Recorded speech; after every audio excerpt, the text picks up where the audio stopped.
beef, I know that dick hit. Is it hit? Make him pull out when he shoot. Is it hit? He tryna trap you, bitch, who? Is it hit? I ain't going out without a fight. Me and my nigga beefing, I ain't going home tonight. We outside, he tryna trap a bitch. I ain't going. When you met me, nigga, you knew I was home. We fell in love cause I fuck like a pro. I'm so tired of taking D plan B's. This nigga won't stop nothing in me. Soon I had his baby, he gon' say I drive him crazy. Big day for a big motherfucking reason, nigga. Ay, I know my pussy a trap. He can't hit from the back. He gon' try to keep it in, but I don't play like that. Where the fuck is the money? I wanna fuck in the bank. He tryna trap a boss bitch. He want a baby with Dank.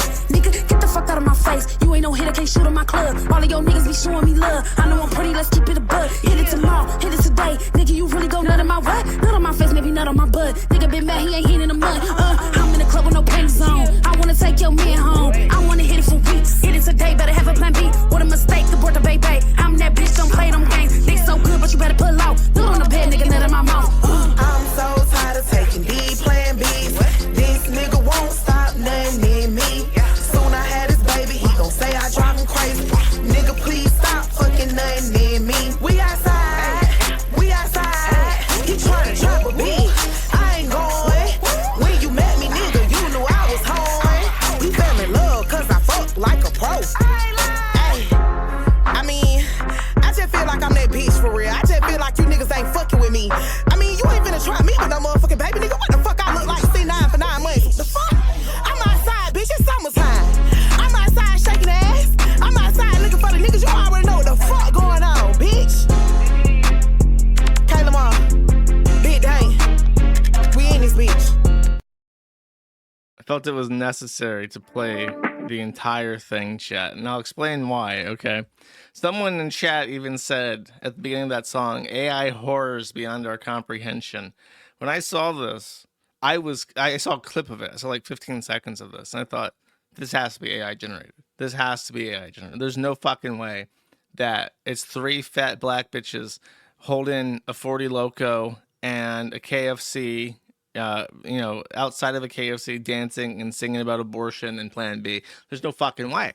There's just no fucking way that's real. It's real. Real person. She even owns a business. Believe it or not, she's not a full-time rapper yet. She hasn't quite taken off. So you guys are on the ground floor of this. She owns a weave studio.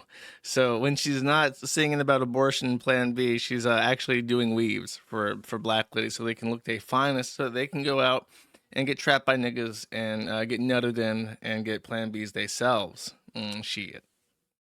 So, it was honestly, while watching this, I'm thinking, this is the most racist fucking thing I've ever seen. There has never been a racist mind on the internet. No white man trying to come up with the most, you know, preposterous anti-black meme on the face of the fucking planet ever thought of, yeah, let's do a KFC rap song about abortion. And never. Nobody did it. Murdoch never did it. Nick Fuentes never did it. I've never did. Nobody ever in the consortium of racists, regardless of their true racial orientations, has ever sat down and said, yeah, the KFC abortion song. That's it. That's the one I'm going to do an AI generated thing for. It's just, it's really just astounding. So hello, everybody. Thank you for watching. This is the June 27th episode, Mad at the Internet. The next episode, I guess I shouldn't show the next episode beginning of this one, but the next episode is the July 4th one, where, as I promised, I have a very, very cold bottle of Old Bay sneezing vodka in my fridge that I've been keeping safe and sound, completely unopened for 2 months now, and it is calling my name. So my plan for that stream is that I'm going to set up a way, because OBS has an API, so you can programmatically interact with it. I'm literally going to set up a website, I think, that has a end stream button. And I'm going to provide this button to a few of my most trusted inner circle members. And so I will just conduct my stream, and should anything go awry, any of these people will be able to press the button to destroy the stream mid conversation without any sort of manual intervention on my behalf. So that is my plan.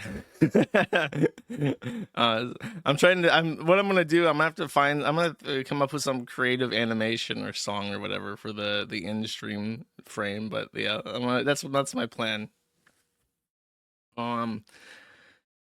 So this stream, however, maybe that stream will become the most controversial stream I've ever done. This stream, I think, will definitely be the most controversial stream I've ever done. I can't wait to burn decades of goodwill with everybody, but I've got a plan. Listen, I've pissed off so many people in my life because I thought, you know what, it would be really, really funny. So I've done this before, all right? In the name of comedy, I'll pursue and when I say comedy, I mean what's funny to me. Don't get it twisted. You're not factoring into this. All right. Let's see. Let's start with some news. I got some Roblox news from 404 Media. Martyrdom or bust. Texas man caught plotting terror attack through Roblox chats. According to the FBI, a Texas man talking about killing Christians on Roblox and search for our suicide attacks, haram, and Islam on his iPhone. So here he is, and he legit has like a white Sharia coif and sandals on. So he's full on LARPing about this. And this one he's actually got a Saudi coif, and he's saying, let's see. He's keeping it disclosed. Aki, we will make duel for you once you are martyr. I cannot confirm anything aloud at the moment, but things are in motion. So these are screen caps of Roblox that the FBI intercepted. Oh yeah, we do need the news hamster. So they're keeping us safe by spying on the number one source of crime in the entire world, and that would be Roblox.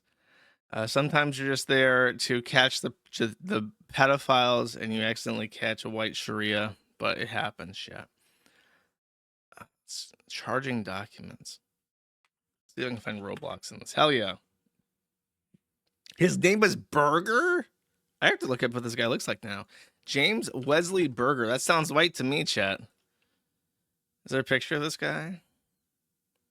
That's him.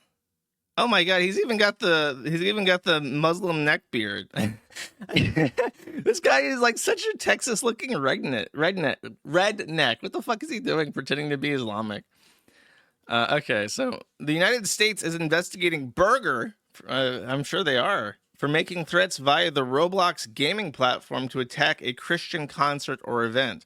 I want to point out that the United States government in its indictment capitalized Christian, but 404 Media did not.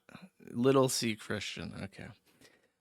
The FBI received a report from an individual located in the state of Nevada, possible domestic terrorist incident being discussed. Okay, so they weren't spying on Roblox. Somebody saw him openly discussing committing a terror attack on Roblox and filed an FBI tip report, which actually resulted in the government responding. I can't even believe it.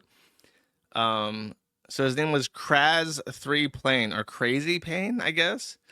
The witness observed the user Crazy Pain state they are willing, as reported by the witness, to kill Shia Muslims at their mosque. Crazy Pain, another Roblox user, continued to make violent statements, so the witness left the game, but returned later. The witness observed Crazy Pain tell the other Roblox user, which I'm assuming is the guy with the red coif, because he's dressed in all white. It's hot as fuck in Texas. He ain't wearing no black. Let's see. He said to check his messages on Discord. Roblox replied to Crazy Pain saying they should delete the photograph of the firearms within the unknown Discord chat, saying, in case it was flagged as suspicious, the firearm should be kept hidden. He continued to speak on Roblox about the desire to commit martyrdom at a Christian event, that he wanted to bring humiliation to the worshippers of the cross. When the witness of Crazy Pain was asked if he was going to be at church service, Crazy Pain told them no, it was going to be at a Christian concert. The little kid. Okay, there's like a little kid. This is how I'm imagining this going down. There's a little kid who's the witness to this, And he saw that this guy was talking about an Islamic attack on the United States, and he left because he was like, that's freaky. And then he reported to the FBI. And then he thought, you know what? I should spy on these motherfuckers. So he goes back, and under the cloak of the veil of night, as a Christian spy for the Pope, for his holiness, he begins to ask a series of federal informant level questions regarding when the attack was, where it was, what would be used as the weapon. Just like he's got like the Fed informant list just nailed down. It's like in his inner psyche. Let's see. He said it would be months, Shawwal and April. Based on my training experience, I know Shawwal is the 10th month of the Islamic calendar and follows Ramadan. It corresponds to March 31st to April 28th. The witness observed messages from Crazy Pants saying they owned at least one firearm. The following are certain screenshots provided by the witnesses, though not all the communications were captured. Then they looked up his billing information because apparently he had been buying some Robux on this terrorist account, and traced it down to Round Rock, Texas. Cool. Okay. What? During interviews conducted in connection with the search, agents learned that one of Berger's family members had installed a keylogger on his computer. Based on a resource view of the keylogger's company website, it's capable of collecting chat and email messages and basically everything else. It also records deleted messages and phrases. And then it was configured by the family to send email reports directly to the FBI. Oh my God. Everybody around this guy in his life, be it little kids in Roblox and his own fucking family, thought this guy was a deranged lunatic and hated him. That is so fucking funny. They all knew. They're like, this guy is cringe. He's a white Muslim. We gotta fucking lock this nigga up. Fuck him. That is awesome. The keystroke logger recorded an individual accessing the Roblox player beta. During an interview with law enforcement, Berger admitted to using this laptop to play Roblox. Berger typed the... Oh, so this is like a chat log that's very poorly formatted. Type the www Ibn is a backspace. Assalamu alaikum. I've come to conclude it will befall the 12th of Shawwal, and it will be a music festival attracting bounties of Christians. Inshallah, we will attain martyrdom. I love how and deal a grievous wound upon the followers of the cross. Please pray for me and enjoy yourself in martyrdom. There, inshallah, Rabba al-Muldin, an employee of the Keylogger software company, has confirmed that the slash refers to the player hinting the enter key. Thus, I believe these statements were communicated and not merely typed on the computer. This is very well written. They got this motherfucker by the balls. Berger agreed to speak with the agents while seated in his living room. He was advised that he was not in custody and that his interview was voluntary. He was afforded the opportunity to pause the interview and leave the room to pray. Asked about the goals of the threat against the Christian concert, Berger stated, at the time, it was a mostly heightened emotional response, but it certainly doesn't take away from the fact that, it is the concept of that would have occurred. The deaths of Christians, that's not something going or being shunned or shined away from. They were exaggerated. The end goal, it's the same. It hasn't shifted a bit. To obey and submit to the banner and laws of God or die trying. So that's the end goal. Get the hell out of the U.S., and if I can't, then martyrdom or bust. This guy is like a proper fucking Spurg lord. His entire family knew this guy's like a fucking Spurg, bro. He keeps talking about Islamic jihad and shit. We gotta fucking put a keylogger on his keyboard. He keeps playing that Roblox game. I bet you he's talking about like killing Christians at a concert on Roblox. That's funny.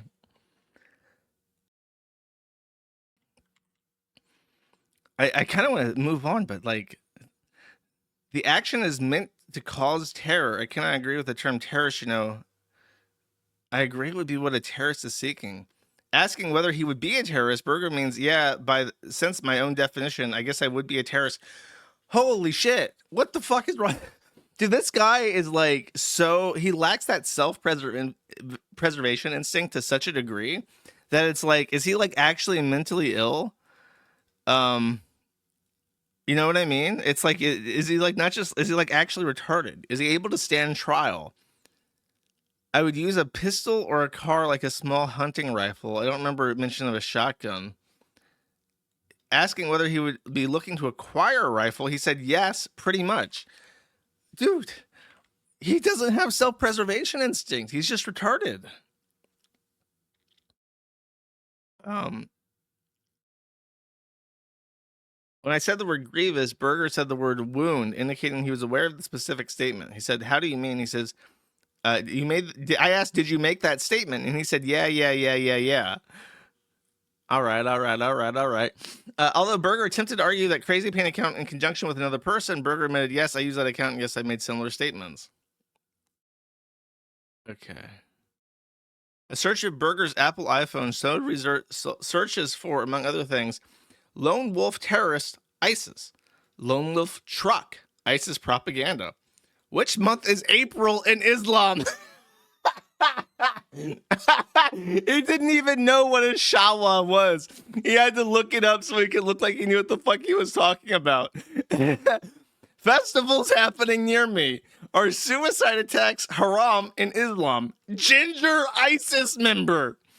38 round M14 G43X 223 G19 PA. These are all guns and calibers. Kill the disbelievers where you find them. Quran. Kill cops, not trees. What is the most effective knife type? What is the punishment for one who insults Allah or his messenger? Can Tao kill a woman who doesn't wear hijab?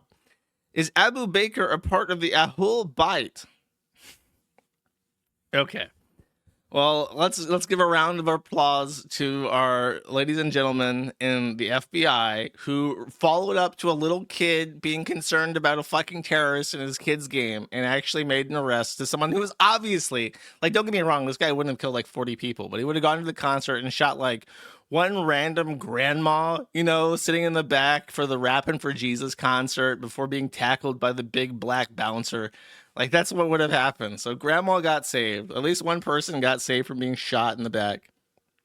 Good job, FBI.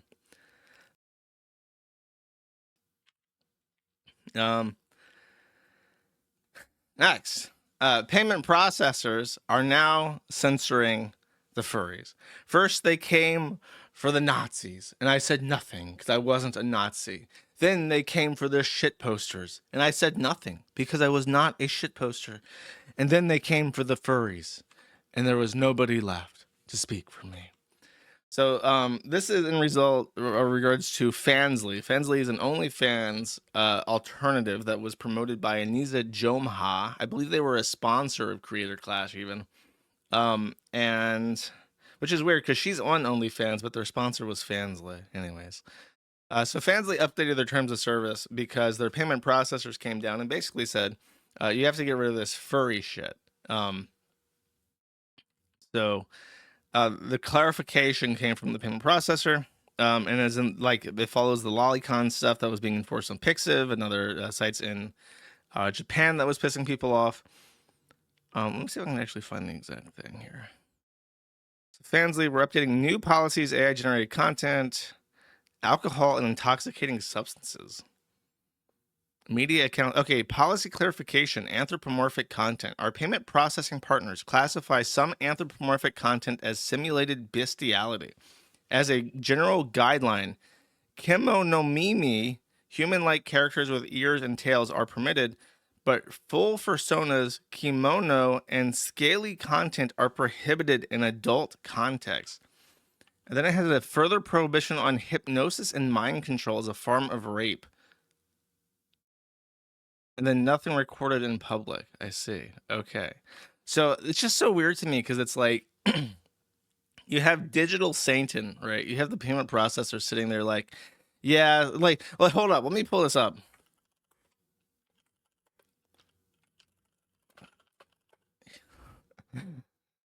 Here, it's this. It's this image, this old meme. And you literally have some fucking bean counting demon who works in like Visa Risk. And they're sitting here staring at this image like, yeah, probably about 33% on the scale. 33% is probably our cutoff before it becomes a reputational risk to Visa card. Like, who the fuck asked you, retard? However, chat, what they didn't anticipate is the power of the furries. In fact, it could be argued that the current head of the Federal Reserve System is himself a furry, because soon after this was announced, the Federal Reserve announced a reputational risk change. And in particular, before the Federal Reserve, in conjunction with other federal agencies, had requirements that financial services considered reputational risk in their loan and services underwriting. The Federal Reserve has joined other administrative agencies in lifting this requirement. So this is not like, okay, now everybody gets access to a payment processor. However, the requirement that they consider reputational risk is no longer a requirement. And I think this is like the last agency that has to lift this rule. So now the financial services and the banks can undo the reputational risk consideration. And they even say in this that they justify doing this because in the industry, there was a lot of complaints about this. So even the bankers were like, bro, this is fucking retarded. I don't give a shit about the reputational risk of associating with furries, okay? I'm a banker. I don't have a soul. I'm already going to hell. I sold my child to Moloch, okay? I don't give a shit. So the Federal Reserve is like, okay, look, the tides are changing. I guess we'll lift this one thing. Again, that doesn't mean that things have changed. It just means that they can change, which is better than where we were before, chat. That's positive. That's positive stuff right there. That's a good thing.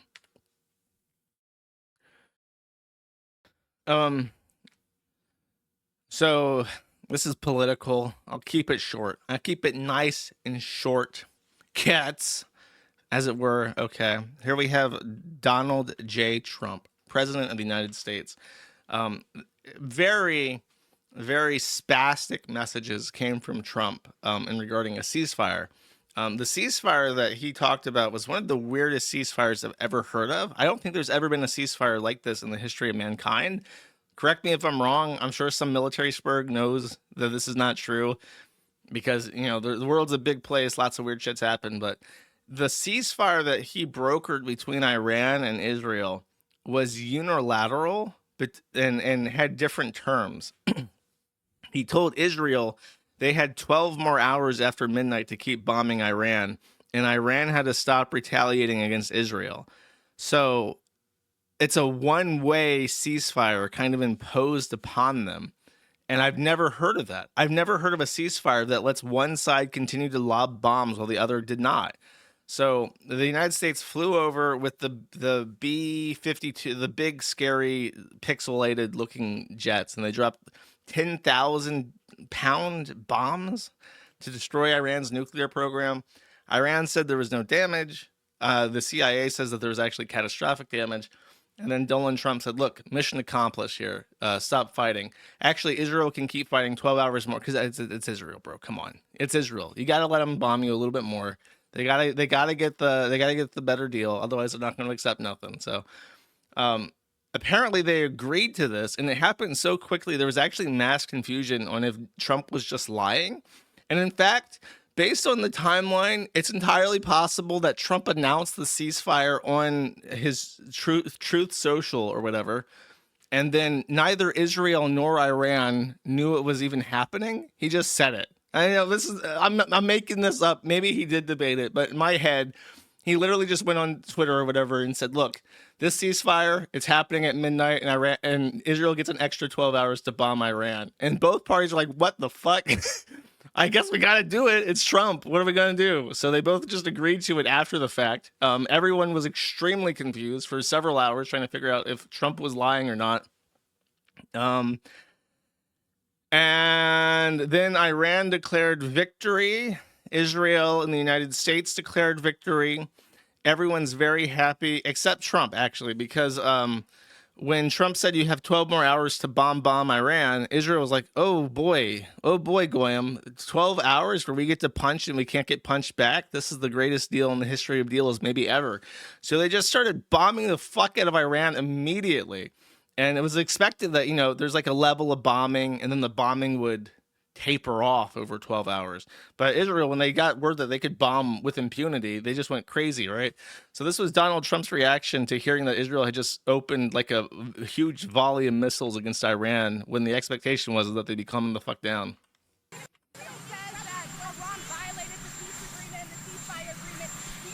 Oh, and there was like one little bomb that went off in Israel after the ceasefire was supposed to take effect, and it was widely believed that this was either a false flag by Israel, or it was like Hezbollah or some other agitator trying to break the ceasefire and continuing the fighting. But it was just one little bomb, and then Israel went crazy with all of its bombs. So this is what Trump's angry about. Yeah, I do. They violated it, but Israel violated it too. Israel, as soon as we made the deal, they came out and they dropped a load of bombs, the likes of which I've never seen before. The biggest load that we've seen. I'm not happy with Israel. You know, when I say, okay, now you have 12 hours, you don't go out in the first hour and just drop everything you have on them. So I'm not happy with them. I'm not happy with Iran either. But I'm really unhappy if Israel's going out this morning because of one rocket that didn't land, that was shot, perhaps by mistake, that didn't land. I'm not happy about that. You know what? We basically have two countries that have been fighting so long and so hard that they don't know what the fuck they're doing. Do you understand that? It's just such a perfect incantation of fuck.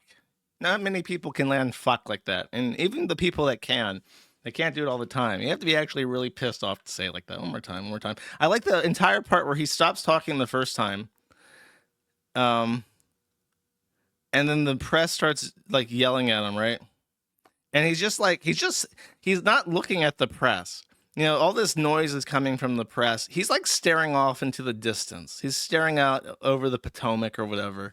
And he's like, man, I fucking hate Israel. That's the face of a man looking at the beautiful Potomac and thinking, I fucking hate Israel. You know what? We basically have two countries that have been fighting so long and so hard that they don't know what the fuck they're doing. Do you understand that?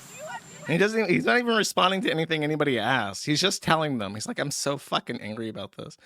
And when I saw this, I put this on Twitter. And by the way, banger, 1.5 million, almost 3,000 likes. Let me shrink this so you can see it with the hamster on. But it says, this was an interview with Gates. If I remember correctly, this guy was the Secretary of State for like 4 different presidents. I can't remember what his exact role was, but he was being interviewed for a official record of the White House, and it was the oral history of George H.W. Bush, so the first Bush in the 90s. And I'd never heard of this before, but apparently the White House historians, sometime after a president's out of office, will try to interview orally as many people associated with the administration as possible so that it can all be documented for the Library of Congress. And we have this wonderful historical record of the presidents, including memoirs of living people who may not write books about their experiences.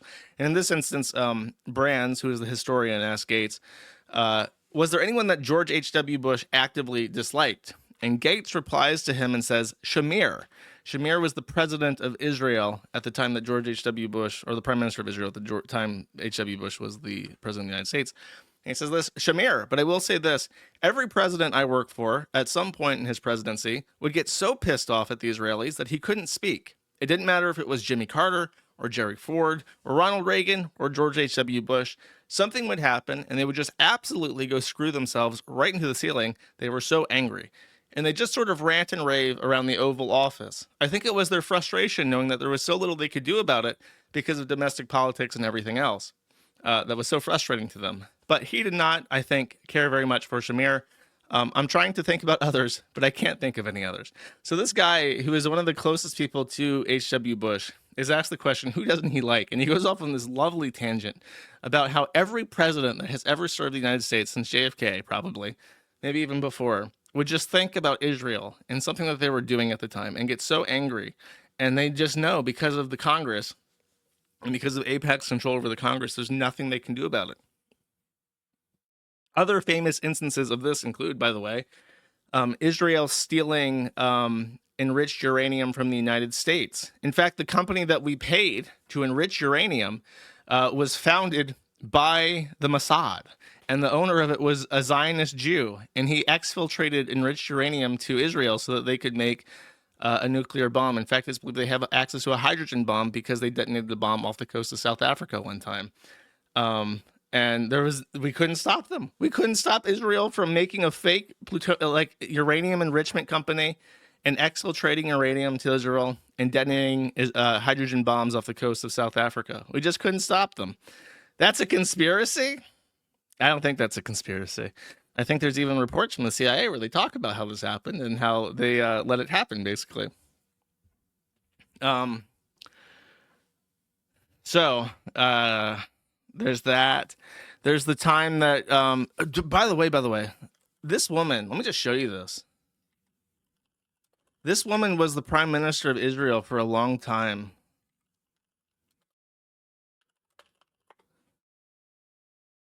Let's see, I think her name is Goldman. God damn it, what's her name? Female PM of Israel. I thought it was Miriam Goldman, but it's not. Golda Meir, sorry, Golda Meir. This woman was PM of Israel for a long ass time. Look at her, man. Is that not the most evil looking woman you've ever fucking seen in your entire life? That's like shocking. It's unbelievable that she's a real person and that she was like the actual leader of Israel.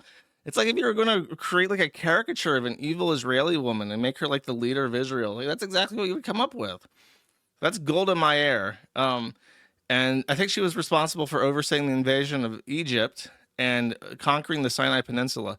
And they don't teach this in history class, but Israel, like when they invaded Egypt and took over the Sinai Peninsula, they held that shit for like 10 years. And some of the other presidents, they were frustrated because they kept trying to talk Israel into giving back the Sinai to Egypt because Egypt was like not necessarily a hostile entity that they wanted to piss off.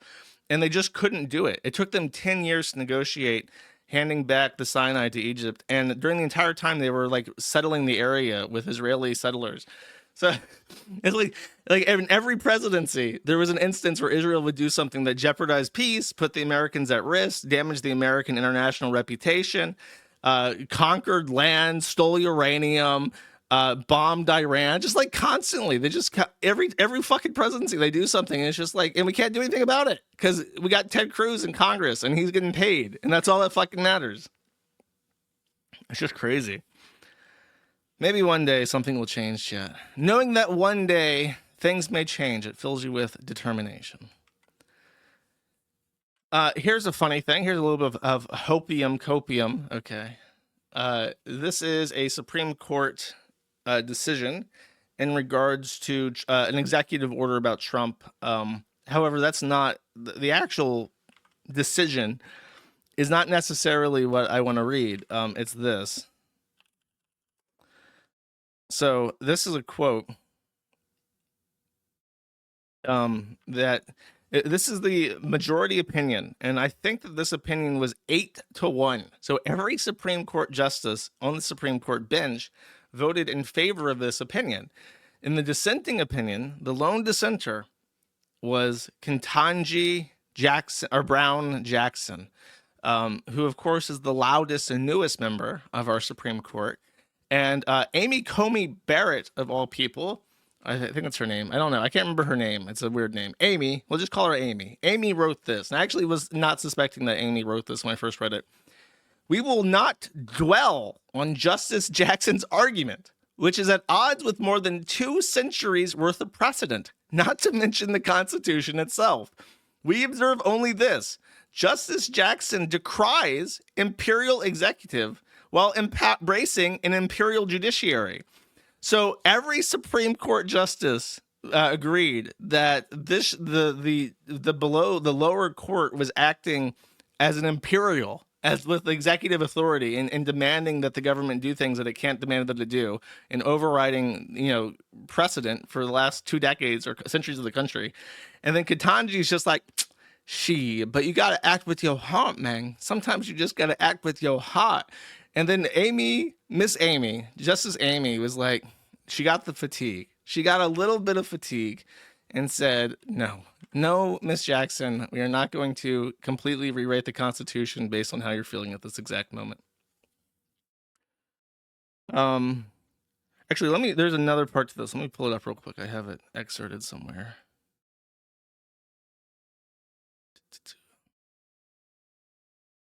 I sent this to Hardin, which is why I have excerpts of it.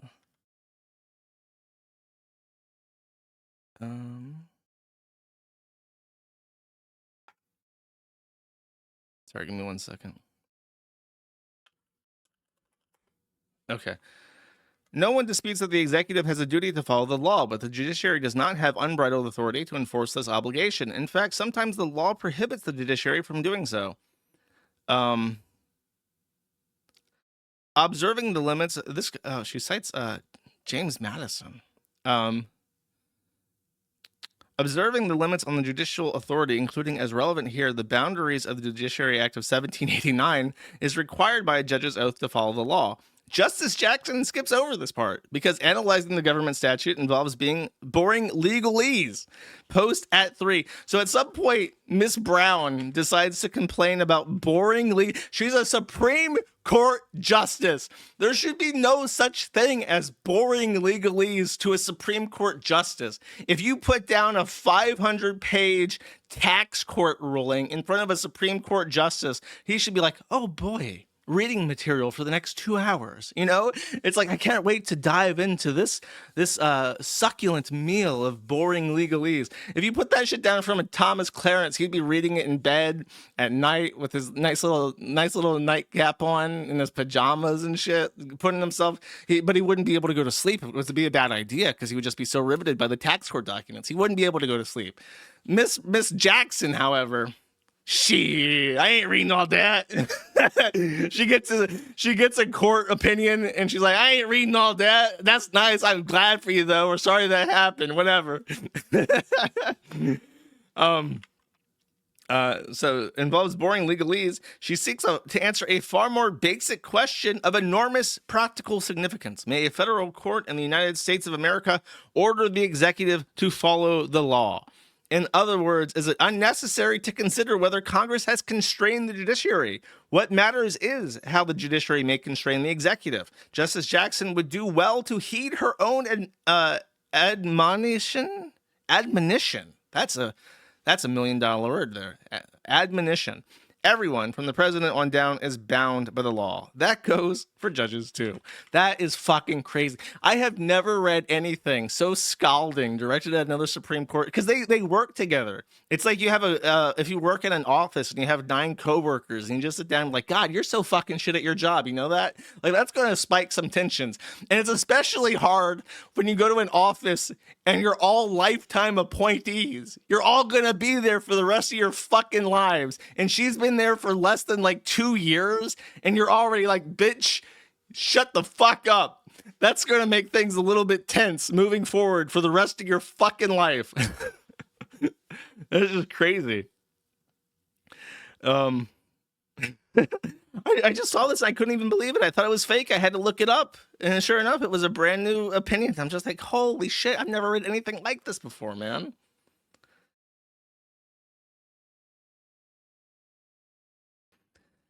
Anyways, your CEO does this all the time to your coworkers, and she's just so stupid. She's like, ha ha ha, yeah. I have a feeling that Miss Brown's or Miss Jackson's reaction to being told that she's fucking stupid is not like that. It's probably like this. Me and my nigga beefing, I ain't going home tonight. We outside. He trying to trap a bitch. I ain't going. What's funny is that there's another dissenting opinion that she wrote where she got absolutely fucking blasted by everybody else on the bench. Let me see if I can pull this up real quick. It's another thing that I sent Hardin, I think. Shit. I do have a save of it. I actually like physically save the HTML file. Can this work? Here we go. Justice Jackson's misguided attack on written law. Actually, this wasn't even what I was looking for. Hold up. This one. Jackson Declaration of Independence. Okay, so the New Yorker wrote this. She issued a dissent where, again, everybody on the bench was like, are you like a fucking retard or something? And the media came out and said, like, yes, Queen slay. This is Justice Ketanji Brown Jackson's Declaration of Independence. She's no longer afraid to play nice with the conservatives. She's going to do her own thing and issue her own dissents, even if that means breaking with her liberal counterparts on the bench. Like, maybe she's just fucking wrong.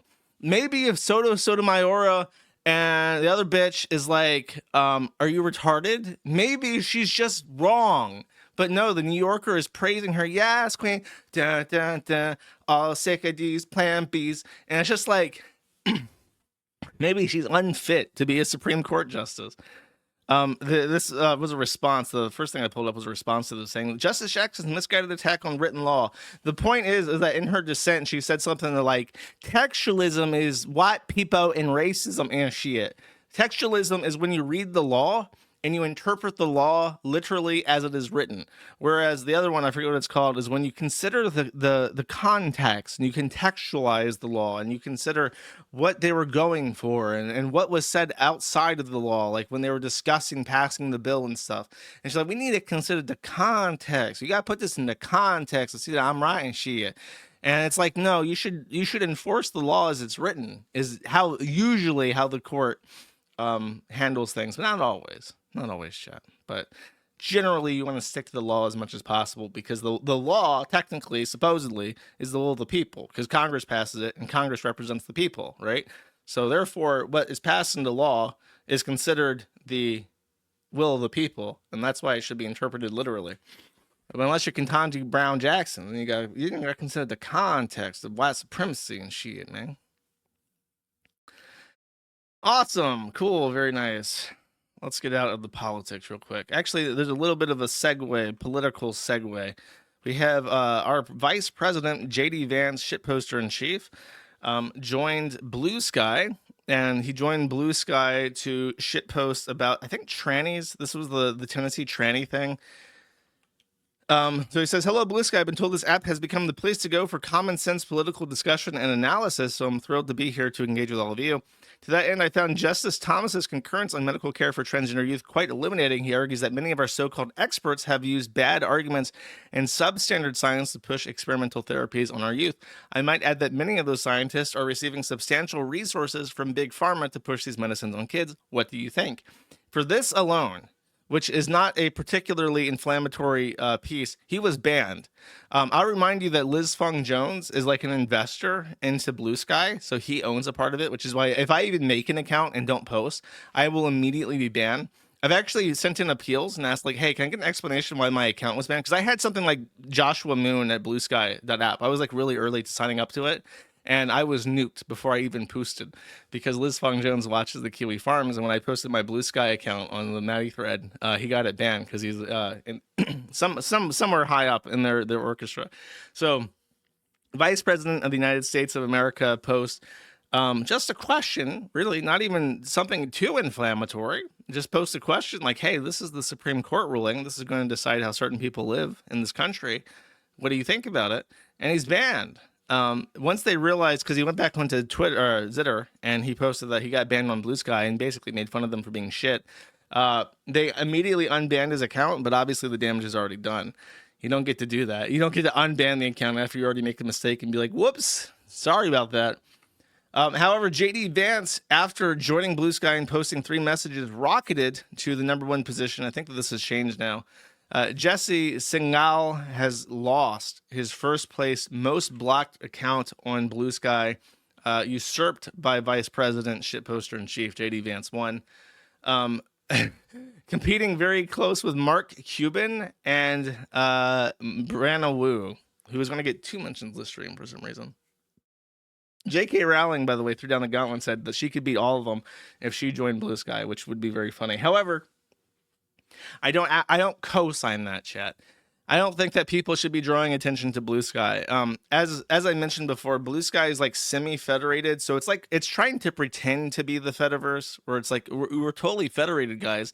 But the way that it works is just like not. It's not that. It's not email. It's like it's like a centralized service, but they give you permission to use your own resources to host certain things. But really, all of their shit is centralized, and the only decentralized parts are like non-essential functionality. You don't actually store any of your data. You don't distribute the data on your own. There is no web of trust. There is a central authority that is the Blue Sky thing that Liz Fong Jones controls, and the auxiliary components of this are superfluous and not they're just decorative, basically, is the best way to describe it. It's not actually a federated service.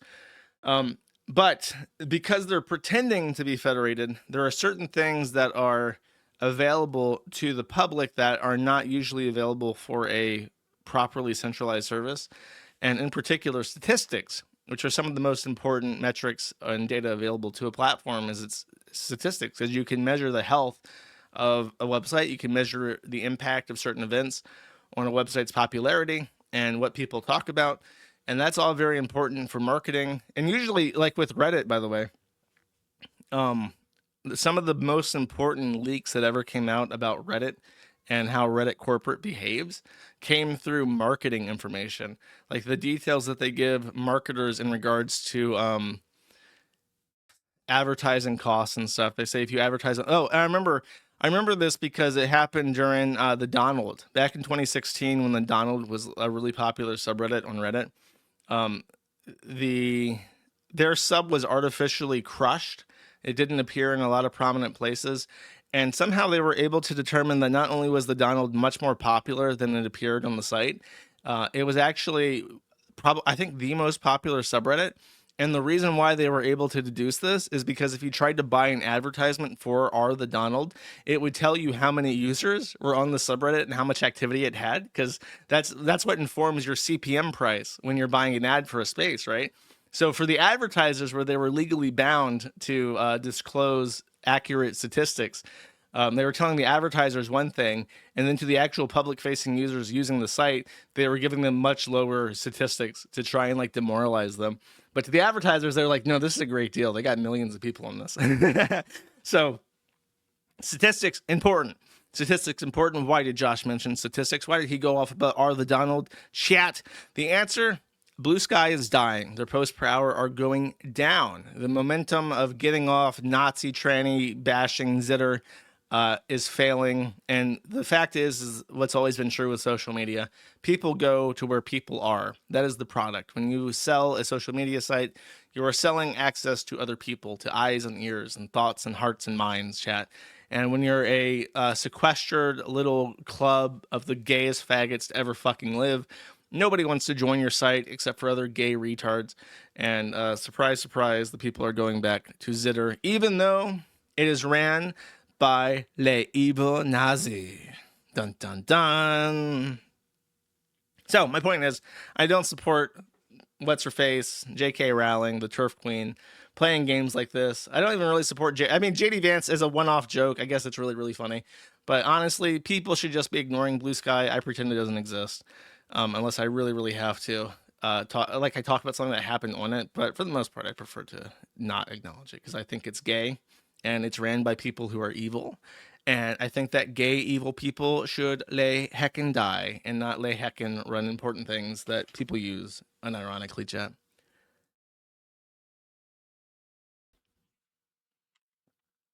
Next. James Stefani Sterling, also known as my most favorite wrestler of all time, the Stardust. And what has James Stefani Sterling been up to, chat? He has formally renamed his channel from the Jimquisition to Stefani Sterling, though he has not changed his @ from Jim Sterling. But he's a heckin' valid NB. So, you can call him James, you can call him Jim, you can call him Stefani, you can call him the Stardust. It doesn't matter, chat. It runs off him like water off a raincoat because he is a NB and heckin' valid, chat. One other thing that he did, interestingly, or two things actually. First of all, he's changed his. I didn't even realize that he's holding a toy in these thumbnails. He's holding different toys in the thumbnails. Mostly this boat. I don't know what the significance of the boat is. He's tried ones where he's in the Stardust mask. That did not do well, I guess, so he didn't do that one again. No, he's done it a couple times. He changes this out a couple times. But he stopped doing this, and instead is now using a drawing, like an anime kind of Western, anime style Western, looks Western to me, cartoon drawing.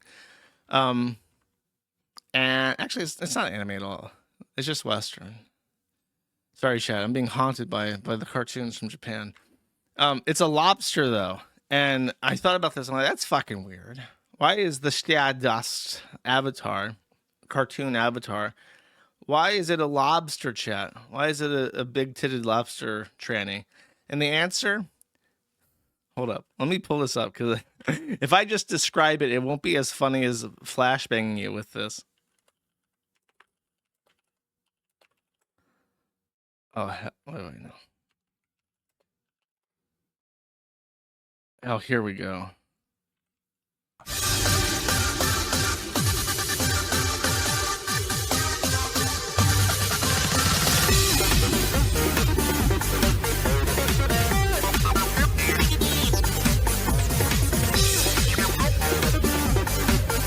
Where's the lobster claw?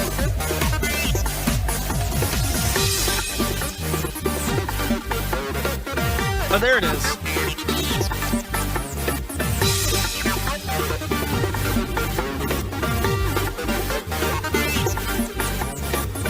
So he considers, unironically, this to be one of the funniest skits he's ever done. He's played it a bunch. And at the very end, he has these rubber lobster claws.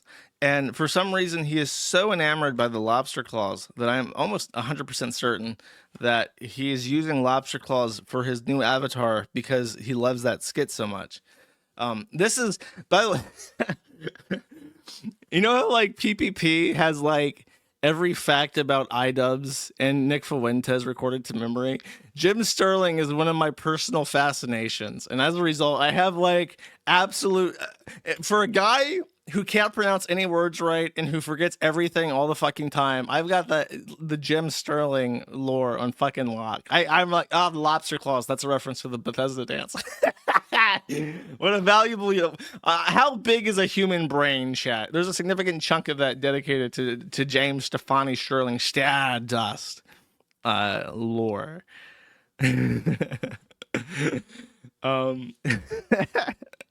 Anyways, he's taking a break. He says he's considering taking a break.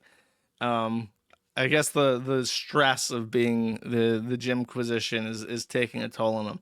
Though I think that I saw this coming, and I'm not saying that because I prognosticated it. I think he literally said that he was wanting to take a break eventually because it was, I can't remember what video it was.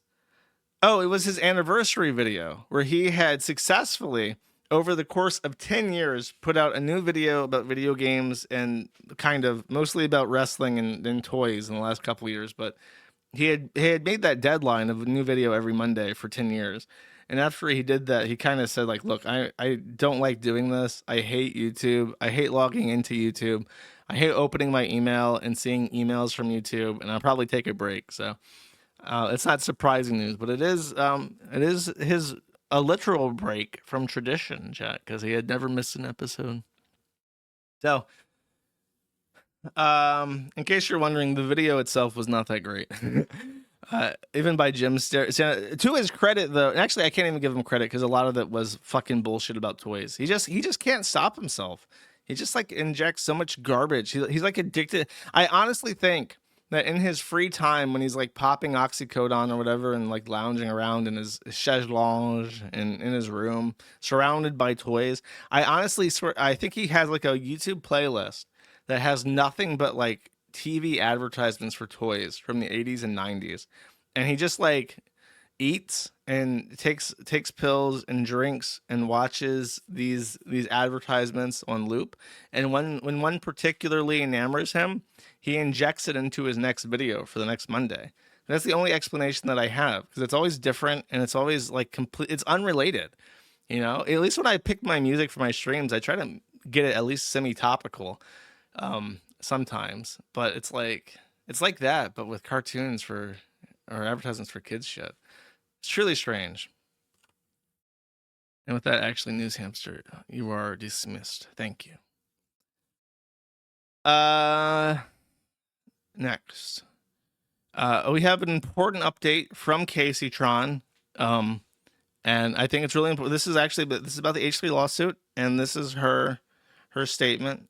She really, really wants you to hear this. So I'm actually going to honor that request, and I'm going to play this for you guys, okay? People, a lot of fucking loser incel men who have a hard time deciphering right from wrong. To anybody that's looking for a space, that isn't afraid to speak up for those marginalized, that isn't afraid to call out some of the man's club that dominates so many online spaces unchecked. That's me, chat. That likes to keep up, you know, if you like to keep up on the drama. Wait, hold on. Like I said, I didn't proofread this, and my grammar is not correct. But anyway, what I was trying to say. Where hold on, I lost my place. Oh yeah, if you're somebody that's been looking for a fucking space, that isn't afraid to speak up for those marginalized, that isn't afraid to call out the man's club that dominates so many online spaces completely fucking unchecked, because so many fucking other people are afraid to call it out because they're afraid of, you know, poking the hornet's nest. Let me just say, like, fuck these losers. Fuck these losers. Not the people who are afraid to speak out. I get why they are, but the incels. But if you like to keep up with the reality TV drama, if you like to do some girling and gang and thing and whatever you do, welcome home, girls. Welcome home, little girl. You found your home.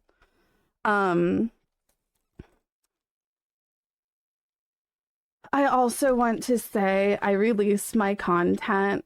I release all of my content. If anybody wants to repost my content anywhere that isn't an incel loser, feel free to. Like, oh my. Well, I'm not an incel loser. I mean, I might be a loser, chap. I'm not an incel. So therefore, I have endless copyright release from Kaceytron to share her videos. Isn't that lovely? Of course, all my videos are various criticism, commentary, and news reporting, chat. I realize that's another one. As the Supreme Court said that all citizens are journalists, so I am when I use clips specifically. She is like an actual weed addict, and her brain is completely fucking fried. By the way, someone clarified for me in the Maddie stream, the Maddie thread on the forum. I played a clip last stream that had 2 excerpts from the Kaceytron live stream, and it was just a cacophony of noise, like farting sounds, fucking nonsense, like slot machine sounds. And I'm like, is this like a detractor edit? Because, you know, with DSP and other lolcows, when there's copyright issues in particular, they'll take the video, they'll overlay some bullshit, they'll add some sound effects to try and like feign fair use or whatever, or make enough of a fair use argument that you don't want to sue over it. That was her actual unedited stream. She actually streams to thousands of people, and they literally voluntarily subject themselves to that harrowing experience that you guys endured for mere minutes, but for hours at a time. Is that not the most incredible and horrific thing you've ever heard? That's actually how she presents herself to the online, and that the online responds positively by giving her attention and money. She, by the way, after this lawsuit dropped, her subscriptions on Twitch are up to 4,200. Now, Twitch takes a big, chunky 50% of that. But if you do the math, 4,200 subscriptions times 5 divided by 2, trust me on this, is $10,000. So she makes over $10,000 a month by streaming the worst fucking slop you've ever seen, laden with fart noises. And she can't even string together a fucking sentence yet. It's just a nightmare. Proper fucking nightmare. That's Case. Actually, no, that's not Kaceytron. There's more. Anisa's birthday was on the 25th, and she went to go see a capybara. Very cute capybara. Good choice. That's Ian with the dog. Anisa with a bird. I don't know if this is their pet bird or if that's a real... They went to like a zoo? Do they have a capybara? What the fuck?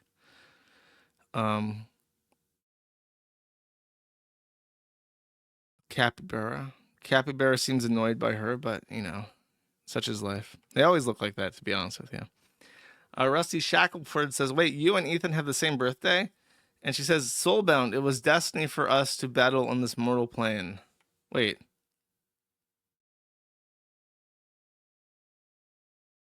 They have the same birthday, and she says, happy birthday to me? That can't be right.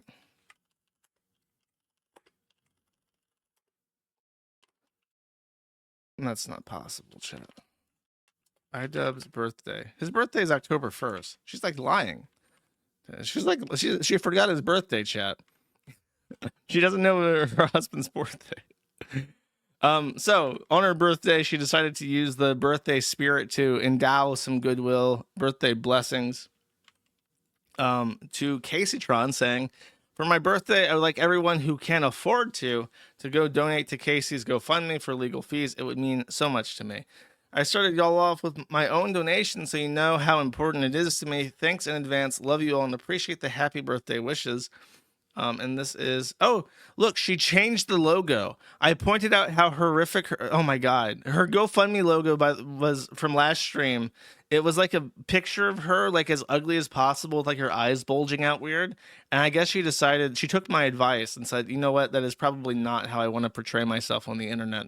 So she did change it, it appears. But Anita Jamha gave $1,000 to help the poor little Kaceytron, who only makes a measly $10,000 a month off Twitch. Hopefully that will help. That's literally all.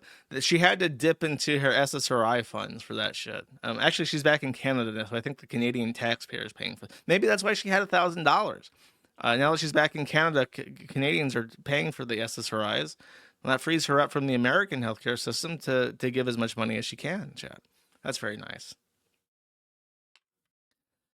And then Kaceytron replies again to a little slappy fight with Hambly and says, this isn't about copyright.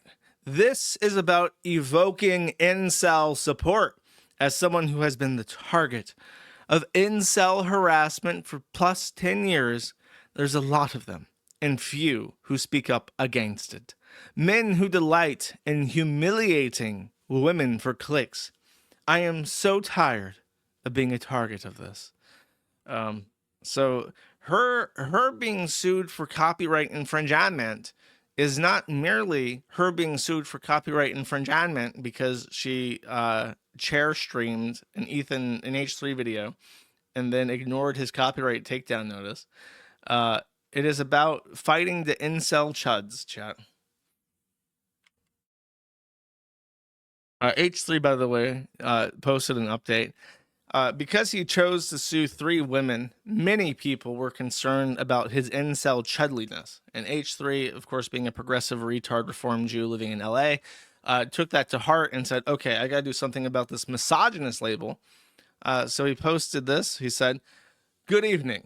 I've been thinking deeply about everything going on, specifically about the accusation that I'm a misogynist for suing 3 women. You are all correct that it's not fair. That's why I've decided to add Sean the Black to the lawsuits for gender equality. Sean, be sure to thank all your snarker friends for their constructive advice. To which Sean replies, the fuck? So now we have 3 women and a black guy, just to make sure nobody can call Ethan Klein a misogynist. Very nice, Ethan. I gotta say, I'm quite impressed by our boy and his incel chudly behavior.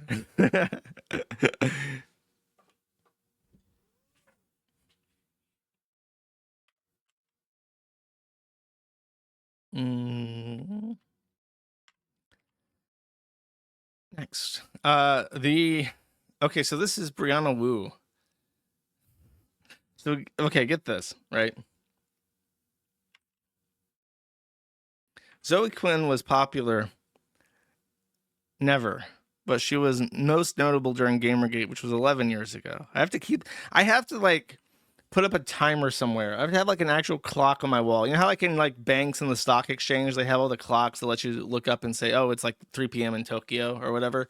I need that, but it's like a timer that's been how long it's been since Gamergate. So I can just constantly, I can be correct when I say this because time keeps flowing and Gamergate keeps getting brought up. So Zoe Quinn once fucked 5 guys for positive reviews for her shitty game Depression Quest, which Wikipedia to this day, because of the press coverage, refuses to acknowledge.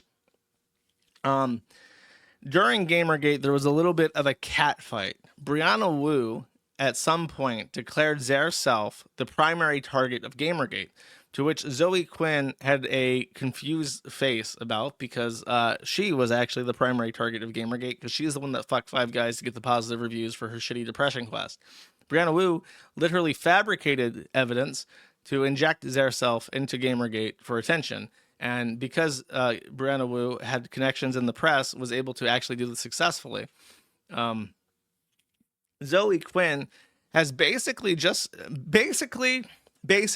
if you basically think about this 11 years ago in a victim competition where Zoe Quinn was the clear favorite to win Victim of the Year, a trans-identified male entered the competition and just through being a man, won unfairly and took home Victim of the Year award, knocking poor Zoe Quinn, who had been training her entire life to be the biggest victim that's ever existed, down to second place. And it was Zoe Quinn was a victim of these trans advantage athletic competitions, chat.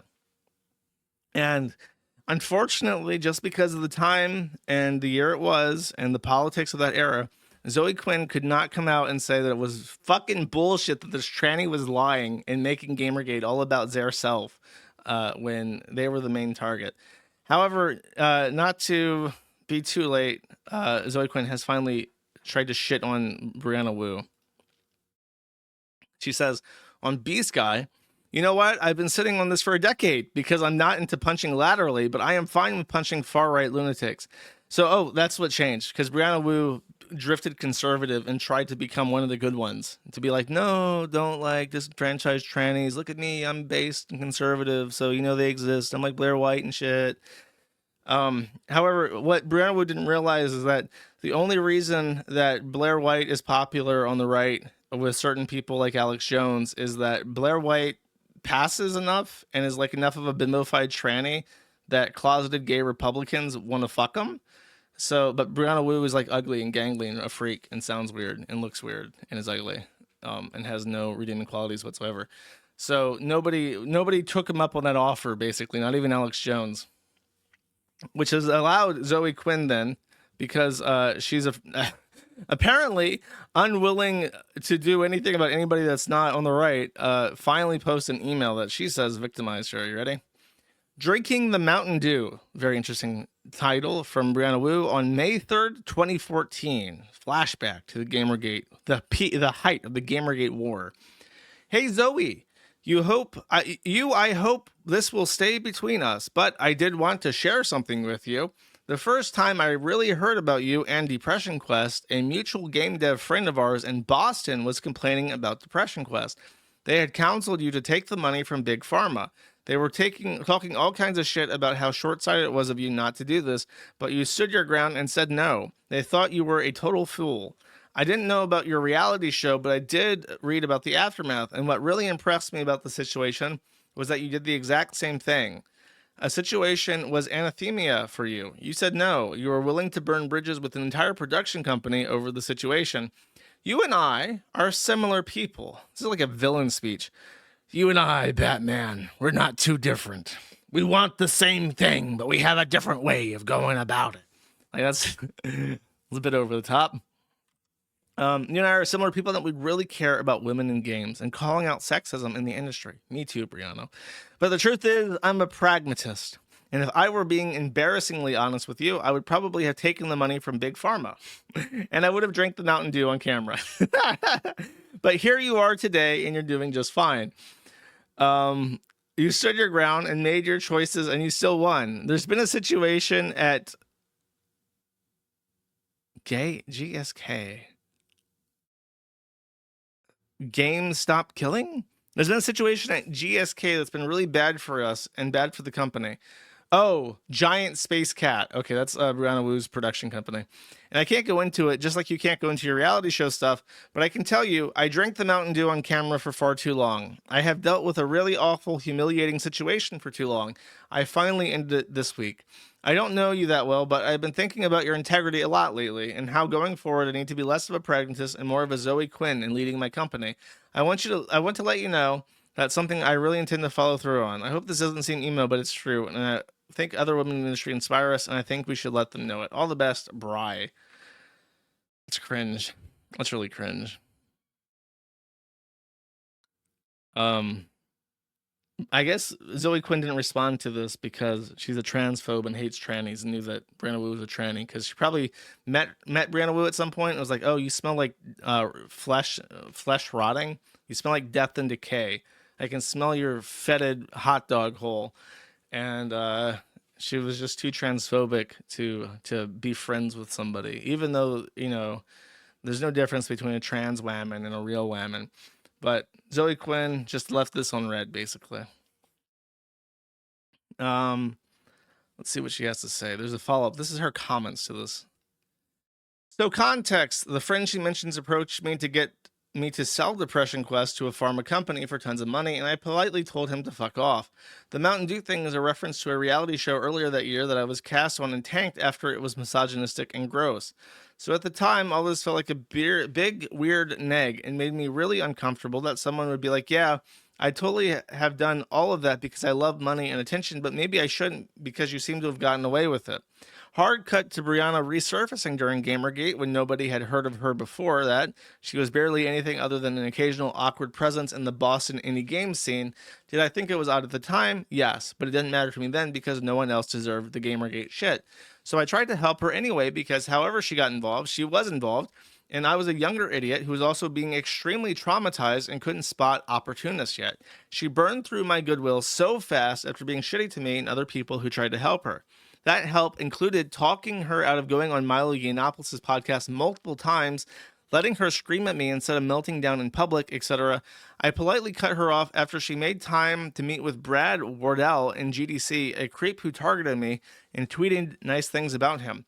Mind you, I was at that same GDC, and to this day, I have not met the woman outside of being in the same room once before all this shit happened for some indie event. After I cut her off, I found out more about her racist past. Let's not talk about my racist past, Zoe Quinn. Let's talk about our racist future. And refused to be part of anything that she was involved in.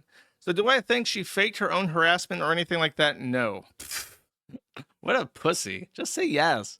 Just say that this gross tranny is a loghouse Republican and always was and was a racist cunt in the past and then became a woman, quote unquote, and then tried to steal all my glory for money because they're a opportunistic, thieving freak, mentally ill. But Zoe Quinn's got to dance around it because she's on Blue Sky and she's got liberal friends like, oh, it's a heckin' real woman, but like they were totally racist like 10 years ago and that's all that matters. And she totally didn't fake harassment because if I said that she was faking harassment, that would mean that maybe I was also faking my harassment, and I can't have people thinking that. Probably not. Do I think that she wanted to cosplay as her idea of me and directly poke the bear, then let her, quote, pragmatic attitude she references in this small email guide her from there? Absolutely. All I have to say, do you think that her decade working with the far left, she mentions here, that is the decade working with the far left, because it was 10 years ago, but I stopped talking to her after a couple months, LOL. This is Brianna Wu on Zitter saying, Democrats as a brand are cooked. We're going to get the reputation of socialist terrorist cheerleaders who hate our own country and will deserve it. Normies have got to reclaim our party. I spent a decade working with the far left. They kill any institution they touch. I would say that's fair. I would say that Brianna Wu's talking about Gamergate and working with Zoe Quinn. Zoe says, anyways, people have no idea how much fucking restraint I've had toward a number of people over the years, but she doesn't deserve that protection these days because she's attacking vulnerable communities. It healed something in me to see that she's the 4th most blocked person on this app, lol. Anyways, it's a lovely afternoon, and I have peppers to blister. That's nice.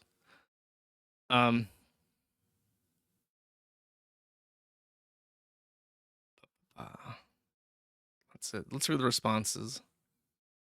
Oh, there's one more. Hooked on Chronic says, to be honest, the PFP with the motorcycle was kind of a giveaway. Zoe says, don't even get me started on her motorcycle thing after I started yapping about my Harley more. I used to joke to like the 3 to 5 people I was comfortable telling my secrets to at the time that Brianna was like the nobody in the Kingdom Hearts way. I don't know what that means. Okay, reactions. Patrick Klepek, which is a familiar sounding name, says she tricks so many damn people. E says, I attended that panel at the University in Northern Iowa years ago. Excited to see you and get a robust discussion about Gamergate that feels like several lifetimes ago. Bill Bone says, lol, this is how I found out you popped out of your hole. Welcome back, bud. And Zoe says, William, I guess there's like a Gamergate reunion. Now that there's like a loser table on the social media, the loser side is getting around and jerking each other off. Philip Tibetowski says, the way this is written, I don't even know how to describe it. Amazing. Kate Bush's husband says, holy fucking shit. Randy Lee Harper says, holy shit. I have spoken to Randy Lee Harper once. Here's a fun fact. Randy Lee Harper told me, I think Randy Lee Harper was literally who 4. Zoe Quinn was literally who 1. I think that Anita Sarkeesian was literally who 2. Brianna Wu was literally who 3. And Randy Lee Harper was literally who 4. Randy Lee Harper is an actual game dev. Of all the 4 people, the feminist SJWs of Gamergate, by the way, Randy Lee Harper is like the most legit. She's actually contributed code, I think, not just like documentation of this, but actual code to the Linux kernel. And she knows how to actually program games. So, which is why she's fat and the least attractive. So, I spoke to her, and actually, that's really mean because I'm comparing her to Brianna Wu in this instance, which is not true. I'm just saying that's very mean. I feel bad now. Anyways, I spoke to her on Facebook very briefly, like in 2014, and she told me that the Literally Who's had made a pact to say that they would never, ever, ever talk about Kiwi Farms because talking about 8chan is what made 8chan take off. So there was like an actual media blackout on discussing the Kiwi Farms because they didn't want to make the Kiwi Farms bigger than it already was. So if you ever go back through Gamergate and you look through all the tweets of Zoe Quinn, Randy Lee Harper, Brianna Wu, etc., none of them ever mentioned the Kiwi Farms even a single fucking time, ever. And that was because there was an actual blackout to conspire against me. Kaylin Wash says, it's been so fucking frustrating having watched her get her plausible deniability grift shenanigans on over the years that's almost a relief that she decided to go mask off so we can just drag her ass with impunity now. Yeah, it's funny how you have to wait 10 fucking years for somebody to go off the deep end before you can criticize your own side at all. Wow, maybe that's bad. Maybe you shouldn't do that. Maybe that's bad for your movement. Good night, Chris says, I've been sitting on this for a decade. Good times. When Zoe Quinn is bored and chooses to ruin another person's life on a whim. Alec Halolka says hi from his grave, Zoe. Zoe Quinn says, what a way to say you hate it when people say things that happen to him. Zoe Quinn was canceled this guy and he killed himself is the short of it. So people have popularly said that she drove him to commit suicide, which is more than the Kiwi Farms has done.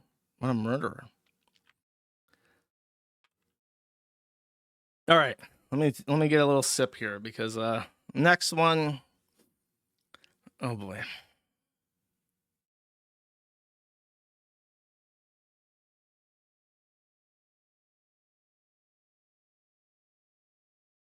Speaking of people driving people to suicide who are not the Kiwi Farms, we have Michaela Reigns, who is the founder of the Save a Fox Foundation, who committed suicide this week, allegedly over a sustained harassment campaign from a Reddit snark subreddit. There is a lot to this, and I'm going to give a very, very surface level observation, basically with the limited time and interest that I had in this. This is what I was able to scrape together. This woman ran a foundation, and she made a YouTube channel called Save a Fox that has about 2.5 million subscribers. She makes a lot of money, and she faced a lot of criticism. Now, here's the issue, is that when animals are involved on the internet, there is always going to be an extremist who tries to make up abuse allegations. I don't know what it is. I don't know why it's like that. Anytime at all there is an animal involved in any public figure's public life, it becomes a point of contention, a point of controversy. People are very, very protective of animals, which I understand.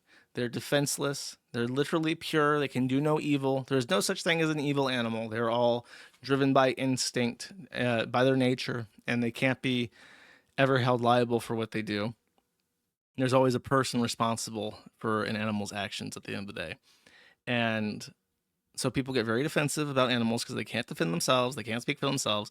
And when an animal's involved, people lose their fucking mind, which on one hand, I get it. On the other hand, calm the fuck down. There were several locales who have had cats, just regular fucking cats, regular house cats. And these cats always, invariably, became a point of contention where people would falsely report abuse, call in animal welfare services on people's homes to inspect the animals. And then even after the animal welfare people would give a clean bill of health and say there's no abuse going on, they just didn't look well enough, or this, they would always come up with some excuse to justify being wrong. And, you saw this with fucking H3, it happened with Chantal, it happened with Amber Lynn, happens with DarksydePhil. Like anytime an animal's involved, it's crazy. So you have a YouTube channel, about animals, and the stage is already set for fucking disaster, which is not helped because this woman is a little bit crazy. She is BPD, like 100%, no doubt about it, probably diagnosed, certified, taking medication, BPD, which means that her behavior is anomalous, inflammatory, and a spectacle to behold, which is not a good thing when you're a public-facing YouTube channel. In particular, she ran an OnlyFans. I think I have some things for the OnlyFans here. So this is Mikayla Raines just last year saying, I took these photos when I was feeling sad. I feel fine now. During the C-section recovery phase, it wasn't fun. So some of you are just here for the hot pictures and videos. Some of you are here to get to know me and what I do. More exclusive private life. This video I have to share isn't sexy. It's me in real life. But if you're curious or care to know about how breastfeeding ruined my boobs, I have a whole booby journey to show you before they look, during and after. Just inbox me, Bab. So she would use, sorry, that's a jump scare. She would use her OnlyFans basically as a place to vent and to get affirmation from men about her attractiveness, which is quintessential diagnostic fucking criteria for borderline personality disorder. And much to the chagrin of her snark community, her foxes from the foundation would serve as sexual enhancing accessories. She did not have sex with animals. She did not do anything inappropriate with animals, but she would pose naked with animals, which, I mean, I think there's like classical paintings of women laying with lions and shit like that. That's not, from an artistic perspective, that's not like a new thing at all. But these are real animals. These aren't just like some horny guy from Belgium drawing a sexy lady laying on a lion all gracefully and shit on her chaise lounge. I'm gonna see how many times I can say chaise lounge in this episode. Laying on a chaise lounge with her tiger as a pillow. It's not just a horny Belgian man's fantasy. It's a real animal in a real foundation. So people would cry about that. I think some would talk about bestiality, but that's fucking absurd. She was just posing to look sexy or whatever. But in particular, this woman who is a pooner, this is Casio Lion, speaking of lions, she is a furry pooner. And may Allah forgive me for saying this word, she's a Redditor. So in the anti-Mikayla subreddit. This Casio line was responsible for making a, I don't know what to call it. If you ever go to certain snark reddits or certain lolcow subreddits, there's often usually a pinned message that contains a, this is why we fucking hate this person and want them to die and be homeless and destitute in the street because they're just the fucking worst. Almost every lolcow has this. And then it's stuff like they're heckin' transphobic and they're heckin' homophobic and they want the N-word. And it's just like shit like that. And it's like, so therefore, they deserve to have a community of people who poke at them 24/7, call CPS on them, call animal protection services on them, dox them, go to their house, all sorts of shit. And you might say, well, you're throwing stones. I have said this before. I'll say it fucking again. These Snark subreddits are worse than anything the Kiwi Farms does on a routine basis. They are literally everything that the press says the Kiwi Farms is in actuality, and Reddit tolerates it for reasons unbeknownst to me, and they get away with it because they're a multi-million-dollar company.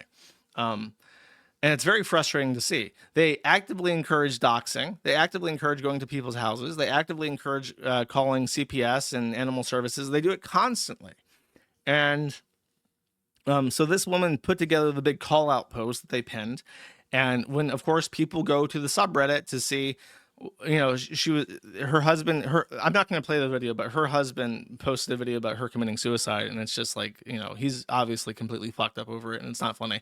But in it, he mentions the online harassment and the Snark subreddits. So people naturally flow into the Snark subreddit to see what the fuck's going on. And what's the first thing they see?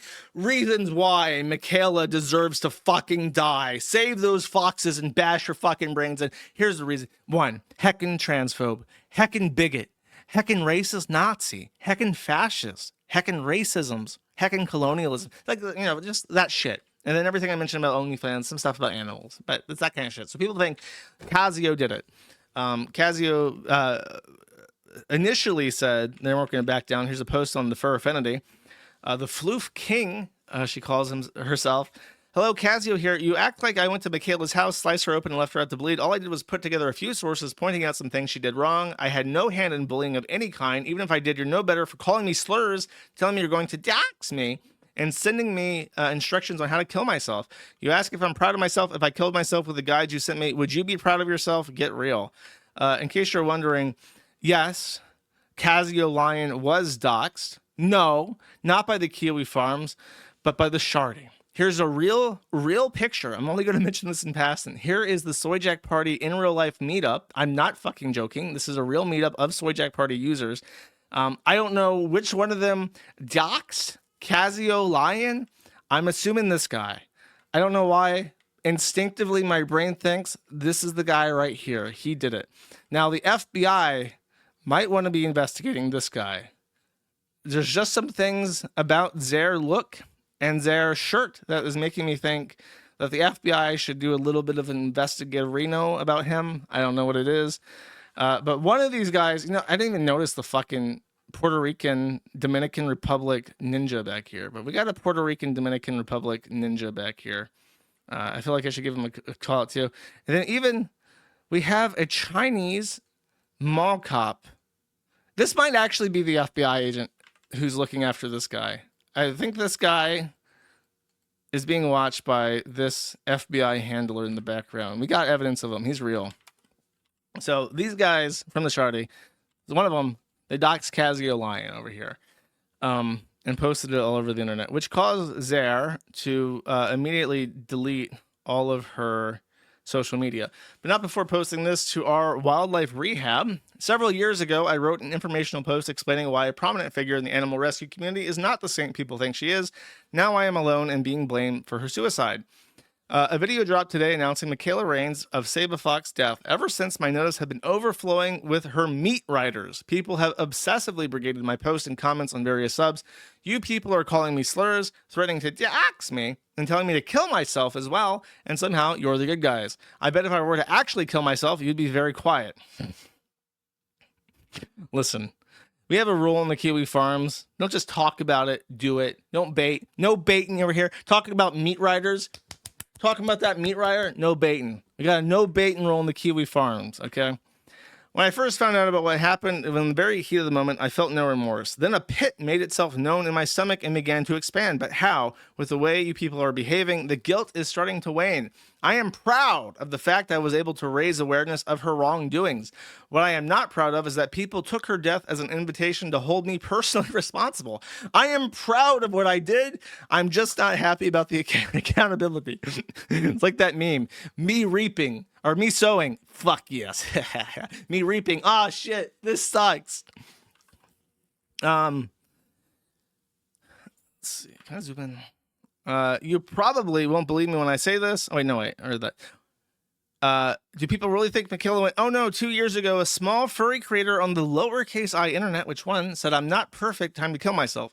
You probably won't believe me when I say this, but I was never a part of the SAF snark subreddit. I never even knew it existed before today. Since the initial announcement, over 40 people, yes, over 40 of them, spelled with a U for some reason, which I guess means that she's British, have wished various things like bankruptcy and homelessness on me and telling me to rope myself and do what she did, among other graphic instructions to suicide, parentheses, one person even told me to create mustard gas, as if they're any better for it. This just in, you're not. However bad you think I am, you're only proving yourself to be worse. When you kill your enemies, chat, they win. Another thing I've seen is people pulling the autism card. Newsflash, autism doesn't give you impunity from animal abuse. I should know since I have it too. Oh, I couldn't tell because you're a pooner. If Mikayla cannot be blamed for her fox's easily preventable deaths, then I cannot be blamed for her own death. If you're going to blame anyone, blame the Tumblr users. What's this mustelid and the fox video cute for bringing to my attention everything wrong with Save a Fox? I simply compiled the information they had given me. That is not bullying. From What's This Mustelid themselves, Ethan specifically pointed out the loudest voices affecting Mikayla were people she knew in other animal sanctuaries, not a random Tumblr blog that gets less than 100 notes on each post. This post probably won't make things any better for me, but what you're doing now certainly isn't making things any better for you either. Wow. She has no tact. This bitch is retarded. I made one post putting together various sources, and that was it. Get a fucking life. No, child, it's you who will get to fucking life. So Casio down bad has since DFE'd. I guess the hate and harassment got too much.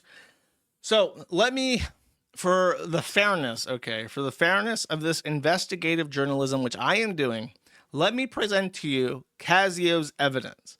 And the most damning evidence is anecdotal stories from former Save a Fox employees or volunteers who reported that Mikayla was very difficult to work with because she is BPD, and BPD people are just the worst. In case you're wondering, BPD people are genuinely fucking terrors. They exist. BPD people, the defining characteristic of somebody with BPD is that they exist to cause problems. That's it. That's the mental illness. They exist to cause problems. When I say most people want to just get by in life, most people don't want to deal with bullshit. Like whenever I get like super jolly about people, I'm like, look, you know, most days you can be around a myriad of diversity because most people are just trying to get through the fucking day. BPD people are not. BPD people exist to find a way to make it so that you cannot get through your day, which is why people don't like them. So here is the text messages detailing what working with Mikayla is like.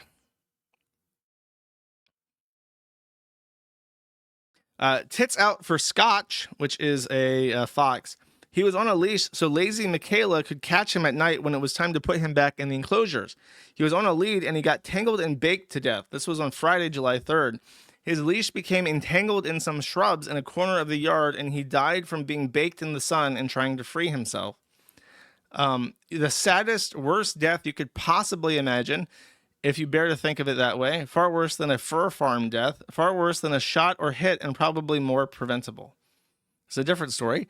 Luca got out, and I ran upstairs to get Mikayla for help, and she was out of it, slurring like, wham.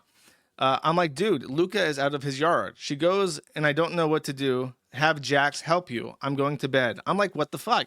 It took me 15 minutes to get him back in by myself, and she couldn't have cared less that a fox had escaped. She even told him to have his dog help him.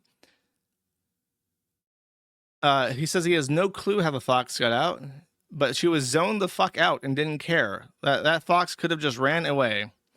So this is a picture of Mikayla that someone posted that was just called Mikayla Meth Face.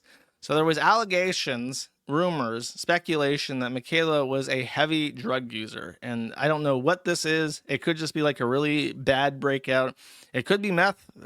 We talked recently about Chagget scratching at the meth bugs under his skin. Well, I'm not an expert on what that looks like, but that certainly looks like the same kind of red sores that they say meth users get. So it could be that. I don't know if it is or if it's acne or what, but that's what they're saying. And then there was one other thing that, the misappropriation of funds. So it's a nonprofit organization for ostensibly for saving foxes, and the YouTube channel made a lot of money by making very family-friendly fox content. Here are the cute foxes. Aren't they cute? Everybody loves a cute fox. Here's this fox being cute. Wow. Make sure, and then insert the ad for kitty litter that you're going to go buy. So she made a ton of money.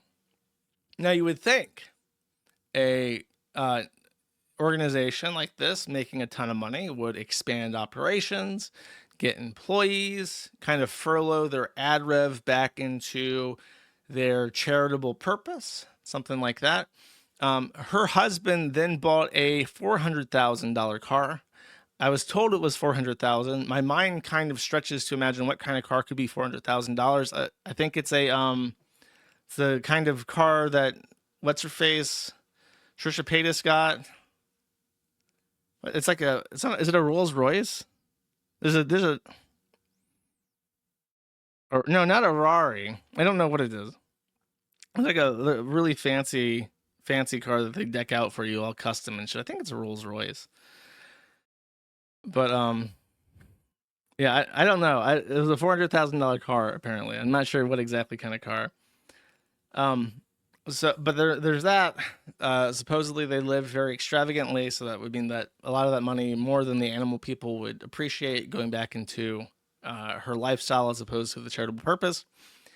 And the big criticism, and probably the most legitimate and direct criticism that I can find, would be that her way of getting foxes was that she would buy them from the fur farms. So these foxes have a very plush fur that's coveted by fashion industries because it's so soft and nice, right? So to get real fur, the most easy way to do so would simply be to breed the animal and then slaughter it for the pelt. And obviously, animal people have an issue with this, especially with cute, cuddly foxes, right? However, among even the animal lovers, there is a consensus that you should not buy animals from farms, because what you would want them to do is to stop breeding these wild animals that are not domesticated altogether. You would not want them to simply give you individual living foxes. You would prefer that they shut down completely. So by buying foxes from a fur farm, you're not saving a fox as much as you are a customer of the fur farm. You are directly funding their operations to breed and harvest pelt from these foxes.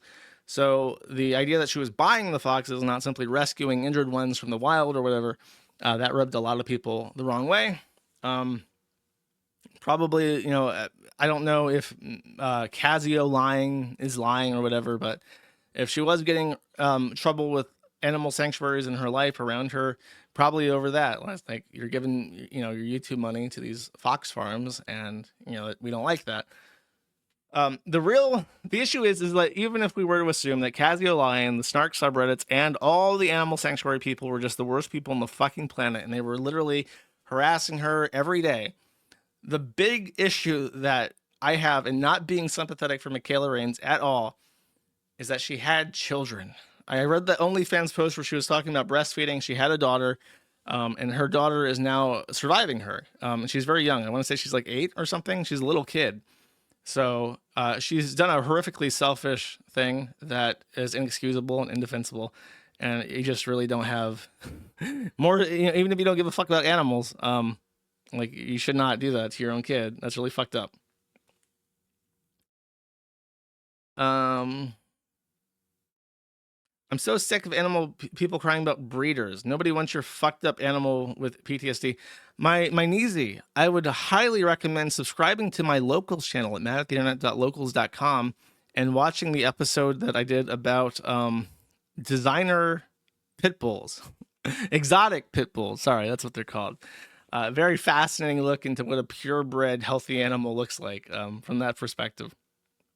The issue wasn't that they were breeding dogs. The issue was that they were breeding foxes, which are wild animals. And it wasn't a domestication program. It was a pelt program. So that's what people had issues with. 3x pimpy, 2x bait. That's right. Good job, chat. You remembered the meme. All right. That is Michaela Reigns. It's a really, really deep dive, by the way, because people really fucking had fiery opinions about this. I will take the safe fence sitting approach to this. One other thing about buying the foxes. The other thing that she did is that she would request specific colors. Like, she didn't say, if you have any that are sick, give them to me, I'll buy them or whatever. She said, I want one that has a black pelt. I want one that has a white pelt. I want one that has a red pelt. So she would have a preference for which color, which is like buying a pet as opposed to saving an animal. Okay. Actually, I kind of want to do a poll. Okay. Can we do a poll about this? I want to see. What side are people on? Poll.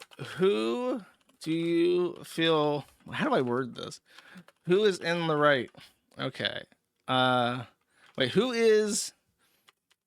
let's just do it this way. Whose team are you on? Quote, and then Michaela... Wait. Save a fox or... Casio Lion. I'm gonna be inflammatory. You have to pick if you're gonna be on team. Why can't I send that? I send it on this one. Okay, you have to do exclamation point vote 1 save a fox or vote 2 Casio Lion. Those are your only choices. Those are your only choices. As in a true and fair democracy, representative of its people, you must vote if you are. Between our two candidates that accurately represent our constituency. Can I kill myself? You can always kill yourself.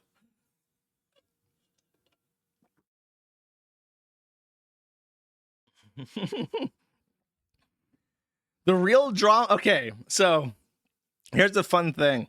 I teased in the Matt at the Internet thread that this was going to be my most controversial stream ever. And I teased at the beginning of the stream that was the same thing. And our drama fan, who was the guy with the fuck is the name of that show? I like that show and I can't remember it. The Venture Brothers avatar. He votes 2. He votes 2 for Casio Lion, putting him in the minority. And I bring this up because in the thread, he said that in reply to me saying this is going to be a controversial stream, he said, you're going to take the side of the Redditors over Michaela Reigns. So my opinion is, as he is a ex-Redditor, recovering Redditor, new R drama fan. He has issues. He simply cannot side against his pooner brethren, his brother in arms, Casio Lion. He can't do it. He can't betray his see, that's what I mean, man. You can have these legal immigrants, but they're always going to be loyal to where they came from. You have this legal Redditor immigrant, but when it comes down to picking a side between the Save a Fox lady or the Redditor, he can't betray his countrymen.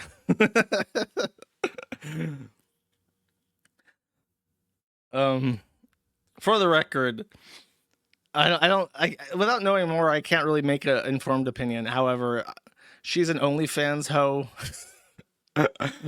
So I'm not on her side, just instinctively. It does seem like the whole reason she's doing the cute fox gimmick is not even self-enrichment, but to like be told, oh, you're such a good person. Oh my God, I can't believe you do animal rescue for a living. That's so noble. You're so good.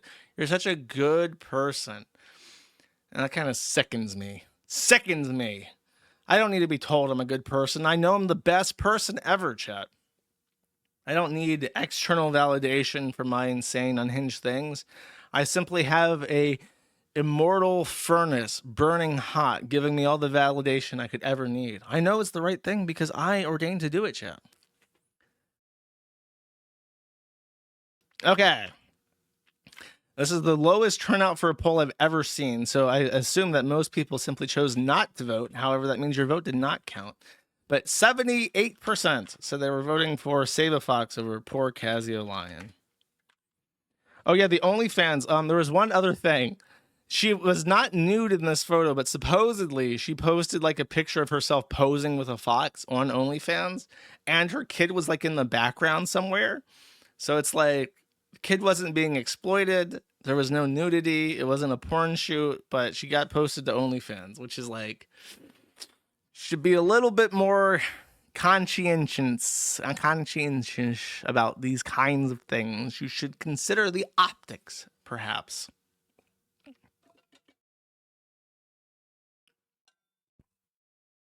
Next.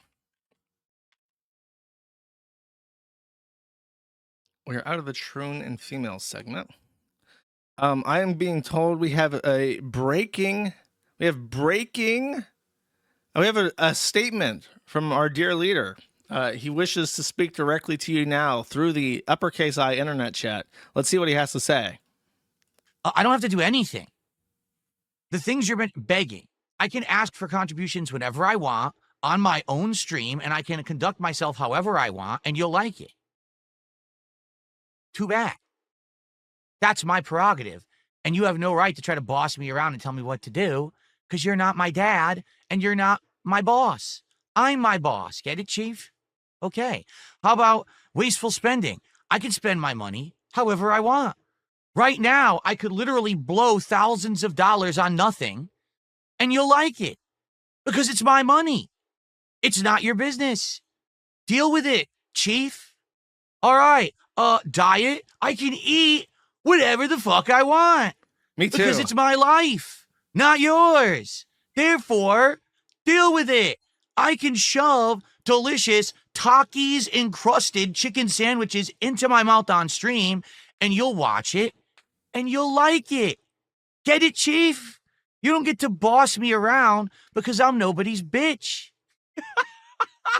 I don't know where you thought this was coming from, that this is going to go well for you. It's not.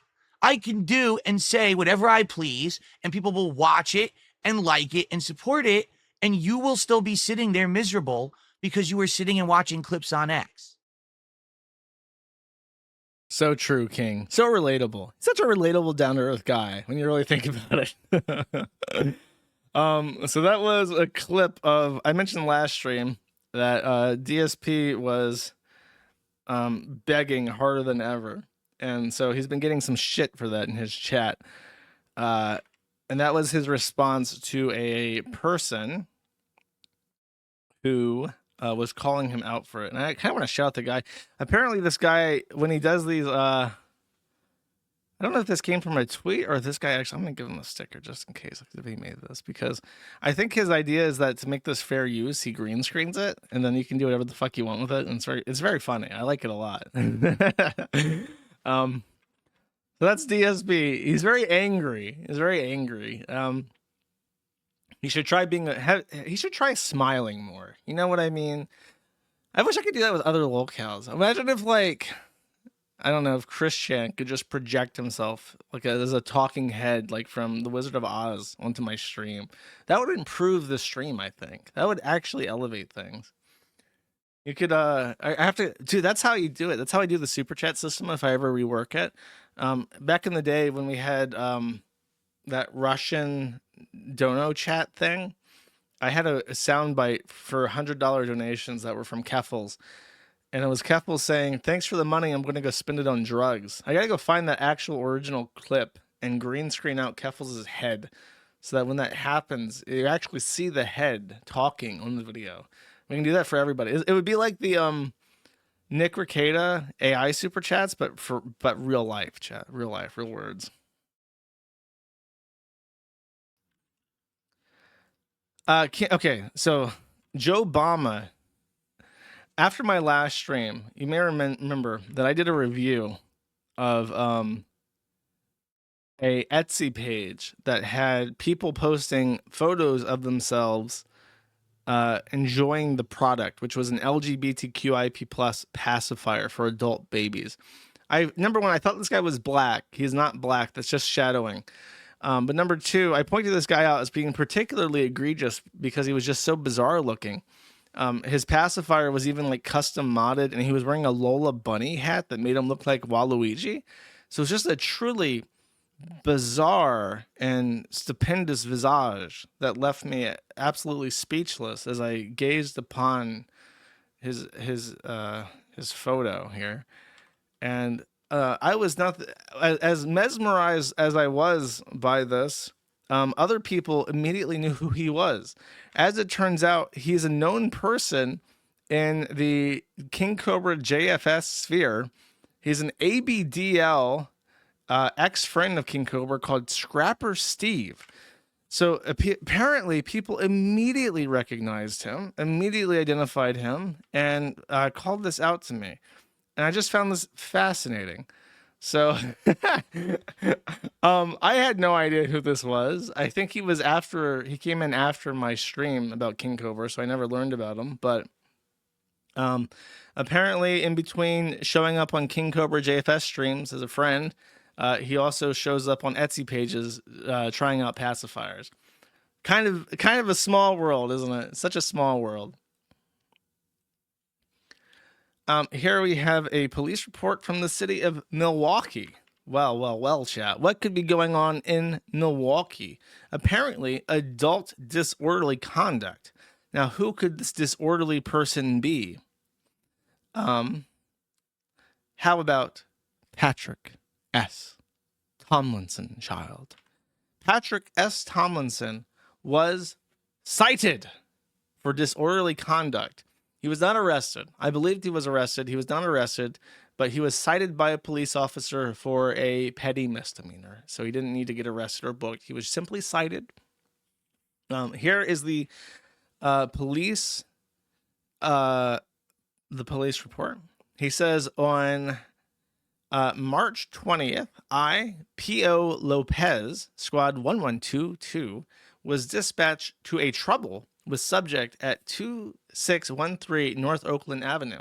I spoke with the caller, who stated that he had worked for JB Hunt Transport Services and was making a delivery to this address. He stated that he had made contact with the recipient, Patrick S. Tomlinson. The items being delivered included fence building materials. Caller stated that Tomlinson advised him to place the items in the concrete parking slab behind the residence. Caller stated that there were vehicles parked back there, but Tomlinson stated that it was fine to put the bulky items back there. Caller did as instructed.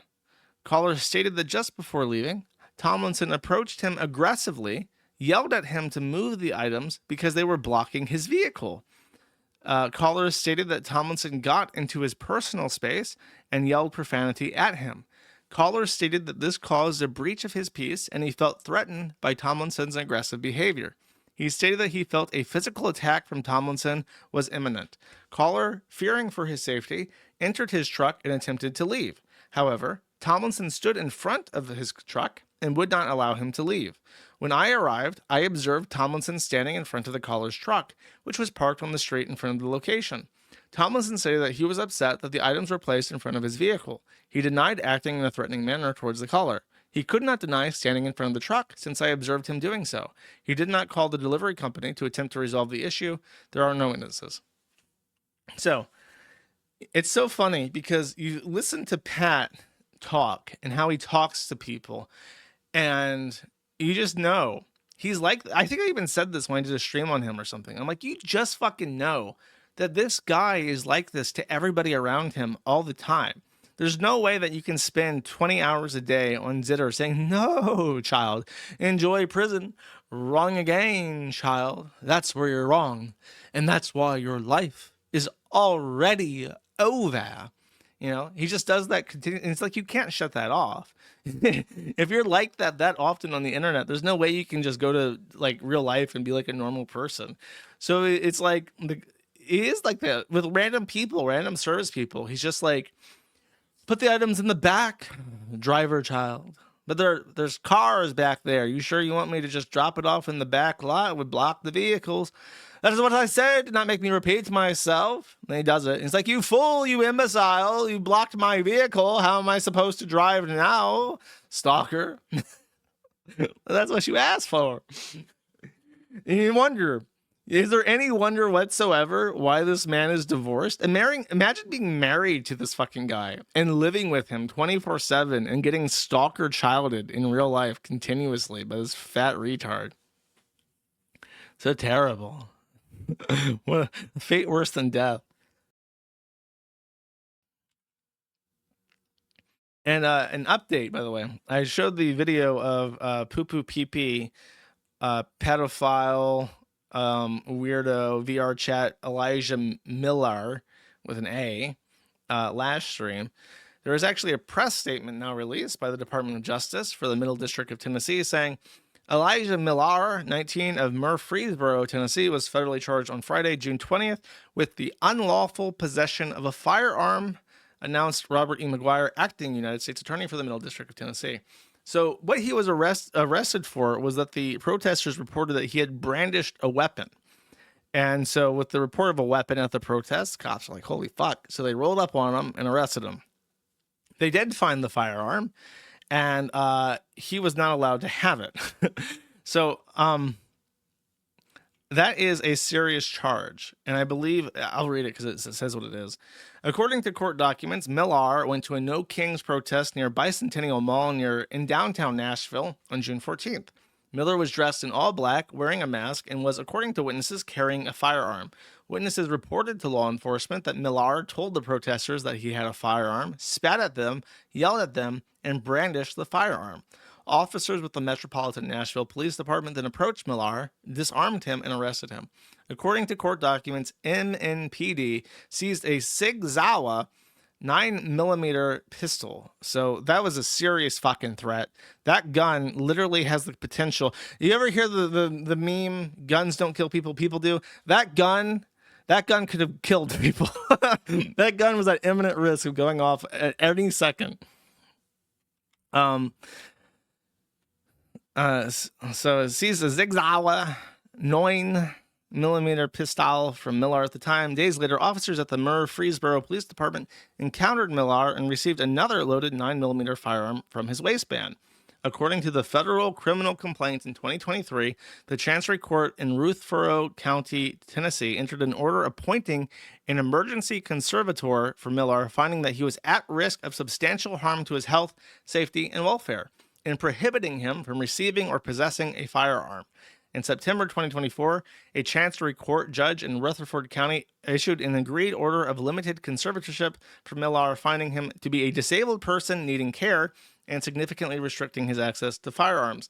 The right to peacefully protest government action is guaranteed by the First Amendment and cannot be infringed upon by armed individuals whose actions put people in danger, said acting United States Attorney Robert E. McGuire. Our efforts to hold firearm offenders accountable are designed to keep all members of the public safe from potential violence. If convicted, Millar faces a maximum of 15 years in federal prison and a maximum fine of $250,000. He is 19 years old and is facing like the majority of his life in jail, in prison, in federal prison. So if you're wondering, in the United States, if a judge says you can't have a gun, it's actually a really big fucking deal, and you're not actually supposed to have a gun, and they really fucking mean it that you're not supposed to have a gun. And the reason, I mean, this guy should not have a fucking gun. He's a lunatic.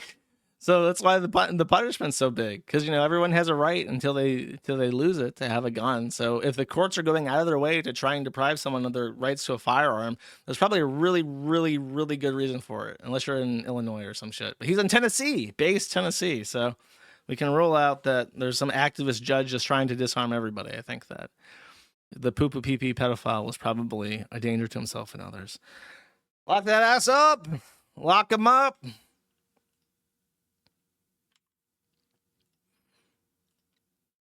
All right, next. Oh, God. This is a mouthful, too. Give me a second. Outside of Memphis? You mean Memphis 10? My boy Ethan Ralph is from? He Tennessee Titans all the way. Actually, he's not Tennessee Titans. What does he root for? Oh, he roots for Kansas City. Does Memphis usually, do people in Memphis usually go for Kansas City Chiefs over the Tennessee Titans? Oh, you know what? Titans are college football, and Kansas City Chiefs, they are regular football. So it could be Titans. I don't know. Gay people do. Titans are also NFL? I thought they were college football. Oh my God. So do people from, okay, look, I know he's from West Memphis, Arkansas, so this is a redundant question. And of course he would go for the Kansas City Chiefs over the Tennessee Titans, but would people in Memphis go for the Titans over the Chiefs?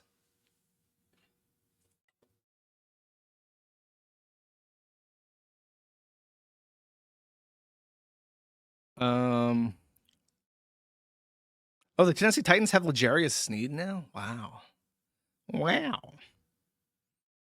No. Wrong. Okay. I see.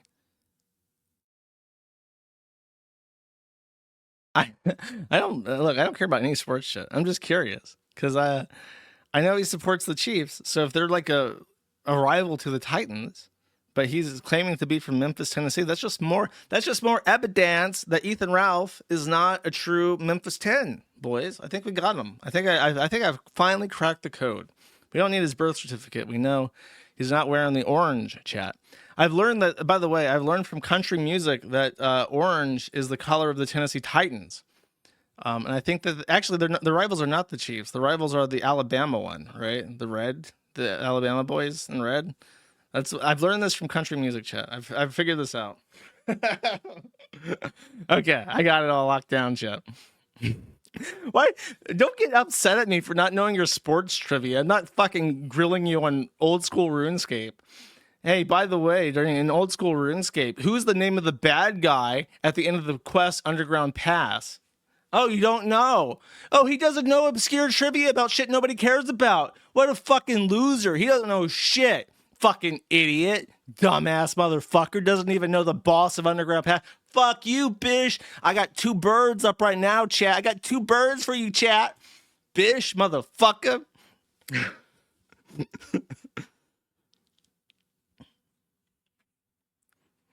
Get in the bin, bish. Okay. Next.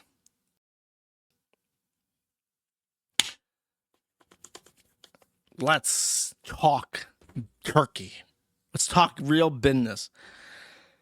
So, if you are a member of the European Union, if you are a resident alien or national of the European Union, I would implore you to go to stopkillinggames.com or to the Kiwi Farms and click this link and go to this page. And all you have to do to sign this petition, I would like you to sign my petition. Can you sign my petition? You must enter in your nationality, and then you have to fill in a little bit of information so that they can verify who you are. It takes 30 seconds. And the initiative is to get the European Union, the EC, to begin negotiations with the video game industry to force them to add to their game contracts moving forward a plan for the end of life of their product, so that at whatever point the company begins to drop live services from their server clusters, shut them off permanently, they will provide to the license holders of their game a some way to continue playing it. Either update the game to include a single player thing, release the binaries that include the servers so people can self-host and do LAN or do like private servers, something like that. That's the initiative, and that is a very good thing, I would feel, on its face. Though apparently, when you submit this request to the EC, that's like your starting point. That's like the best case scenario. And generally, at some point, the European Union and the industry will meet halfway and provide something that makes nobody happy.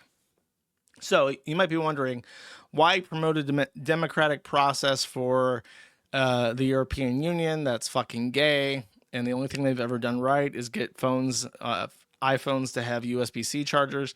Like, why even bother shilling for the European Union juice? This isn't like you at all. In fact, this is betraying your principles. Well, that's where you're wrong, stalker child, because I'm not betraying my principles. My principles are airtight. Even if you don't give a shit about video games, you should still sign this petition, because there is an enemy of all freedom, peace-loving people on the planet, and his name is Maldavius Figtree. That is his real name. Actually, it's not. It's his persona name. His real name is Jason Hall. He prefers to go by Thor because he's a faggot, but his furry name, as you can see, for his like little otter or whatever persona, is Maldavius Figtree.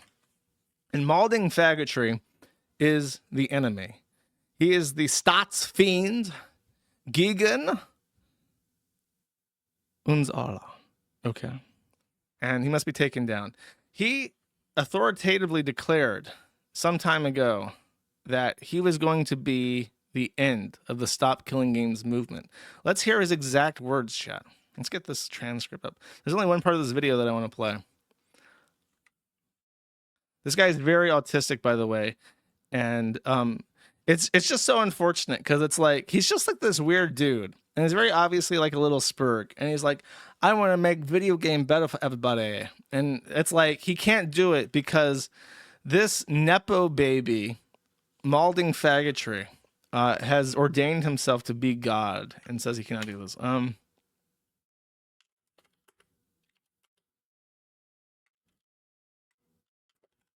Okay, here we go.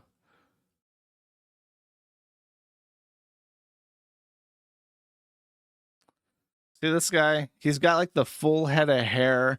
He's got that intonation. We talked about his voice before, how supposedly it's fake, supposedly it's not fake. Regardless of if it's filters or not, he has that radio voice. So he's like the exact opposite. You have this weird looking guy that just wants to play old video games. And then you have this guy that's like this fucking industry plant that is like super normal looking. And he has decided that he's going to bully this poor nerd and ruin his Stop Killing Games initiative by spreading outright lies. More in particular, the big lie that he told was effectively, if you let this evil nerd pass this petition, the European Union would send in the Stasi to every game development studio in the world, guns drawn, zigzawas at the ready to drop game devs in their fucking place if they did not agree to be contractual slaves to the European Union and edit every live service game that ever existed to become a brand new single player experience. That is the lie that Maldavius Figtree said about the Stop Killing Games initiative. And as a result, his little chudlings went after the poor nerd, Accursed Farms, and spread lies about his initiative to try and ruin this poor lad trying to save video games. And let's hear what this shining genius, this former Blizzard employee, his father, who was one of the first 10 employees of Blizzard, and then who coincidentally just got hired by Blizzard, just coincidentally happened to be hired by Blizzard, a company that just coincidentally happens to make some of the most profitable live service games that have ever fucking existed in human history. Some of the most profitable, always online, no end of life plan online services that have ever fucking existed. Just so happens to be the Nepo baby of somebody involved in a company like that, talking shit about a petition to make games permanently available to the customers that bought them. Let's see what he has to say about poor Ross. Shit. It's shit. Not only do I not want to back this, I'm going to actively tell people not to. That is awful. That is a horrible goddamn direction. That's awful, dude. No, eat my entire ass.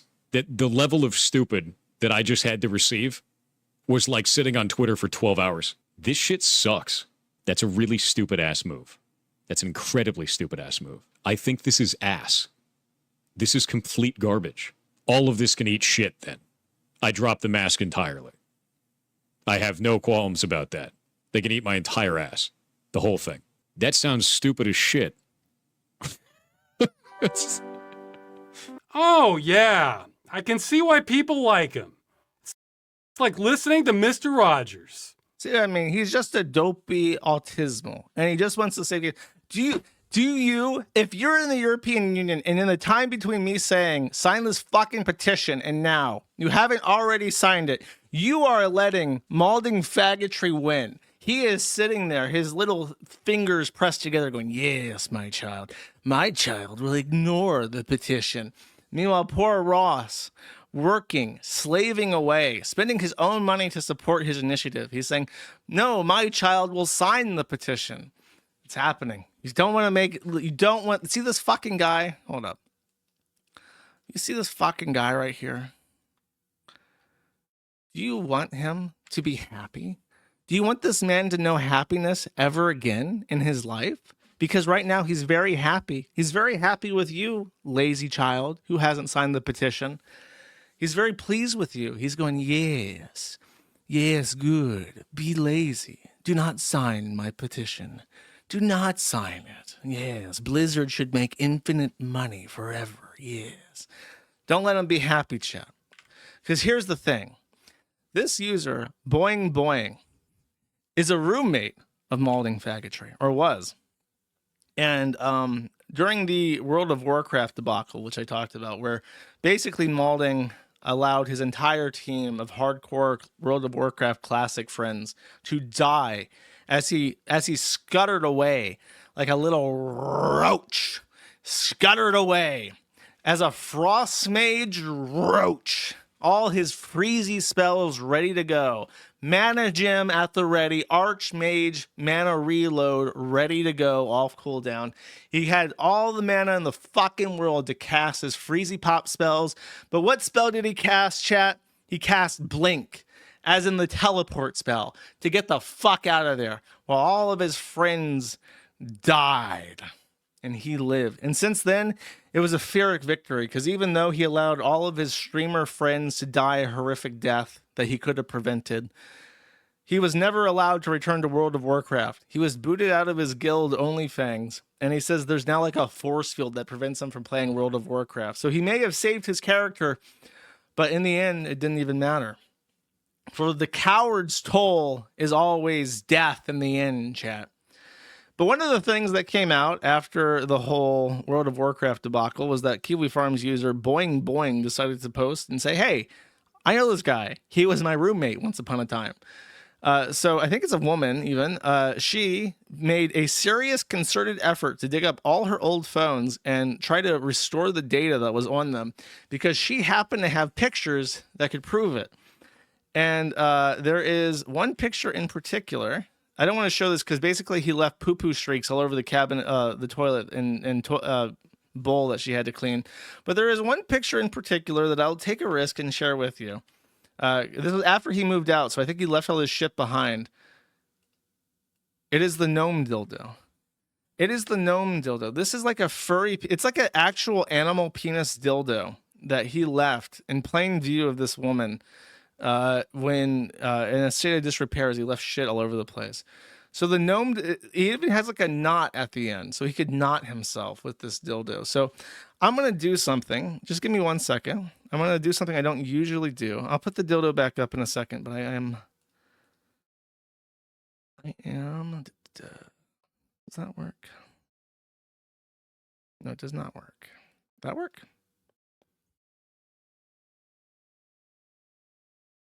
No, that does not work either. What? Come on now. Don't do me like this. How does he do it?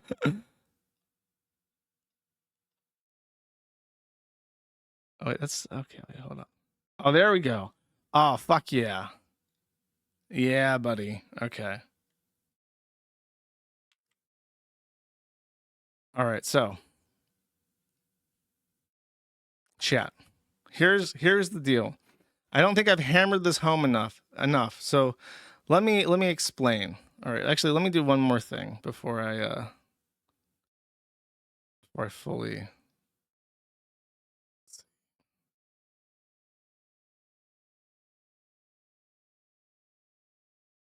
Okay. I'm gonna put the dildo in the corner, chat, so that you can see it. Okay, this is really looking really good now. Okay, so let's do this. So if you do not sign, if you're an EU resident and you don't sign this petition, right? So this is what's going to happen.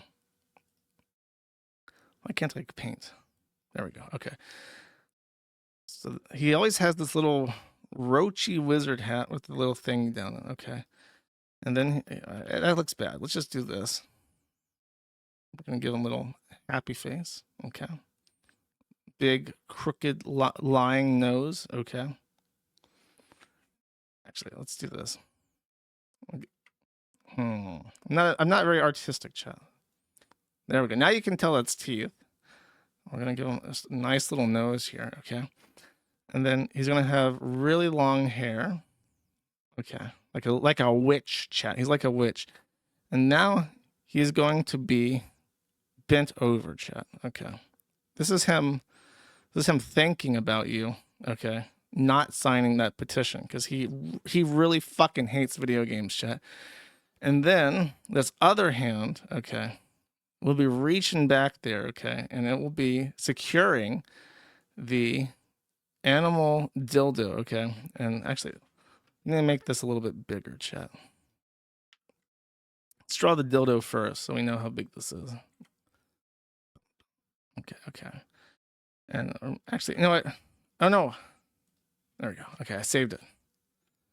There we go. Okay, nice and big. We can do this. It has the little animal dildo thing. Bam. No. Okay. This is what's happening right now. If you've not signed this petition, okay. This is Jason Thor Howell anally pleasuring himself to the animal dick dildo as he thinks about you not signing that. He's so pleased. He's talking in that really deep voice. Yeah, my father worked for Blizzard, one of the greatest live service publishing companies that's ever existed, but I swear that has nothing to do with me being hired by Activision Blizzard. And in fact, if you ever even imply that that was the case, I will ban you from my chat because quite frankly, that's really disrespectful and it undermines all the hard work that I've done in my life to accomplish what I have. My video game's been in early access for 10 fucking years as an indie game publisher. And if you mention that either, I will also ban you because indie game development is actually really hard. Even though I get paid millions of dollars through my aggressive Twitch shilling and subscriptions and my YouTube channel that I just so happen to know all the secrets to exploit algorithmically to make boku fucking dollars, chat. That's why I can buy the animal cock dildos from Dragon Dildo because they're really expensive and I deserve the best, chat. Okay. So this is what's going on. Okay. This is what's going on. All these people letting poor Ross down. Ross is literally autistic. He can't help himself. Okay. He needs you. He needs you, especially if you're not like an English speaker. Unironically, the best people who could possibly help this shit right now. Because it gained like 80,000 signatures in a little bit over a day after he made this video talking about Jason Thor Howell. So it's like, it's possible. It just has to happen really fast. It's like on track if it gets 10,000 signatures a day. And I think the people that need to do it the most are like, here's the thing about, when I was in Europe, I looked at European streamers because I was like, can I learn like a language listening to like Twitch streamers? And the people that stream in like Spain and France and Germany and Poland, they all stream fucking Rocket League. And Rocket League is like a live service game. Those Rocket League streamers, if you watch Rocket League streamers, you need to contact your Rocket League streamer and get him in the language that he understands to understand the purpose of this petition. And as we've discussed, the purpose of this petition is to get this fucking asshole, where is it? Get this fucking asshole to cry himself to sleep. And I think if you show people that and you really drive home what this is about, they will sign the petition. They will advertise the petition in a language that other European residents will understand. And we will all benefit and prosper from this, okay? Tell your mom. tell your dad, tell your brother, get them to sign, show them the picture, and they'll be like, ay Dios mío, un americano horrifico. I'll sign all your petition. I don't know how Spaniards sound. They probably sound more bippity boppity like Italians. I've never been to Spain. I had no interest in going to Spain.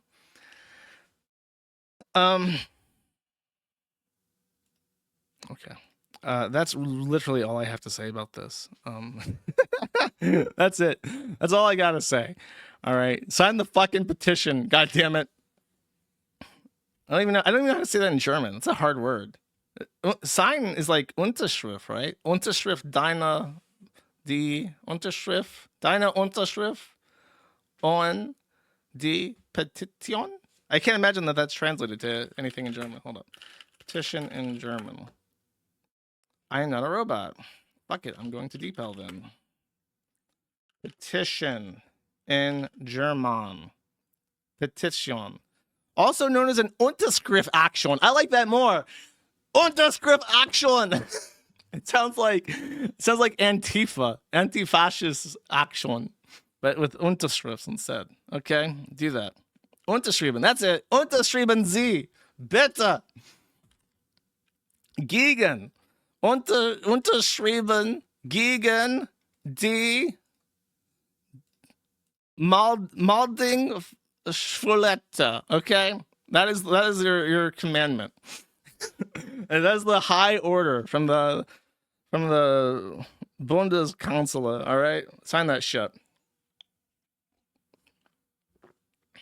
It's such a beautiful language.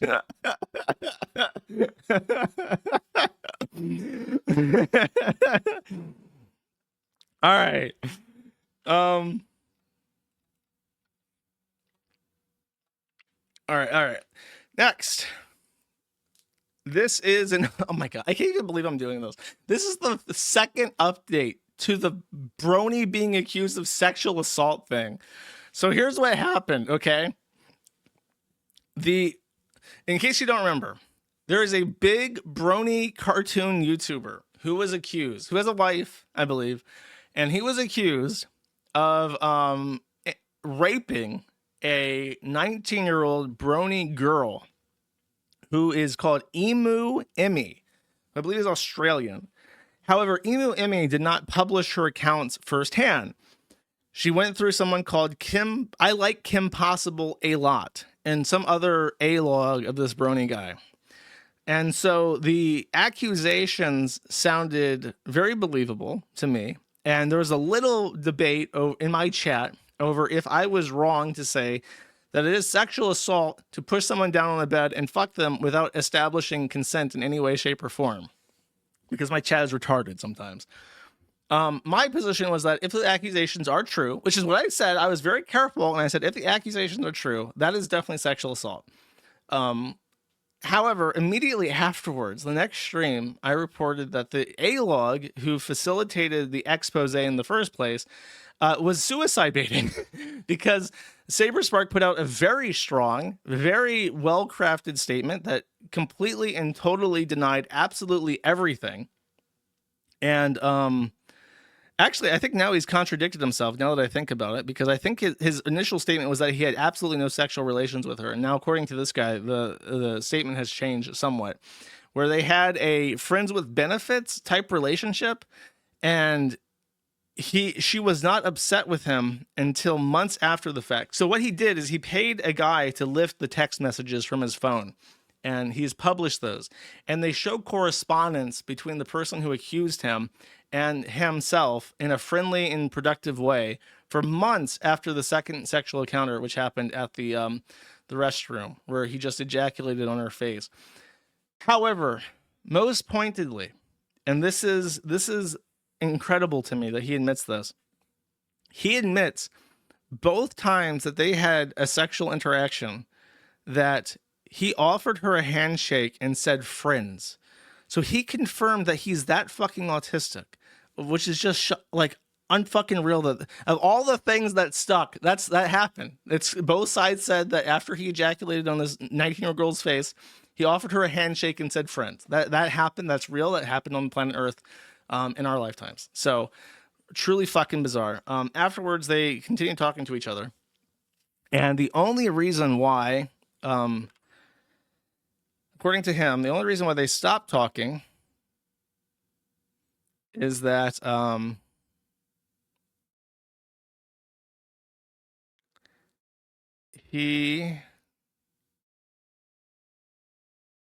where is it? Oh, he unfollowed her on Twitter, and she freaked out at him, and that's when he eventually went no contact with her. But I'll just read the points point by point.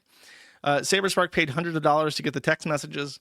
They were in a casual sexual relationship that lasted months, and they lasted months after the assaults, or the alleged assaults, which directly contradicts what Emily stated in the video, that they broke off contact after the second time. They discussed being friends with benefits in text messages. Saber ended the relationship, not her. She took it very poorly. Saber apparently was not able to stay erect during sex. The handshake and friends did in fact happen. And then after the second time, and this is kind of where it's like, okay, she's fucking nutso. She did a pregnancy scare. She lied to him about having a IUD, which is a intrauteral contraceptive device.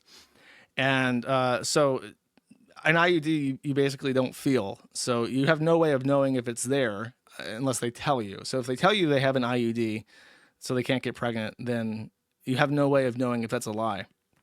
So he had unprotected sex with her the first time, as was discussed. And she told him that she might be pregnant, which is what coaxed him to meet with her a second time, where he then ejaculated on her face and said friends again. And after that, he made it clear that he did not want to release. After it was clear that, after she cleared up that she was not actually pregnant, that explains why they went from sex to whatever the fuck that was in the bathroom, by the way. He didn't want to have sex with her again. That actually makes sense. That story makes sense because he didn't want to have sex. They were already having sex. So why not have sex a second time? Because he was afraid of getting her pregnant because she was doing a pregnancy scare. Okay, I got you. That's following logically. That tracks. Let's see. Then after the scare was over, he basically started ghosting her. She continued to try to talk to him. They had back and forth. And then after the unfollowing her on Twitter, she went crazy. Then, to make things worse for her, she was coaxed by the I Like Kim Possible a Lot and the other retard that wanted to jump off a bridge into doing a expose story about Saber Spark, which was horrifically bad and went nowhere and was immediately refuted by him. So yeah, that's kind of fucked up. Apparently she was molested when she was 8 years old. Apparently she's got BPD. Apparently she pulls like the I was molested at 8 years old thing like a lot. Like if you ever upset her, she is known to do that. So people don't like her. She is crazy. But she hasn't actually, I don't think she's spoke. I think, has she actually spoke? No. So she's like ghosted. This is all coming from this other bitch. And I don't know. Let me show if I can show this on screen. Cause there is a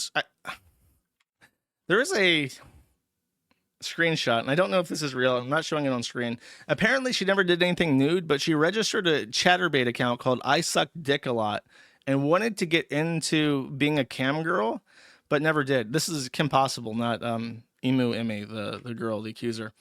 But KP says that I hide this. This is her response. I asked you guys to stop talking about this publicly in the server. I don't know the exact specifics of the new information. What I do know is that there's general implication there was some kind of sexual encounter, and unless you were there or someone recovers video footage of said encounter, I'm stopping this in its tracks. We, as third-party people, can never really know. I mean, you're the one that did the whole stream on it, lady. I'm stopping. Is the accuser perfect? Doesn't seem like it. Is this also leaning into some perfect victim ideology? Absolutely. I understand some parties are hurt by the situation, but there are multiple parties hurt, and I am tired and not even being a consideration. Woman gets ejaculated on in a bathroom by a brony. Unrelated third-party woman most affected. This is a complicated situation. It's really not. Where multiple things can be true, fucking enough. Do not bring up the situation in my server for the time being. It's upsetting and triggering. Due to the subject matter point blank, you're free to discuss it via DMs though. Well, I mean, try and fucking stop me from discussing it in DMs. Crazy bitch. This is in the chat, the 18 plus venting. What did I miss? I'm not going to say I can't force people not to talk about this. Trying to hide the situation doesn't make you look good. Ash, this is the second Ash. Ash the Rally Cat says, especially when other servers are already discussing it on Twitter and YouTube, which are more public than a Discord server.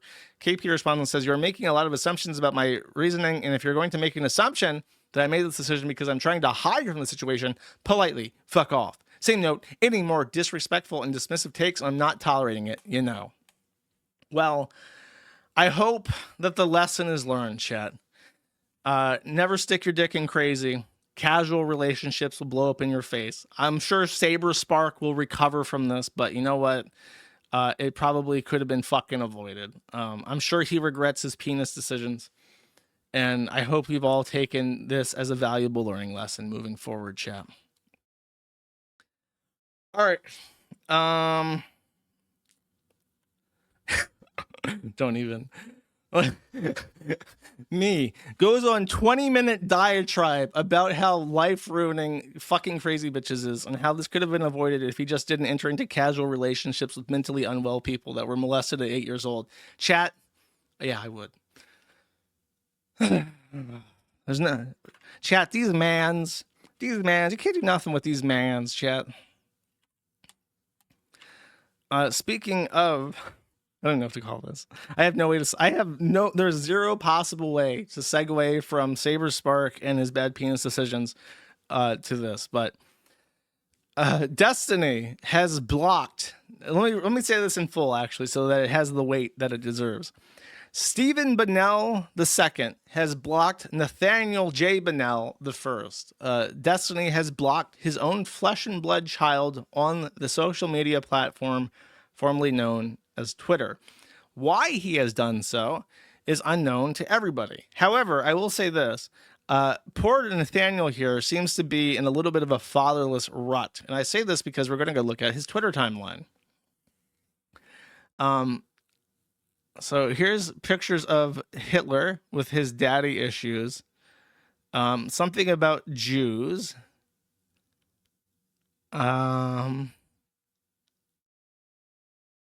He's posting in German. That's always a bad sign. The sun will rise again, he says in German. I think that's probably a quote from Hitler. Jews will make great lampshades. Now you might be thinking, based Hitlerite Destiny child. Cunny is love. Cunny is life, says Destiny's child. Chat, the kids are not okay. Okay, the Hitler posting might be funny, but he appears to be getting groomed pretty fucking hard. Now, granted, I think he's like 13, so I suppose being attracted to girls his age is normal and healthy for a young boy. However, if he had a father in his life, his father would be telling him, don't talk about child pussy on Twitter because it's never going to go away. You will be 45 fucking years old and people will be finding your cunny is love, cunny is life posts on Twitter, Nathaniel. Don't do that. He got followed by Next Wave America National Socialist Zoomer and says, we fucking won, Hitler salute, ASCII emoji thing. I think there was pictures of him face swapping himself with Hitler. Oh, this is a great one too. Why women get elves, and then it says what liberalism does to a woman, and it's a normal-looking girl being tatted up into a monstrosity. And then what conservatism does with a woman, and she has a baby. Nathaniel says that hoe on the bottom looks like a man to me, which I think that it's normal for teen boys to not find pregnancy and motherhood like attractive because you're a teen boy and you don't want a baby. But yeah, what a fucking take, bro. I think he's also an atheist. This is like what's his face? Who's like Will Smith's kid? If you base faith on facts and evidence, where is your faith? You're only believing because you know it's true. Thus, there is no faith in the word of God. So don't substantiate your beliefs with evidence because then it's not faith alone. Cool. Awesome. I think that there is no lower category of any form of media than a teenage boy's take on religion. I think that is the absolute bottom of all things fascinating on the planet. In 7th grade, I used to legit pray that my hot teacher would take advantage of me, he retweeted. Rape Anzu, which has he's a cunning raper because he has the snowflake in his username, got retweeted. He says, follow him, this is his account. He's fucked, man. Destiny, you fucked up. Oh, here it is. Here's what I was looking for. So here's the face swaps of him on Hitler. It's just like, this kid's toast. This is what fatherlessness does to a MFer in 2025, our year of the Lord, okay? This is what being a directionless, rudderless teenage boy with infinite, unlimited, unrestricted access to the cyberspace does to the fragile psyche of a child. This isn't like even unique to Destiny or this kid. Nathaniel's not special. This is just what happens. You connected a little boy to the internet with pornography and weirdo cults about cunny, and then they're like a pedophile Nazi that eats their own shit and brandishes a weapon at a rally. You know, if something doesn't happen, he's going to be like Elijah Miller and he's going to federal prison. Like, and the thing is, he is, there's nothing like, there's nothing wrong with him as a person. Like, at like a basic level, he's just a teenage boy, and teenage boys are the dumbest fucking people on the entire planet. But he is particularly vulnerable to actually being groomed by psychotics on the internet, not because he is somehow inferior or dumber or more susceptible, but because he is Destiny's child. And so as a trophy, people are going to naturally try and befriend him and give him stuff and give him attention and tell him how cool and funny he is and try to hook him up with their friends. Like they're going to do that to him and make him feel really good and really popular because they want to get at Destiny. So it's not that he's particularly stupid or particularly, you know, there's something wrong with him. It's that because of who he is and because he's unprotected as a teenage boy with no father figure, he is going to get fucking hounded by psychopaths. It's not even a political thing. If it wasn't the fucking cunning groypers, it would be the trannies, and he would be trooned out. You know, like probably what happened to Elon Musk kid. He's a target. He's a fucking target. But yeah, this is fatherlessness in 2025, chat.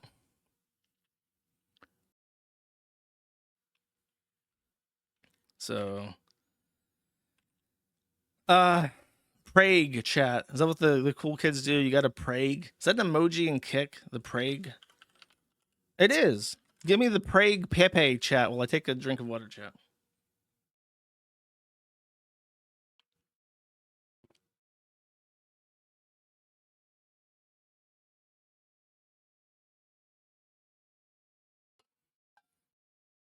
Okay. It's funny, whenever Bossman gambles, he asks his chat to pray up for him, so nice to see. Look at all the support, buddy boy. You're not toast yet. You can dig out of that hole. All right, next. We have a statement from Cloud9, which I believe is a gamer, like a pro gamer thing owned by Tencent. And I say owned by Tencent just because the logo of Cloud9 looks exactly like the Tencent logo. I'm pretty sure. I could be hallucinating this. I don't know. He says, or they say, official statement from Cloud9. We are aware of the recent incident involving Joseph Mango Marquez and fully acknowledge the concerns raised by our community and partners. Following an internal evaluation, we have made the decision to release Mango from Cloud9. Okay, so who the fuck is Mango? Let me check the notes here, chat. Let me check the notes. Ah, he's a Smash Melee player. Shit. Oh, shit. What the fuck? Uh-oh. We got a Melee player. We got a Melee player in a text scroll. Oh, jeez, dude. So let me warn you. I have not seen these clips. I offloaded this to somebody, a little helper. And I said, helper, number one, determine if these clips can be played on my stream. Number two, determine if they should be played. And the determination was from the helpers that yes, this can be played. And yes, this should be played, chat. However, they warned me. This is cringe. This is cringe on par with Six Hexenhammer 666 groping his girlfriend on stream. It's apparently extraordinarily uncomfortable. So, if you are someone of a weak disposition who does not want to see extreme cringe, you may look away now. I am a person of weak disposition who can't handle extreme cringe, but I'm being paid, chat. So, let's do it. See, we're not drunk, guys. Yeah, we're not drunk. But Mango, on the other hand. Oh man, look at that face. Look at that face. Oh my god. That's already he just like tries to like jump over their chair and like straddle her with his crotch, and he's like she's like ah, ah, ah. On the other hand. No. Oh dude. He's humping toes. No. Dude, she's like they're oh jeez, dude. He's like hip thrusting at them, and they're like trying to avert eye contact like he's a homeless man. End the stream! End it! End the stream, Mango says. End the stream! Look at the chat. What the hell? Mango, the fuck? Surely not. He is drunk. Mango, go away. No. Mango, so creepy, bro. Bro, stop. Oh, hell nah. There's no way. Someone get him out of there, lol. Infinity Odin is If Infinity Odin was at this party, he would have saved this man's entire life. Mango, horny and freaky. Bro, and then Sammy says, that was too far. I think they're calling out for Agent. I don't know who Agent is, but maybe he's like a bouncer. They're trying to get his friend to help him. Someone even said canceled in the chat, so they knew it was coming. You're trying to do play it down. You trying to do thug round or no? It was his fan. Wait, did he say what? You trying to do thug round or no? Mango's humping Emily. Mango's humping Emily. I'm not.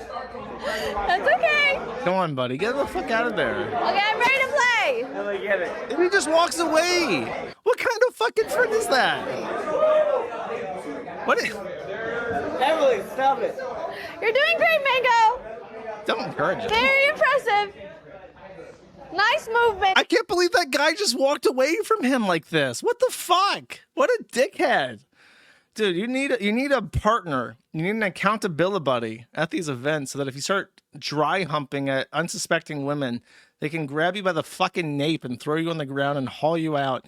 You can get away with maybe 3 air humps before you're officially canceled. So he needed an accountability buddy there, ready to drag him by his fucking hair out of that event.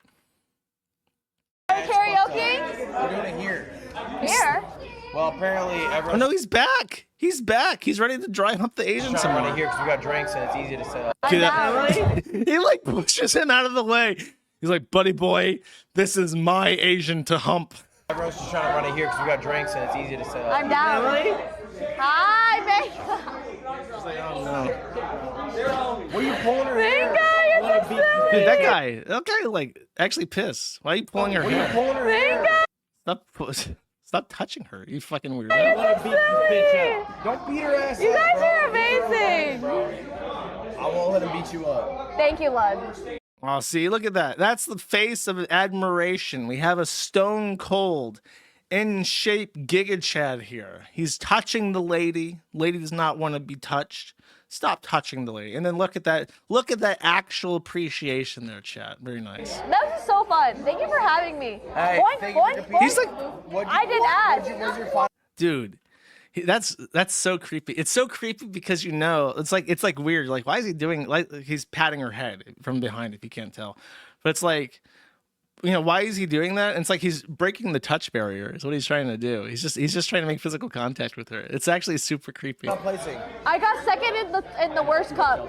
In the silver cup? Red shells. That's not bad. What the hell is that? That's not bad. Right? That Borderlands spawns are actually good. What? Was that Borderlands spawns are good? Dude, it's making me angry. It's making me angry that this guy that I stood up for, I said nice things about, he's just gonna let her like slap her fucking head. He should be shoving her the fuck out of the way, or him out the way now. It's fun.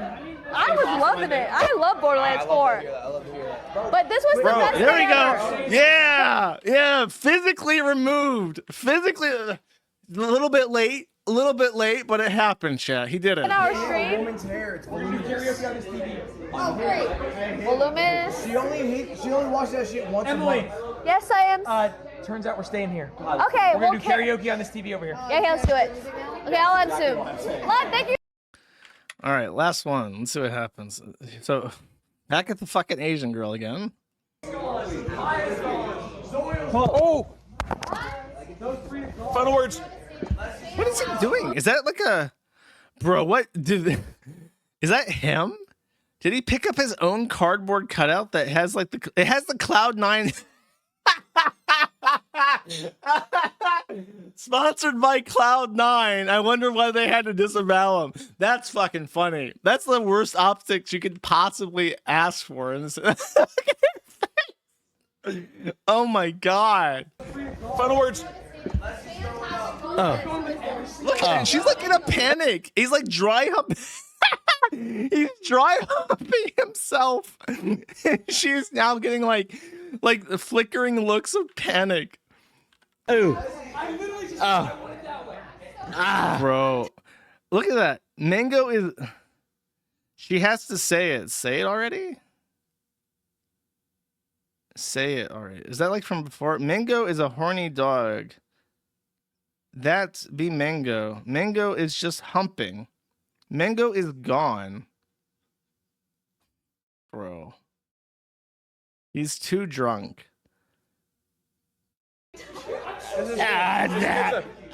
Wait, should kids do drugs? Okay, all right. Did someone finally pull him away? What happened? Did that guy pull him away? All right. Oh, Mango's so funny. Okay. No, he comes back. Holy shit. Okay. I'll just end him with my child. I'll meet you at karaoke. All right, yeah. Okay, bye. That's crazy.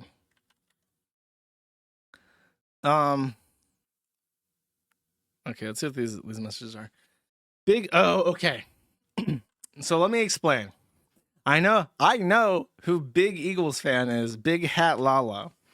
So you may not know this or would not assume this based on Mango's based on the footage you just saw.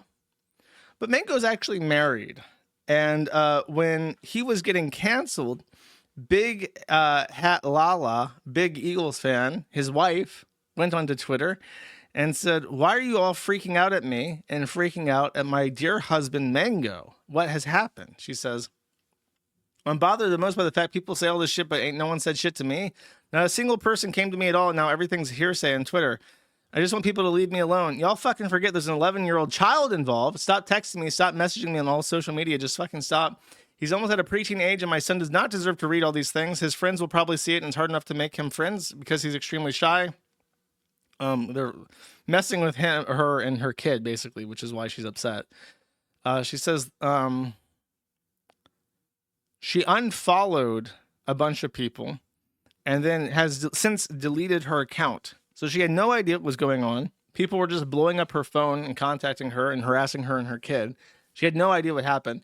Probably saw the clips that we just watched and is now gone. She has disappeared. So after that, in case you're wondering, this is her. So he has a child with her, who apparently is 11. I thought he was much younger from their pictures. I'm not going to show the kid, but that's them together. She's in her Eagles jersey chat, so confirm that is the Big Eagles fan right there. Obviously, way out of her fucking league. And I'm just going to say it. I don't mean to be an anti-chinky racist here, okay? But I'm just gonna say that he was already married to Better. I don't know why he's like horn dogging on this like Happa woman at the Melee convention. Very bizarre. He was banned from Twitch for dry humping drunk at a convention chat. And then I think his friends even caught shit because I think this is the guy in the first clip who had, or second clip, that had like the opportunity to pull him off. This guy, is that him? I'm a face blind retard chat, but I'm pretty sure that's him. So he had the opportunity to end this before it became a full on fucking disaster, and just didn't. And apparently he knew that Mango has like an ongoing problem with alcohol and is like an alcoholic. So he came out obviously and condemned this in the strongest possible terms. And then a lot of people were like, bro, you were right there. And your friend was right there being a retard. And you didn't do anything about it. You even knew he was being a retard. And he just like half committed to oh, that's Ludwig. That's like one of the guy from the Hacks drama, right? He was involved in that somewhere, isn't he? I've heard him before. Anyways, he caught shit for it for not being a good friend, which quite frankly he fucking deserves, because he needed an accountability buddy, and somebody just didn't step up to the plate there. Let's see, Twitter. He posted a statement, by the way, that I want to find. His name is C9 Mango on Twitter, so he has to update that at some point. Should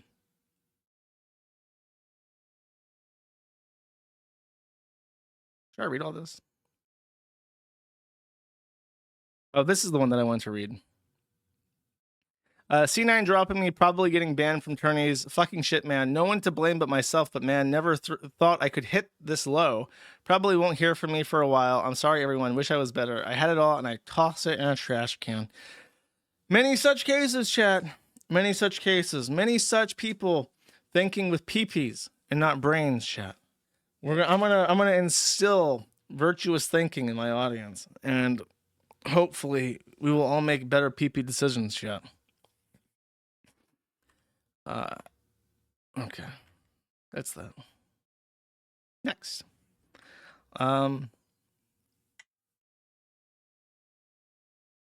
next up is Orcata, everybody's favorite.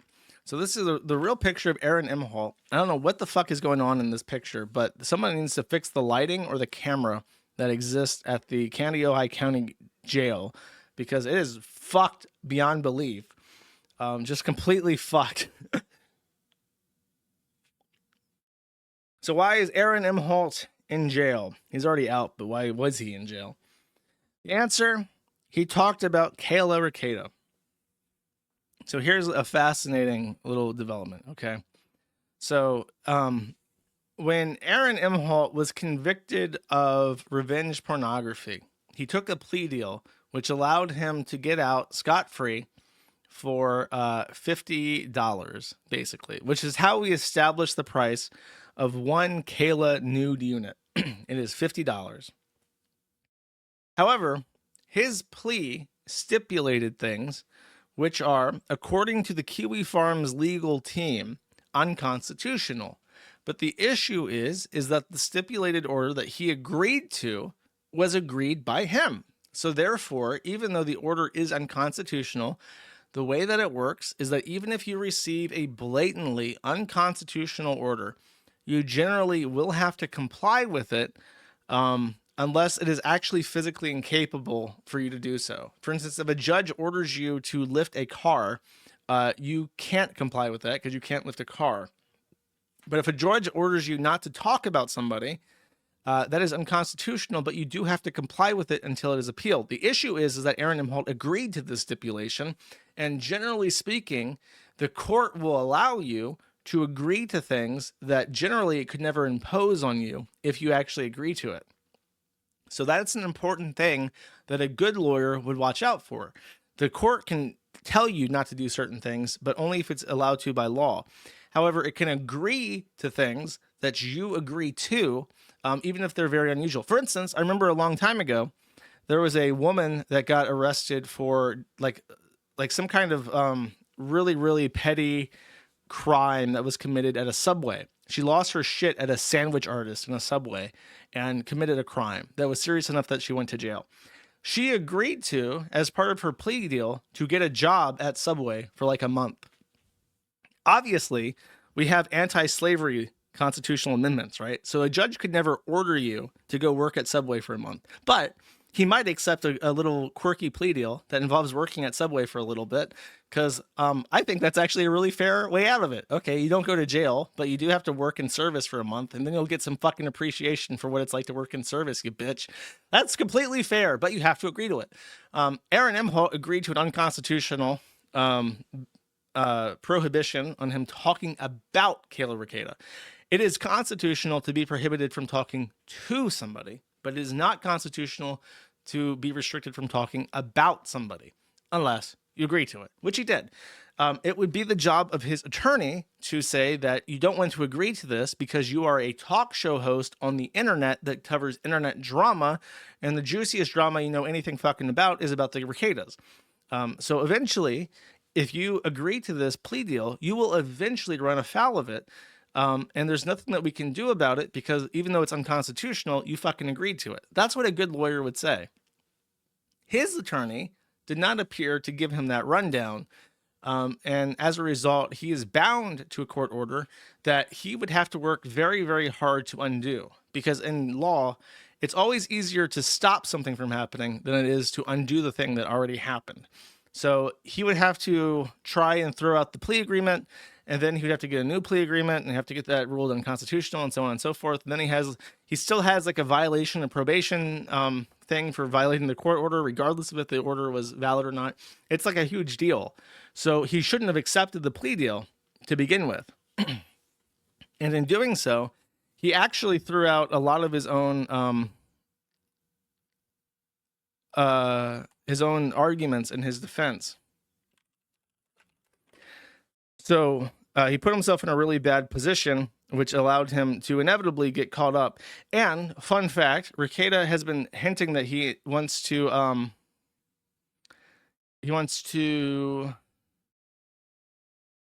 get his law license back. And he wants to get his law license back specifically so he can be a pro se litigant for himself, but also represent his wife and his companies. So as soon as he gets his law license back, he's going to be engaging in lawfare against all of his enemies to try and drain them of financial resources at zero cost to himself. So the issue with that is civil court and criminal court play by different rules. So if you are criminally held to a plea agreement that you're not allowed to talk about somebody, and then you're sued for defamation about somebody, you can be deposed. And in civil court, if you are deposed and you refuse to answer questions or provide information about somebody, the court instructs the jury to interpret that silence not as innocence, as it is in a criminal court, but as the worst possible thing that could ever be said. So if you refuse to answer a question, you're not reserving your right to be silent. That doesn't exist in civil court. You're actually confessing to the worst possible interpretation that silence could possibly mean. Did you murder somebody? That means yes. In civil court, that means you did. You not only murdered them, you fucking raped and murdered them and buried them alive, okay? That's what that means. So let's say that you theoretically agreed to an order that is unconstitutional that prohibits you from talking about Kayla Reigns. And then Kayla Reigns sues you via her husband attorney, Nick Reigns, who just got his law license back. In this lawsuit, he ends up deposing you and asks you a series of questions. You have two options. You can either talk about Kayla Reigns and go to jail for violating your agreement, or you can remain silent and be absolutely, totally fucking guilty for every single thing you are accused of because your silence must be interpreted in the least favorable way possible. That is what has happened to Aaron Imholte. His loud, stupid fucking mouth has fucked him as hard as humanly possible. And it's going to be very, very, very expensive for him to fight the civil suit and also to fight the retarded plea deal that he should never have taken to begin with. That is the opinion of the Kiwi Farms legal team. Okay, so that's not my legal analysis. A real lawyer came up with that. So, Nick has literally played 4D chess when it comes to Aaron Imholte, which is made much easier for Nick because Aaron Imholte seems to be playing against himself quite a bit. So he's really not in a good position. His bond was set by the judge at $100,000, which he has paid, I think, because you only pay a tenth. So he got a bondsman to give him $10,000 to pay this. So he's already out, but that's his bond. And I think child molesters in Minnesota get less than $100,000. But the reason why his bond was set so high, by the way, is because the plaintiff or the state raised that Aaron Imholte himself on live stream said he wasn't concerned about a violation of his plea agreement because Minnesota is so easy on criminals. So that thing I just said about child molesters getting less than $100,000 bond, that's literally what he said, and spat in the face of the fucking judge who heard that and then said, fine, motherfucker, I'll give you some. You want some fucking bond? You want to see some fucking bond, motherfucker? $100,000. Bang, bang. That's what happened. So that's why you keep your fucking mouth shut. Shut the fuck up. Aaron Imholte, shut the fuck up. Shut the fuck up. Get a different lawyer and shut the fuck up. Stop doing your fucking live stream. No one fucking watches it. It doesn't matter. Nothing you say on there changes anything. Nick Rekieta lives in filth and squalor. His kids fucking hate him. His life almost left him. You're not punishing him. You're making him very, very happy when you shoot yourself in the fucking foot over and over and over again. You are ruining everything with your fucking idiotry, okay? Stop it. Shut up. Just, what are you doing, bro? What are you doing? So his hearing's in October, I think, but he's out until then.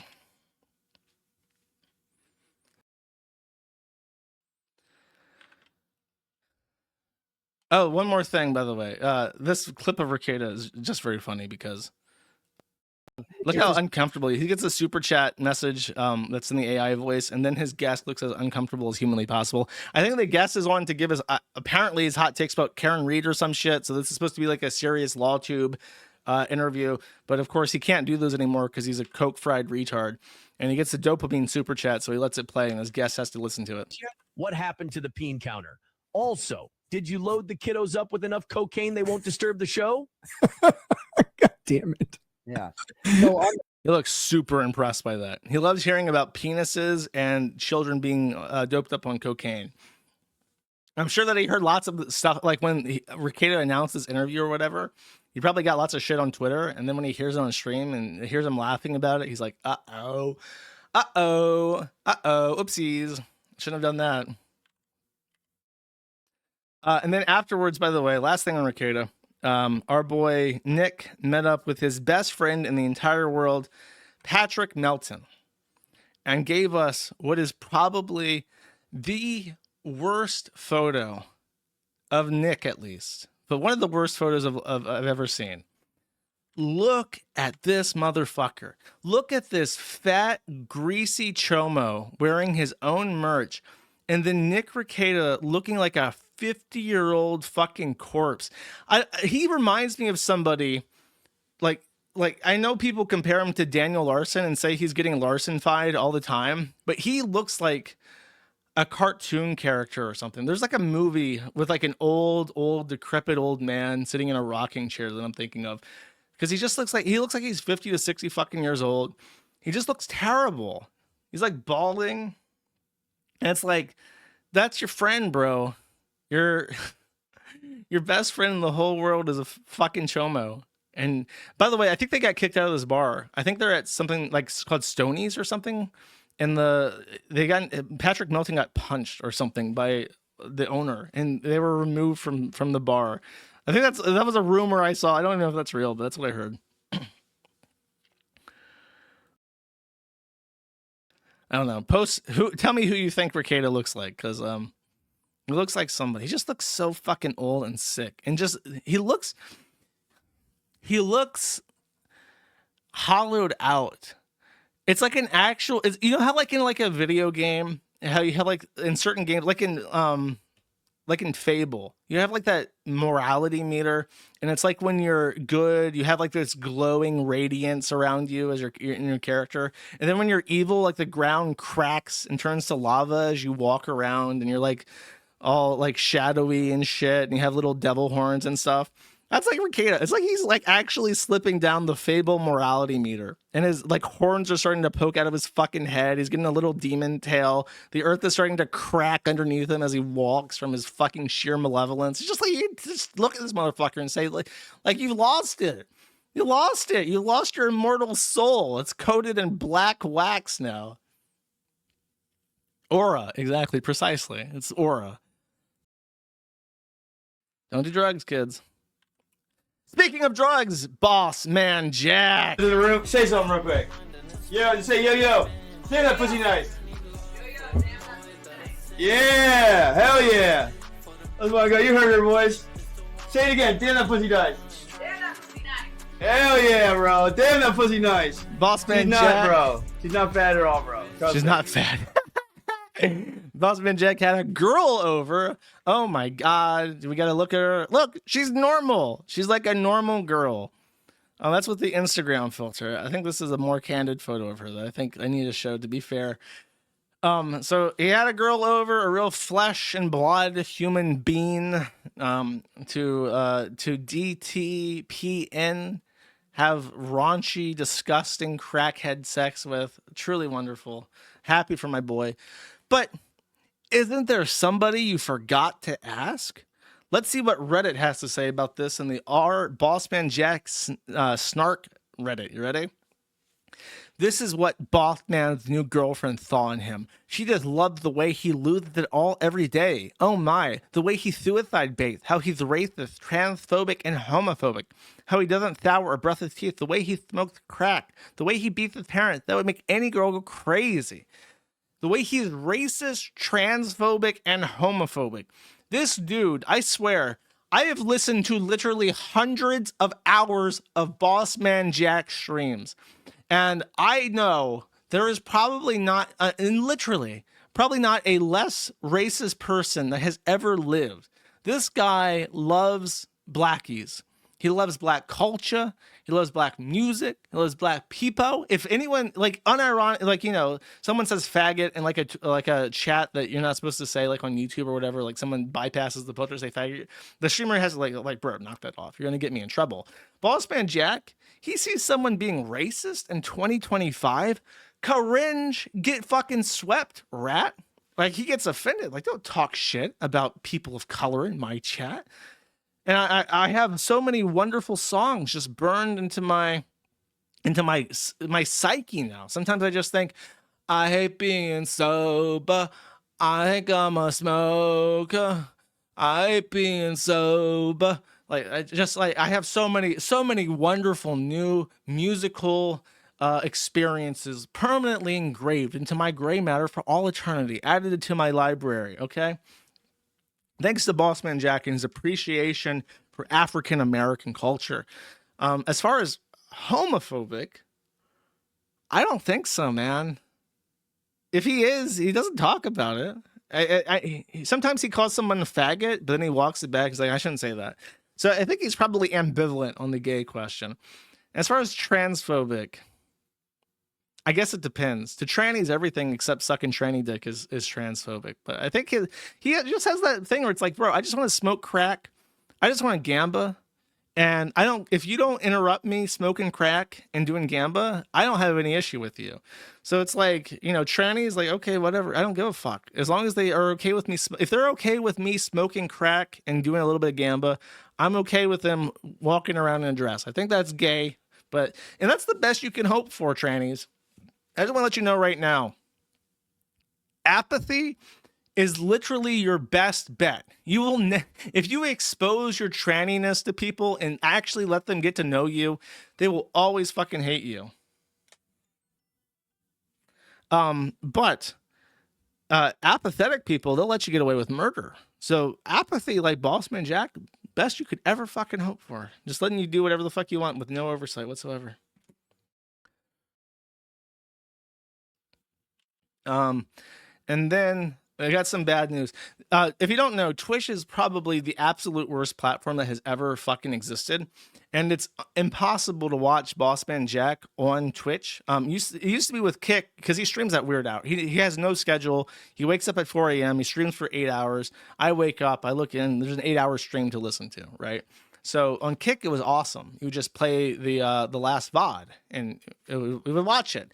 With Twitch, it sucks because they have some kind of content ID thing, and their way of handling content ID is to mute it. So you have to continually skip past half the fucking stream because if they hear, I hate being sober, I think I'm a smoker, then they just mute it for, you know, however long. And he listens to music nonstop while playing. So it's like half the stream is missing. So the anticipation of him returning to Kick is really high. But unfortunately, he has just announced right before the stream that Evil Eddie flipped the switch. Until Evil Eddie flipped the switch. Evil Eddie flipped the switch. Evil Eddie took it all back.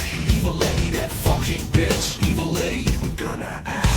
Dude, I swear to God, dude, I'm not joking, dude. I'm gonna do something stupid. I'm not even joking, dude. This is so wrong, man. It's so wrong.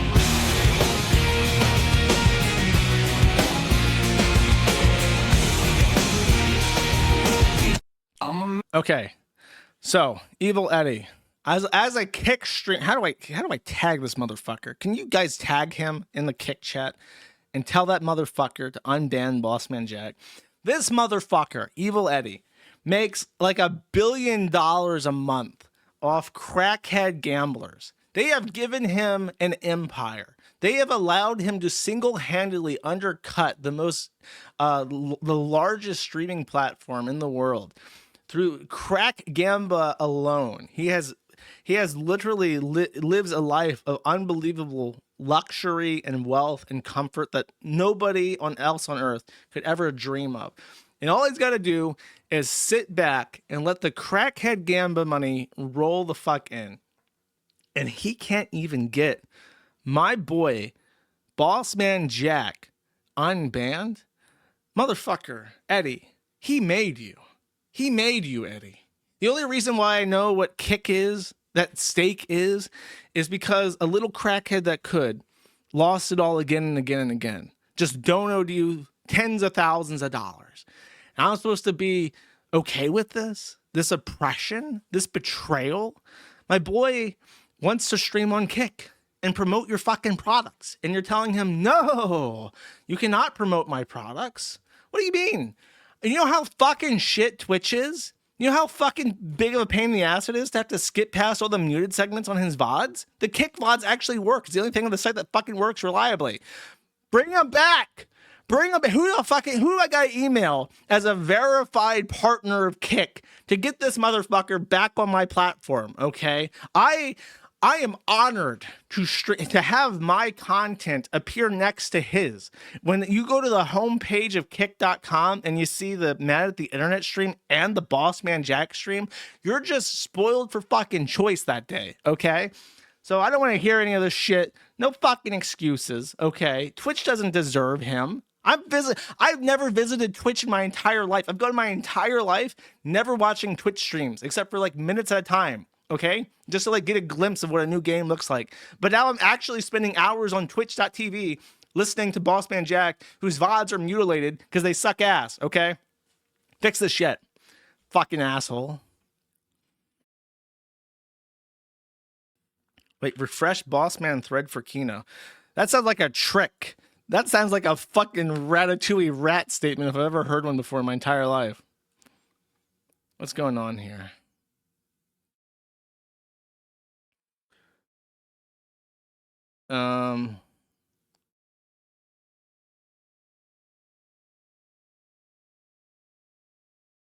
Are these clips? Should I play these clips?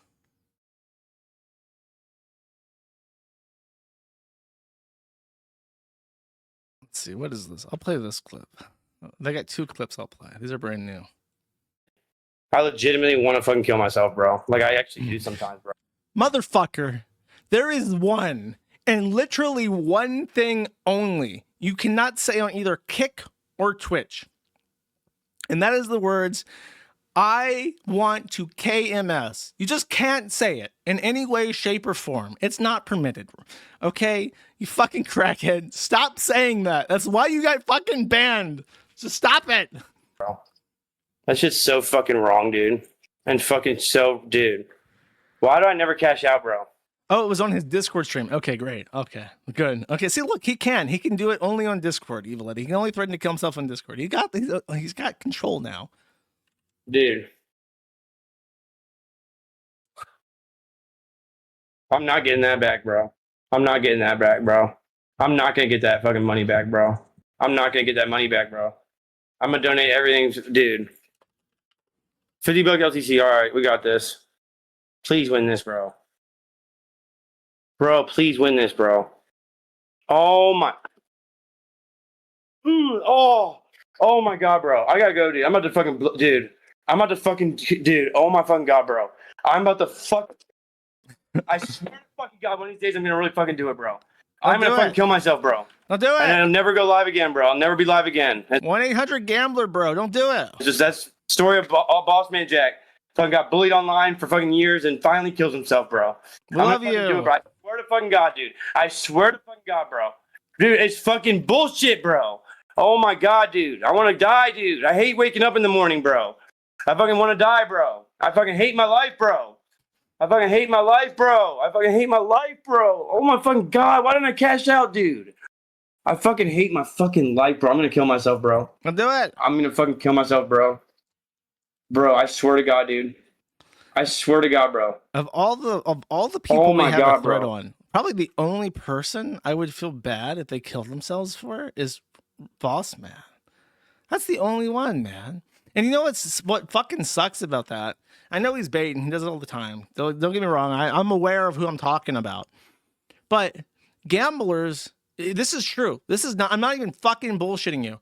Gamblers of all addictions, across all forms of drug addiction, of all, like sex addiction, whatever the fucking addiction, gambling addictions are the most lethal in terms of suicide. They have the highest rate of suicide in the entire world of psychology. Okay. It's like if you know a gambling addict, their rate of like killing themselves is actually really, really, really high statistically compared to the general population. So it's like, I don't know, man. I don't like it. He needs help. My boy needs help. But the thing is that with addicts, the only people that can help themselves are themselves. You can't be forced into rehab, you know? If you don't want to quit gambling, you can't quit gambling. All right, one more. Did I already play that? Yeah, I did. I already played that. Ah, so stressful, chat. So stressful. All right. So, here's your VTuber and Medicare roundup. This will be probably my most controversial segment of all time. I am unironic about that. I'm going to piss so many people off in so many different ways that, but no, I'm bored. I gotta spice things up a little bit.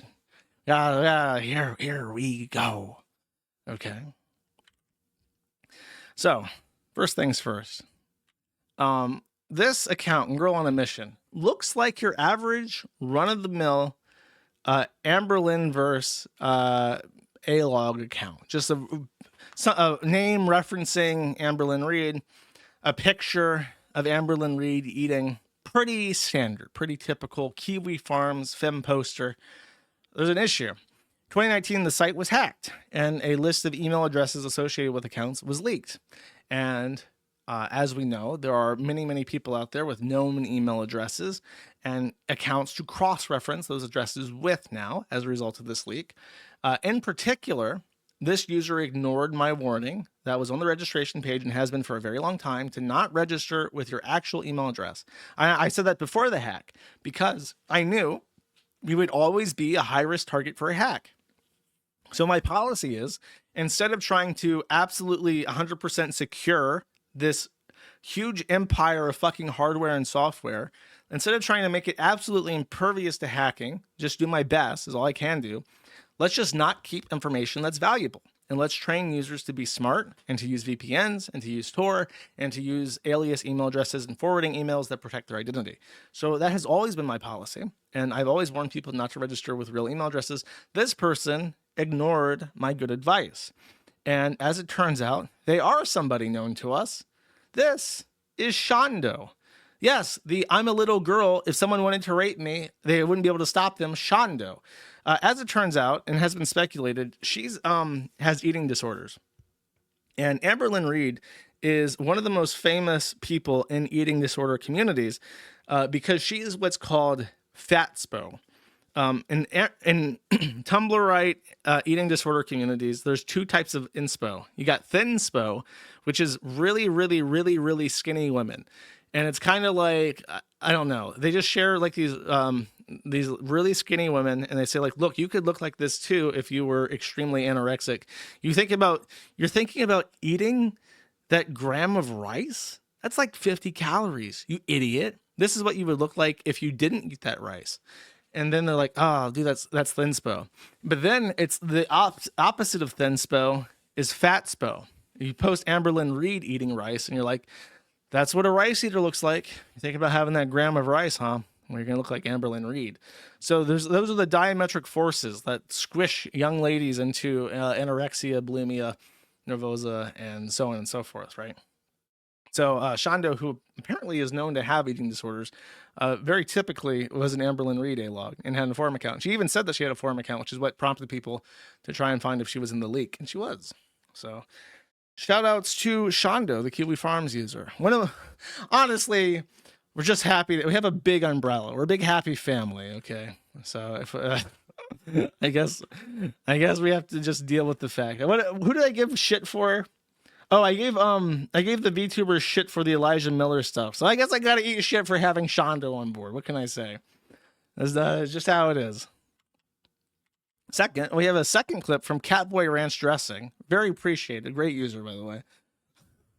Who found this clip, so I guess I might as well play it. Lolly gang represent. Before I was a hag. Before I was a hag foxu, I was a fresh 18-year-old foxu. Hello. Real Elin hours. Oh my god. Need correction. You need correction, chat. Oh, she even does the oh man. The need correction is like a it's like a lolicon thing. It's like, oh, there's bratty little girls in the shows, so it's like they need correction. They need to be punished by being raped. You are the one who needs the correction. I see. Okay. Well, there you go. I don't think I need to say anything about that. And then, so the reason why this is even brought up is that Kershaw was on with Medicare. The Medicare announced the stream, and there was some, what's the word? Trepidations. People were somewhat trepidatious. You had the people that were big anime fans that like Jim, that are super happy to see another VTuber being put on spotlight, just like Pippa Pipkins was. Then you had everybody else who's like, what the fuck? Because even with the Pippa Pipkins thing, years ago when he was doing his final stream, he declared Pippa Pipkins would be his heir to the Jimothy throne, which was mostly a joke. I think she also called in by Discord or something, and he did a like a group chat with fans and just like let people talk to him and stuff. And I think Pippa was one of those, and she got really sentimental about it. But even then, that was like a small part of a larger stream. So talking to Kershaw was a whole stream dedicated to having one guest on who was a VTuber. So this was a first, and people were somewhat trepidatious about all that. I asked why the Pippa Pipkins thing didn't piss people off like this did, because I was a little bit confused. But then I think the consensus was that number one, it was a smaller part of a larger stream than number two, that because it was his goodbye stream, it was kind of washed over by just the sentimentality of what was supposed to be his final video, which obviously did not happen. So on the stream, when I talked about this being announced, I asked Jim if he was going to ask Kershaw about the lolly pussy eater thing, which was, she did a collab stream with a couple other independent VTubers. One of them was called Moonman, I think. And Moonman in-game went by Lolly Pussy Eater. And then they went on about Lolly Pussy Eating for a couple minutes. And I asked Jim to ask about that, and he actually did.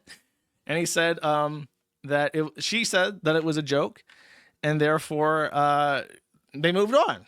Okay. So this is Jim also joking about this. It's a very funny joke, apparently. I'm not a professional comedian, okay? So I don't know what's a funny joke and what's not a funny joke. But this was another funny joke that Medica went off on at the end. I gotta sell this magical fucking powder. I gotta get me some anime tits. Holy shit. I'm gonna make an avatar of a fucking 6-year-old girl with double D tits. That should appeal to all of you. They're like, oh, she's using a lolly avatar. I'm gonna be the most lolly avatar you've ever seen. Hi, my name's Jimathea, and I am a 6-year-old girl with giant tits. Buy my gamer subs. Buy my game. I want to buy a house. I want a second house. Buy my gamer subs. It's totally normal. I'm 8,000 years old. There's nothing wrong with that. All right, let's do a small break. So hypocrite that I am, I did not watch the stream because I could not bring myself to do it. I had to rely on third-person reports about what was said because I had zero interest in listening to this, and I just didn't. However, someone was kind enough to record for me the live chat, and they went ahead and they made a little visual rendering, let's say, of the most common words said during the Medicare stream with Kersha, and they rendered this so that the most common words were the largest in the diagram. And this is what it looks like. We have lol Josh 1 TTD front and center. The word Josh was the most uttered word in the entire stream because apparently Medicare streaming with Kersha was the biggest epic own against me ever conceived in human history, which I just don't fucking understand. But there it is. Pizza is mentioned quite a bit. Lolly's showing up. I have to make a phone call after this. Kiwi Farms. So this is what it looks like. Cancer. So I don't know. I don't know what about this stream was a personal attack to me. I guess I was epically owned though. I can't say for sure. As I've been informed, and this has always frustrated me. It's very frustrating, even in my own community. Anything I say about Jim, any criticism, no matter how light, is always interpreted as jealousy, contempt. And it's like, I don't have contempt for Jim. I don't. I'm not jealous of Jim either. He's dying of cancer. I'm not jealous of him. I would not swap places with him. But it's super frustrating to me, and that I run my forum and I do my podcast because I have an insatiable desire to say whatever the fuck I want about whoever the fuck I want.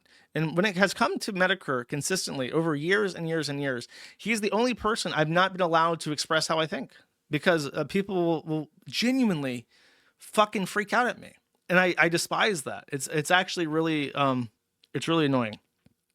So after this stream, the thread about Jim was very negative, and it was the most negative I've ever seen it. Usually, if you say anything negative about anything Jim's doing, you will be dogpiled by people protecting him. Just always. People will jump in and they will attack you. They'll just attack you personally. They'll derail the thread. They'll undermine anything that you have to say. Any criticism that you have is not valid. But the thread became mostly negative to the point where people wanting to talk about it positively went to the Kersha thread and the VTuber board to get away from them. So it was the most negative I'd ever seen.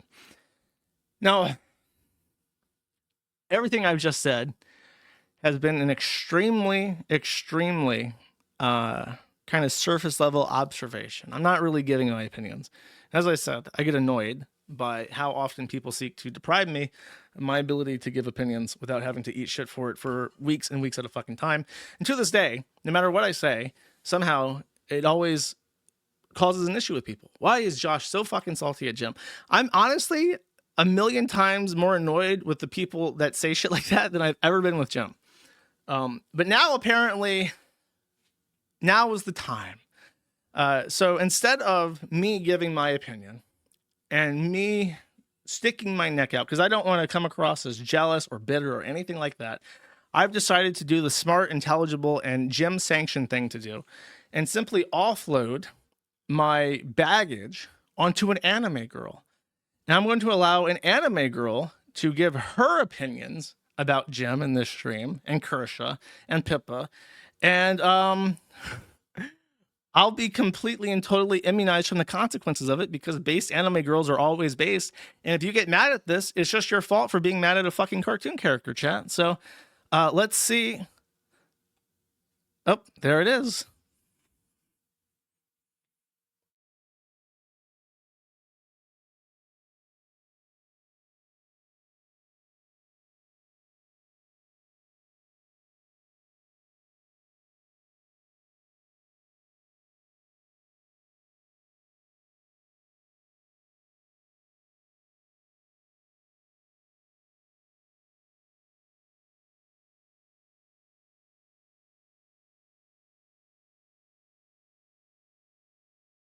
Is it actually muted? Muted and gay. Okay, hold up. That's annoying. Did I fuck it up? I actually fucked it up? I did a whole thing for it too. Okay, 1 second.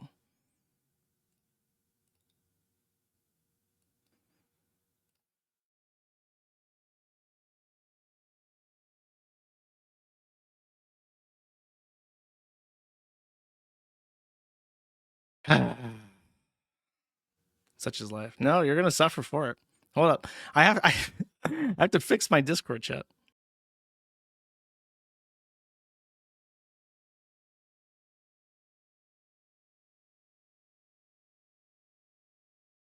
Oh, I see what the issue is. Okay. No, chat, you're going to suffer. You're going to suffer.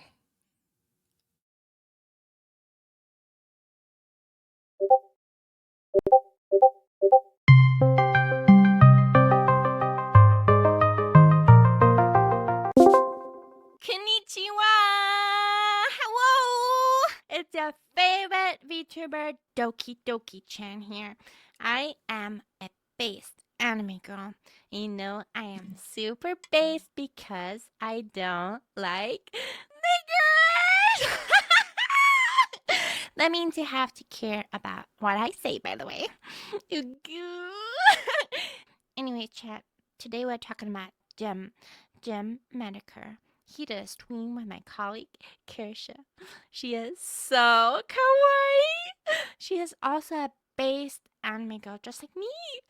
Kirsha doesn't like trannies or black or gay people in video games, which means she's based kawaii. Oh, what a brave stance you took, Kirsha. Your torch lights the way. You know, Kirsha is the biggest fan of Shadman. Literally. I mean, literally the biggest. I mean, she's fat! But it's okay. She definitely didn't know about him drawing those kids. She definitely didn't know, Chad. Wink, wink. Speaking of lolies, we can't forget Jim's heir, Pippa Pipkins! Pippa is just a whittle anime girl. And if one day Jim held her down and smelled her whittle wabbit armpits, there's just nothing she could do about it. She is so whittle. Look, chat, I'm not saying that Jim is a pedophile. He just really likes anime. I mean, he's a bit of a weeb. And he just loves those nip cartoons. And you know what they say about nips? They love kids. Hey, it's just part of their culture, okay? Shit. Can you blame him, though? I mean, he has to make money for Jade. He's gonna die any day. I hear he's gonna get an extra large Pippa Pipkins themed coffin so he can be buried with all of his anime figurines. It's gonna be so kawaii! Anyways, that's why he streams with VTubers, because I mean, even though they get less views than him, and he turned off the super chats with the stream, well, it's for Jade. Like, it is. Like, it definitely is. And you know, there's nothing really wrong with simping for anime girls when you're married, like, right? I mean, Jade understands. Like, she's not like other girls who would be upset about, like, her man sniffing some girl's armpits or anything like that. She's cool with that, I think. And he's dying. Like, you gotta remember that he is dying. And if he wants to spend his last days on Earth in the loving embrace of a kawaii, cushy, butt-shaped mouse pet, then we just have to respect his wishes. That's it from me, your favorite VTuber, Doki Doki Chan. And I just want to say sayonara! Hello, chat. Have you endured enough punishment? Don't make me do it again. I will do it again.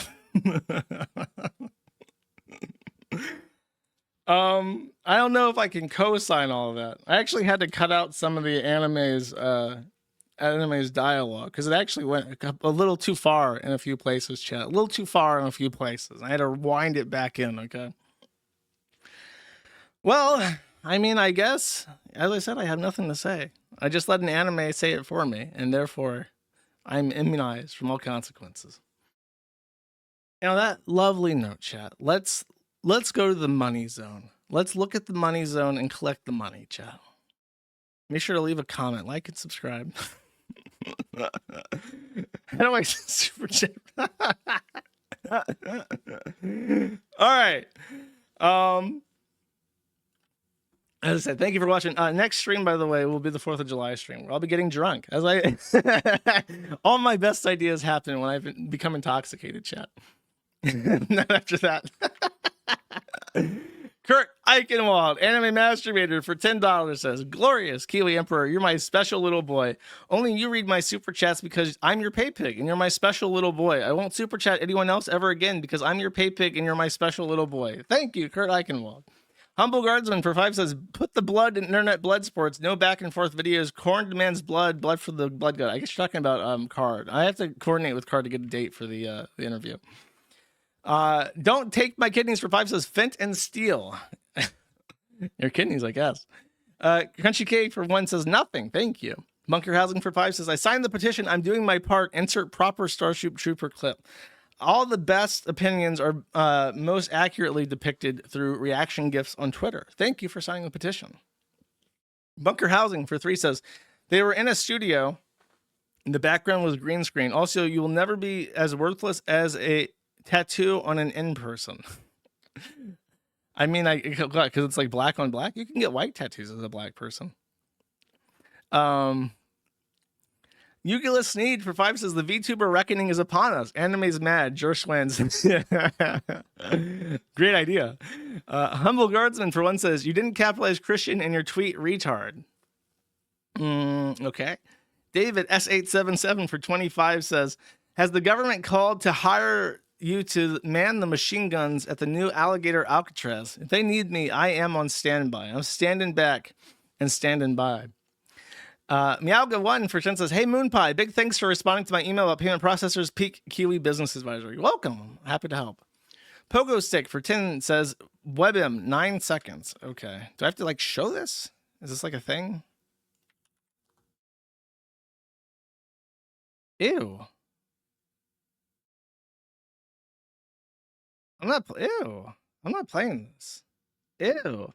It's like an AI generated image of a guy biting into something that it squirts, and then his head explodes into like spaghetti and popcorn. It's actually viscerally disgusting. I'm not playing that. Citrus Addict for 1 says, I saw a pixel bomber when I was a kid. I had no idea what it was. Described it to my dad. He didn't believe me, and I had no idea why he didn't. That is actually oddly relatable for some reason. Citrus Addict for 5 says, precious Sneed cord memories. Oh, the Sneed cord. All good things come from the Sneed cord, as we found out. It appears to be little doodles of, the regulars. Okay. Sarah over mom. Me as the cowhead. That's cute. I recognize most of these. Oh, there's Patty Catty, the incel Jew. And then Polly. I think I don't know what happened to her. She's not around anymore, I don't think. I think Overmom's still around. I think she's, I don't want to say anything about her personal life, but I think she's doing well. Drewby82 for 2 says, morning Josh, do you believe a growing streamer benefits from an accountant or just sensible investment? I mean, if you're a growing streamer, you probably don't have any fucking money, so you should get an accountant when you have money. I would advise against frivolous expenses. Save as much as possible, ideally.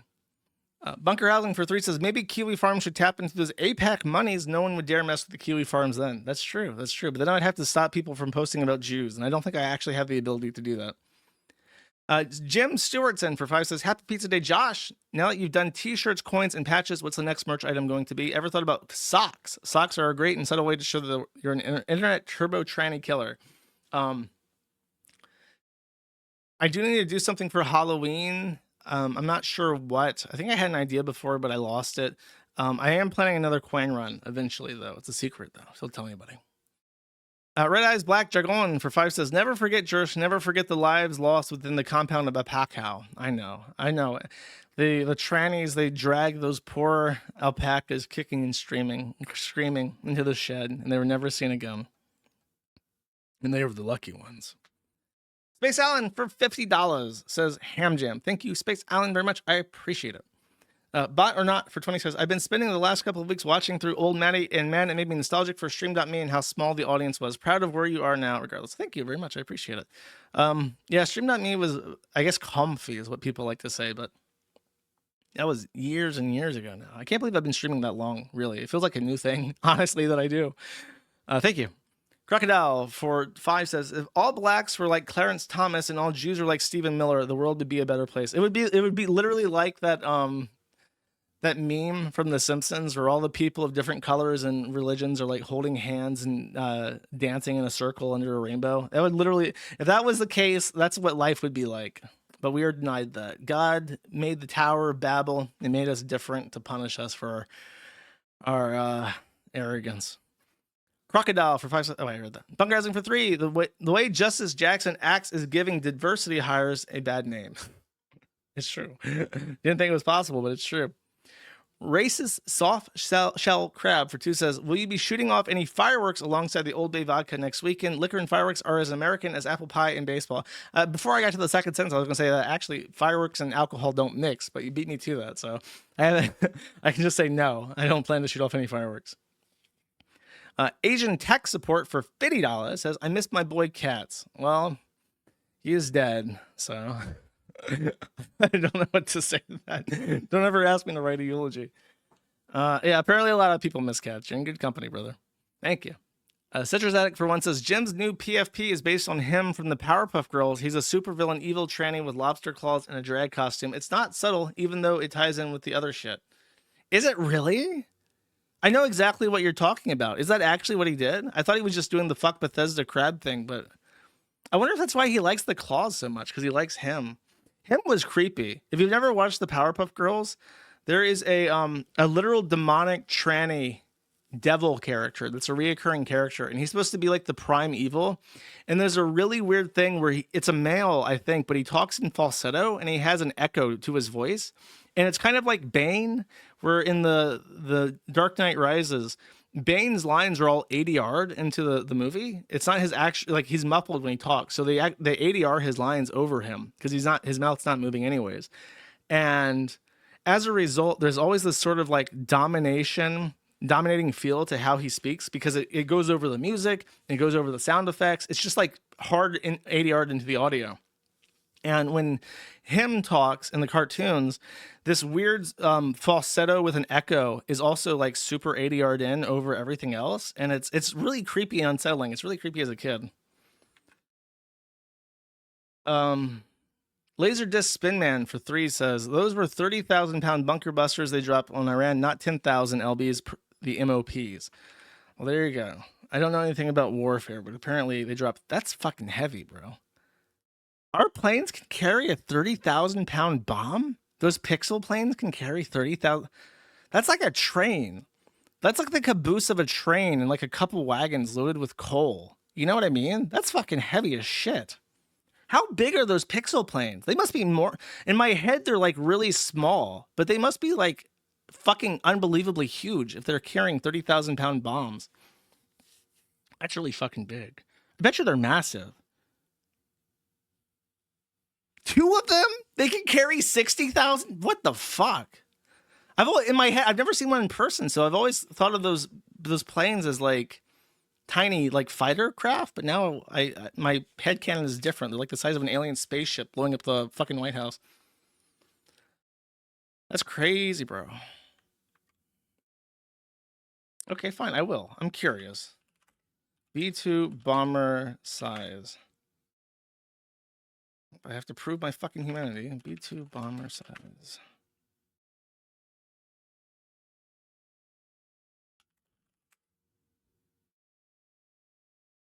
Oh. Is this it? Yeah. There we go. Hold up. This is a B-2 bomber that apparently went off a runway or something. And as a result, you can see how big it is compared to like the emergency craft and people standing next to it. That's a really fucking big airplane. Look at that. It's like the if you on the flat sides, you could probably line like 5 of those fire trucks up. That's actually really fucking big. That's really big. Okay, big plane, big bomb, Iran. Gotcha. Sino for one says, we know you want to pet a capybara. Josh, I do want to pet a capybara. That's not a lie. It's not even a secret. I'm open about my love. The president of Nintendo for 5 says, here's a few dollars for you to reinvest in a fart and slot machine soundboard to spice up your streams. I think I accomplished that. Also, what is the story behind calling iDubbbz the raped? I don't know. I don't know where the rape came from. It's kind of like it always felt like a graper meme to me, and it was kind of like weird, so I've never leaned into it, but if you ever put the words "the rape" next to a picture of iDubbbz from recent times, it looks true. It does look true. Chloe Dante for 20 says, Ethan Klein spent the last 5 years calling everyone who had a problem with Ian and he's a misogynist incel. If he has to take a spoon and eat the shit he's been spewing, I will not shed a tear. That's very true. I don't feel bad for H3 at all, but it is funny what he's doing because it's to the right people, Chad. To the right people. Thank you.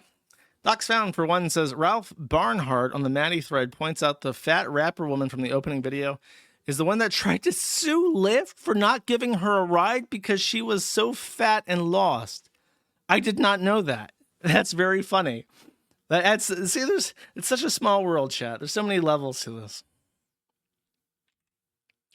Dad of Them for 10 says, you absolutely had to mention Iwu body cam, didn't you? Now I'm hooked. You happy? Yes. Everyone should see body cam footage and see what the dredges of society are like. Thank you. The Uncredited for 5 says, semi-regular donation reminding the Maddie Niggas to play Crime Boss Rockhay City. I still don't know what that is, but thank you. Simulligan 2 for 5 says, if you didn't cover this, Kid Bandit is grooming teenagers on Twitter. I did not cover that. I'll take a quick look at it. This guy posts a lot about Kid Bandit, but like, how old is he?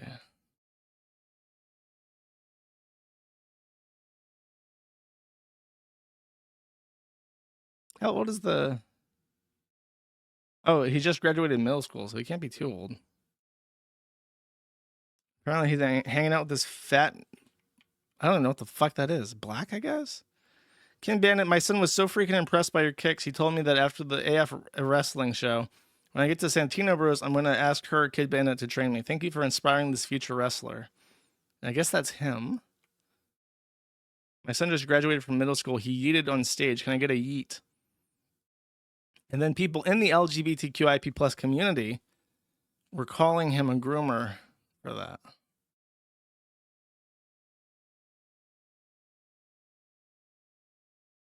I mean, if the guy just saw him at stage once, I mean, here's my question. Okay, he's a weird, gross tranny. If you have a kid and you want him to become a wrestler or he wants to learn wrestling, who do you take him to? You can't take him to another kid to get trained in wrestling, right? So you'd have to take him to an adult that does wrestling, right? So, I mean, there's nothing wrong with an adult teaching a kid sports. I hate to take the fucking Kid Bandit side of things, but a kid being like, I saw your kicks at a wrestling event and it was nice. That's not evidence of grooming, bro. It's a pretty heavy accusation of levy against somebody. Judy for 10 says, since you don't know much about VR chat and I know you hate cringe, I stopped being a Jew and coughed up $10 so you may watch at least 1 to 2 minutes of any video by a YouTuber called Proximity Chat. Okay, let's do it.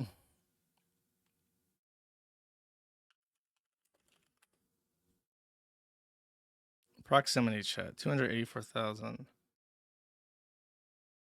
Okay. Starting a furry civil war on VR chat. Okay. Hello? Hey. Nice to meet you, man. This guy's doing an impression of that other guy that did those griefing videos years ago where he just goes, hello?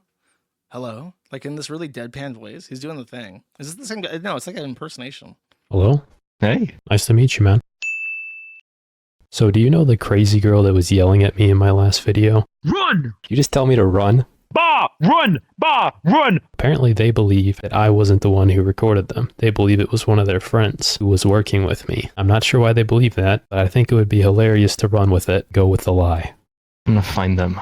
I feel like I've like heard you My on... biggest pet peeve in the entire fucking world is TikTok subtitling, where each word is showed one at a time, even words like on. I fucking despise that.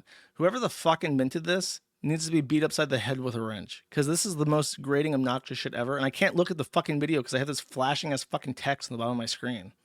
YouTube before. On YouTube. For fuck's sake. Do you by chance watch someone called Proximity Chat? What some dickhead in this group decided to do was take a video of me having an anxiety attack and send it to Proximity Chat for them to put on YouTube. Yeah, it was Siren. It was the person named Siren. They told us that. Excuse me, what? Stay right there, stay right there. Where the fuck is Siren? Because Siren's just been going around telling people in here that I'm on fucking YouTube. So you can tell Siren to get a fucking ass in here right now. Siren, get your fucking ass here now. Siren, don't fucking run away. What do you mean? Going around telling people about the fucking YouTube video that I'm in. I'm not. You know what? My God. This is for your own fucking good. Didn't. You're fucking tranny boys. Banned from the fucking group, and I will be telling Jack that you are to never fucking return. Wow. Whoa. Yeah, I've just fucking banned Siren. She's banned. She's not fucking coming back ever again, and you can fucking tell Jack that I said so, because that is fucking out of hand. She's saying, oh, I don't know nothing about no video. I haven't done nothing about it. Yeah, she's going around fucking telling people about it. Right, as of now, Siren is fucking banned. She's never to return to the group ever again. Permanent fucking exile. What is going on?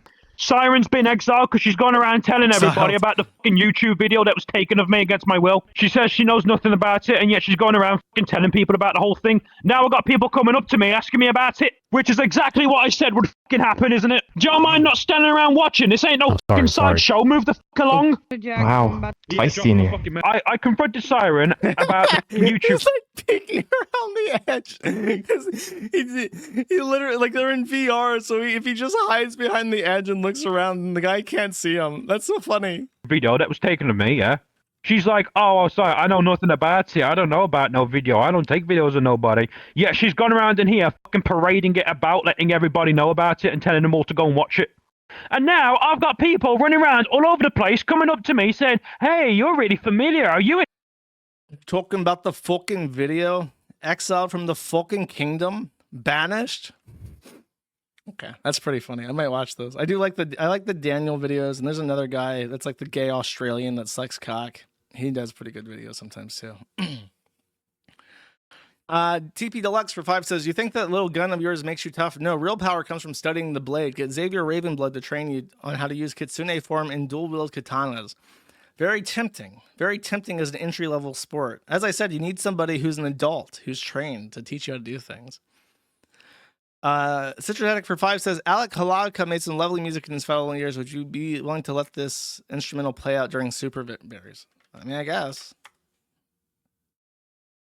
It's called Mallard's Tomb by Alec Halaka, which has almost 40,000 views. Okay, I might get copyright struck for this. A little bit quieter, actually. Awaken34 for 1 says, the reason why I call Reddit plebit. Awaken34 for 2 says, even with the OnlyFans thing, it's just depressing about what happened to the Silver Fox girl, and I feel something in me die, or at least scream in pain when I found out she died. Well, you might be a little bit too attached there, buddy.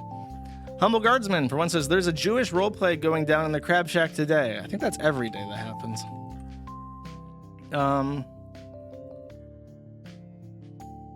Pancake Luchador for 5 says, have a good one, Null. Thank you, I will. I think. Kurt Eichenwald, Anime Masturbator for 10 says, Glorious Kiwi Emperor, please make up for my previous extremely parasocial message. There's a picture. The Russian Avos describes the philosophy of behavior or attitude of a person who ignores possible problems or hassles and at the same time expects or hopes for no negative results or consequences. It is an attitude that treats life as unpredictable and holds that the best one can do is count on luck.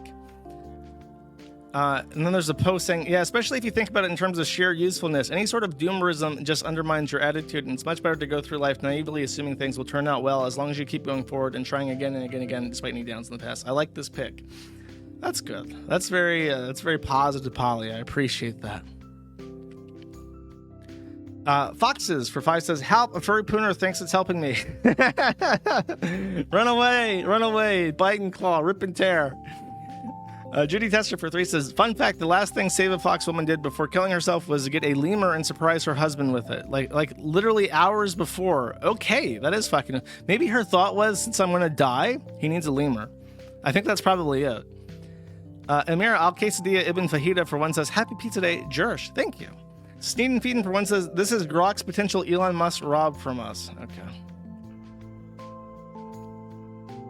And then it leads to nothing because you didn't link the conversation correctly or something. Sorry. Crazy Crunky K for 1 says, crazy BPD horrors Reddit choices. That's true. That's the choices we all have to face. Sergeant Wizard Fist for 5 says, the Japanese are getting yummy Fenty berries from China. Are there like Japanese Fent zombies now? There are. Here, quick look. Japanese Fent zombie. There he goes. Bye-bye. Bye-bye, Fent zombie. Oh, he's twerking now. He's doing a Fental twerk.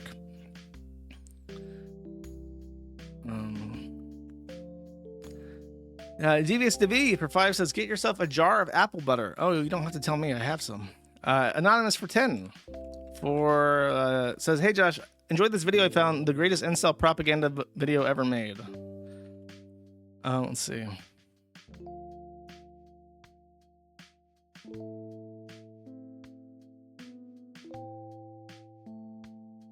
This is on something called the International Brotherhood of Men.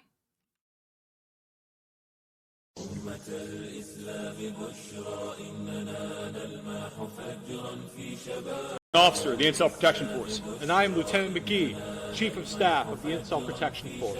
And today is a most auspicious day. It is a day that will forever be remembered in imperishable glory in the history of all Incel men. Because this day, this honorable day, is a day when the IPF has met for the first time in the real world. And yes. Like a joke? The fuck is this? This is like a joke. This is what happens when you have too much time on your hands, chat. It's fun to play in the woods, but you should never take it seriously. Don't let the LARP become real life.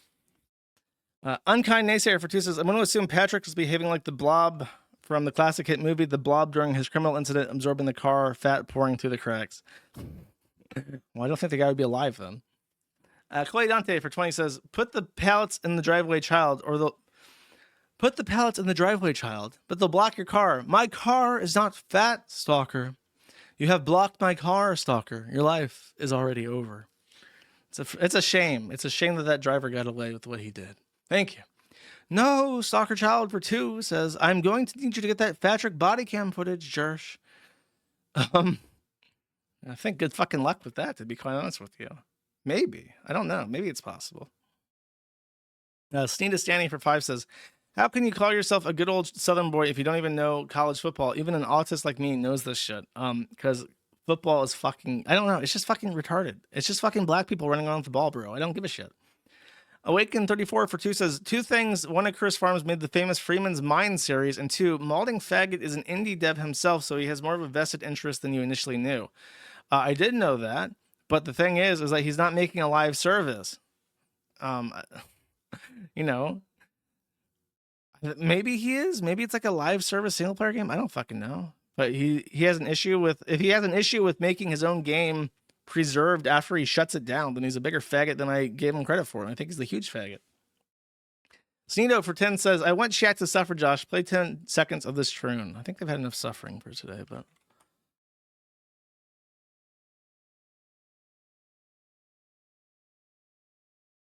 If this person thinks that minors should be able to consent to medical treatment. If minors can't consent to HRT, then they can't consent to puberty. How do you not understand the take? Is this Romanian? This has to be a Romanian.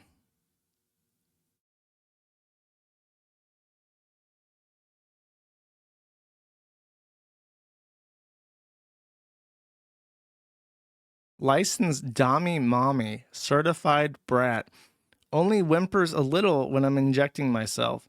Winner of Ravenger's biggest bottom award. Twitch partner. I have to know where this guy's from.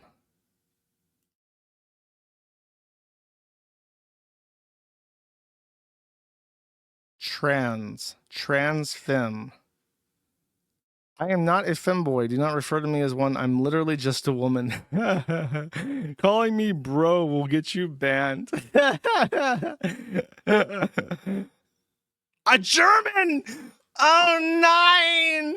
Ah! Es ist unglaublich! Nein!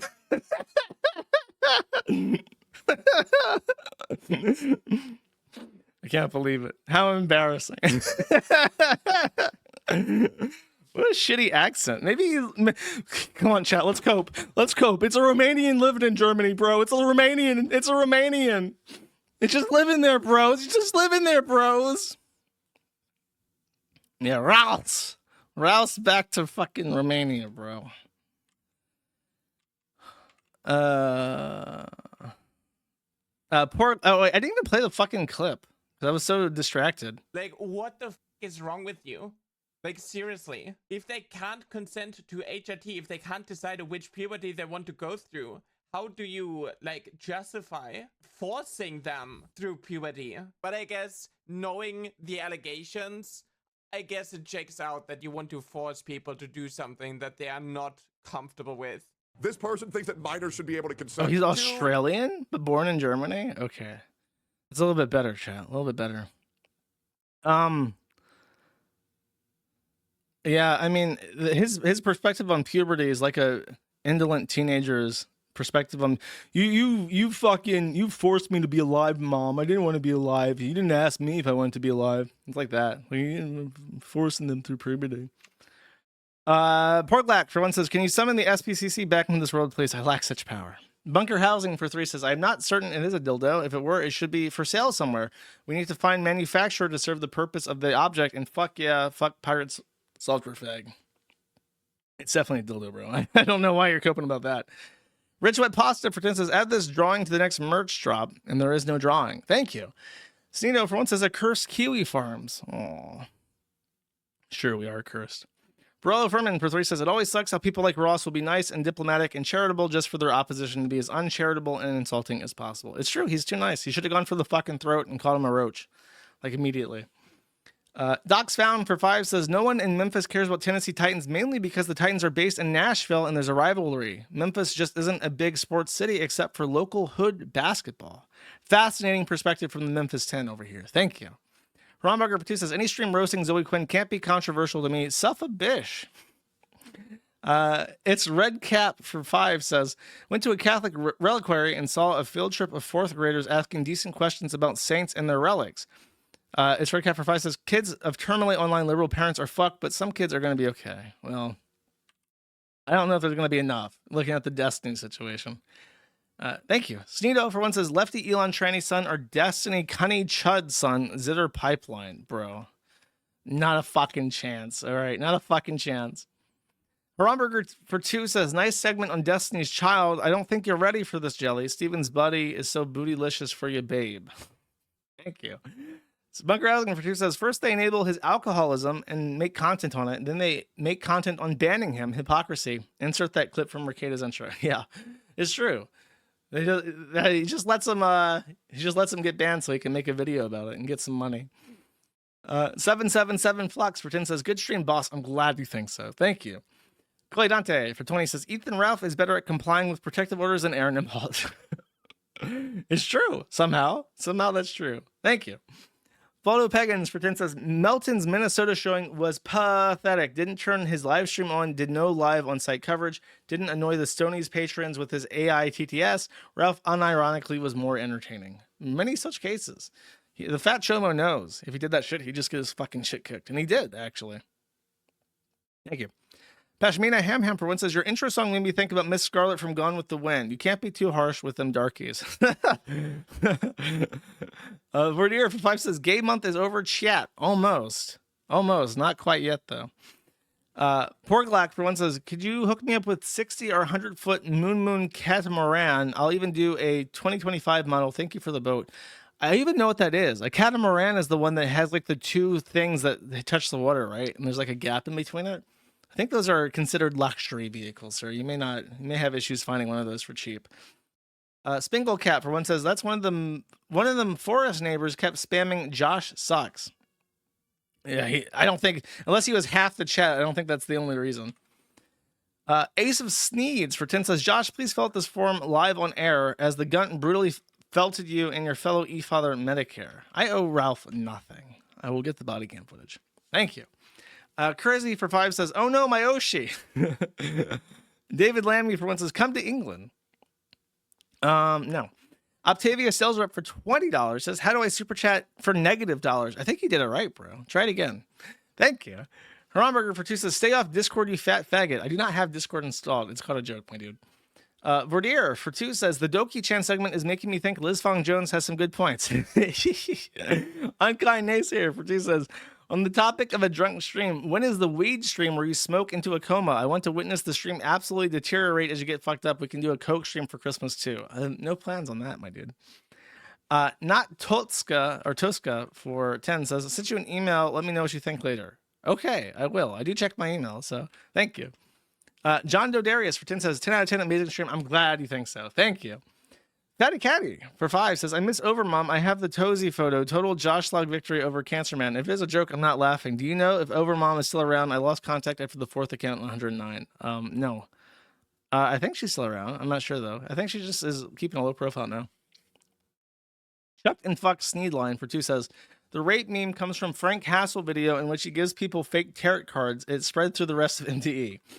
I did not know that. Okay, that's a little bit funnier than what I was thinking.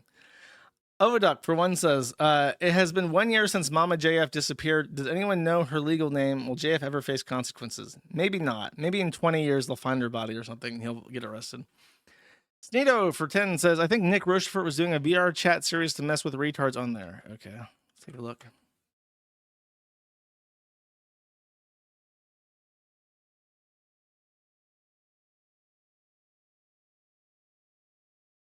This plane is so funny, bro. What are you two bozos up to?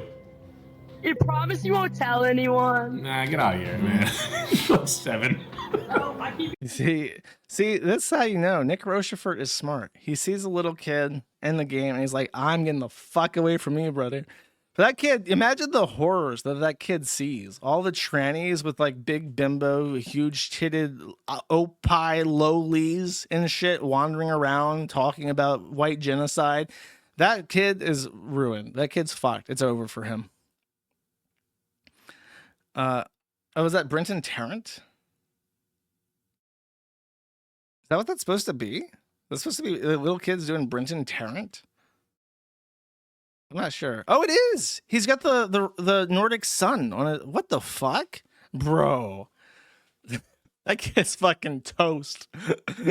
It's over. Kersey, for 1, says, howdy, Josh. I forgot to say. Hello. Spingle Cat, for 1, says, fuck you, Josh, for the Dank, Demoss, KFC shit. That song is stuck in my head. Also, a big fuck you for the Doki Chan shit. Also, you forgot to talk about the X-Keeper ship. I guess I did, because I can't think of what that was, even off the top of my head. Sneed, for 1, has a video, but I do not play videos for less than $10. Otherwise, the stream would never end.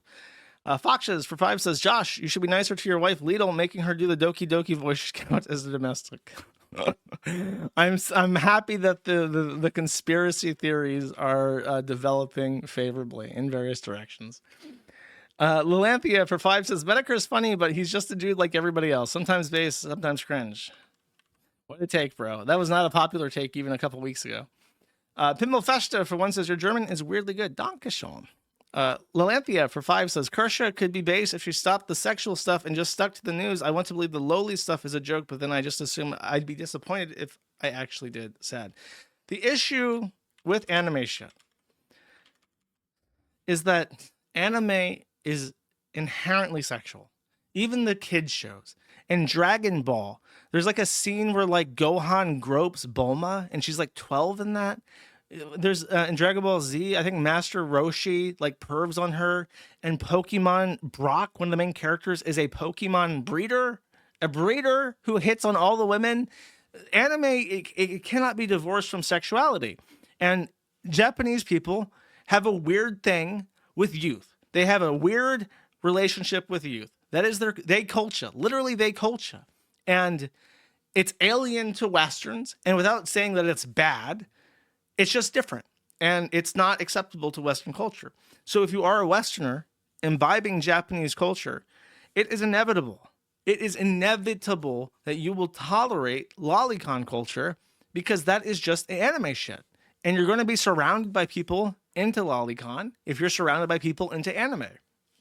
Not every one of them is into lolicon, but if you enter a group, a Discord chat with 50 people into anime, the probability of like 10 of them being into lolicon is really high. And it's like, what are you going to do? You're going to like call them a pedophile and chimp out of them and ban them? Or do you just want to sit and talk in your friend group about anime shit? And you just put up with it. And then when people start moral fagging about cartoon characters and shit, then you're like, well, you know, you might say, well, I disagree with it, but you know, like, because that's what you have to do in order to continue being an anime fan and anime culture surrounded by anime people. You have to be tolerant of lolicons. It is impossible to be into anime without also having a tolerance for lolicon, because lolicon is inseparable from anime subculture. It just is. Which again is not to say that every single person who watches anime is jerking off to lolicon, but a lot of them are, and the people who aren't are surrounded by them. And that's the main issue. Is like Kersha can never take a hard stance and say something like, I disavow lolicon. I think people who jerk off to lolicon are into kids. And if you're into lolicon and you're in my audience, I don't want you in my audience. I want you to fuck off. She can't do that. She can't. She could never do that because that is her audience. You know, it's just like, and that's why they don't. And even Jim, you know, he's stooped in the fucking anime shit now, and it's like his opinions on things like lolicon are going to change, and it's going to be less of an issue to him because he's just surrounded by it. Well, that's just my perspective on this.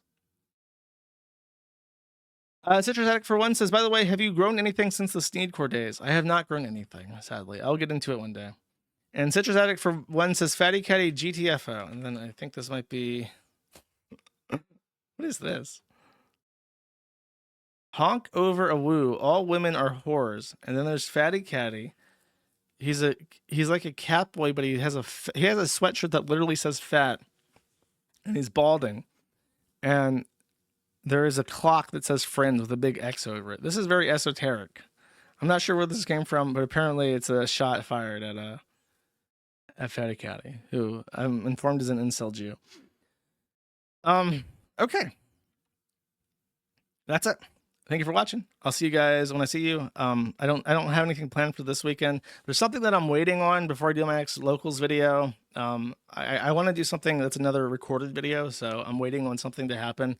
If it takes too long, I'll just do media reviews again, but I am planning something, and then I'll try to figure out the card posting shit when I can. So thank you for watching. I'll be back July 4th for a special alcohol-induced stream. Holy Hell for 3 says, hope you're having a good day, Josh. But always, thank you, Holy Hell. I appreciate it. And here's your outro song. Take it easy. Bye-bye. By the way, the song is Not Like Other Girls by Cyborg 9K. You're waiting on her call, but she don't use 5G. She doesn't have a Twitter or a Facebook or IG. She doesn't go to shows, doesn't even watch TV. I wish she would come over here and spend some time with me, but she ain't got a name, no government ID. She doesn't have an SS and she don't wanna be seen, and she don't want no lover, all she wants is to be free. The flag hung in her bedroom, please don't fucking tread on me. Yeah, she's the kind of girl, scrambled data in her brain. She makes so little sense in so many different ways. So please avert your eyes from her paralyzing gaze, but open up your heart to the shit she has to say. Yeah, she's the kind of girl, she's super fucking base. Her head is in the stars somewhere a million miles away. She's staring through the sun, she takes x-rays to the face. She's all these things and more, all these things and so much more. She's not like the other girls. She's alright with the two, so black market Panera.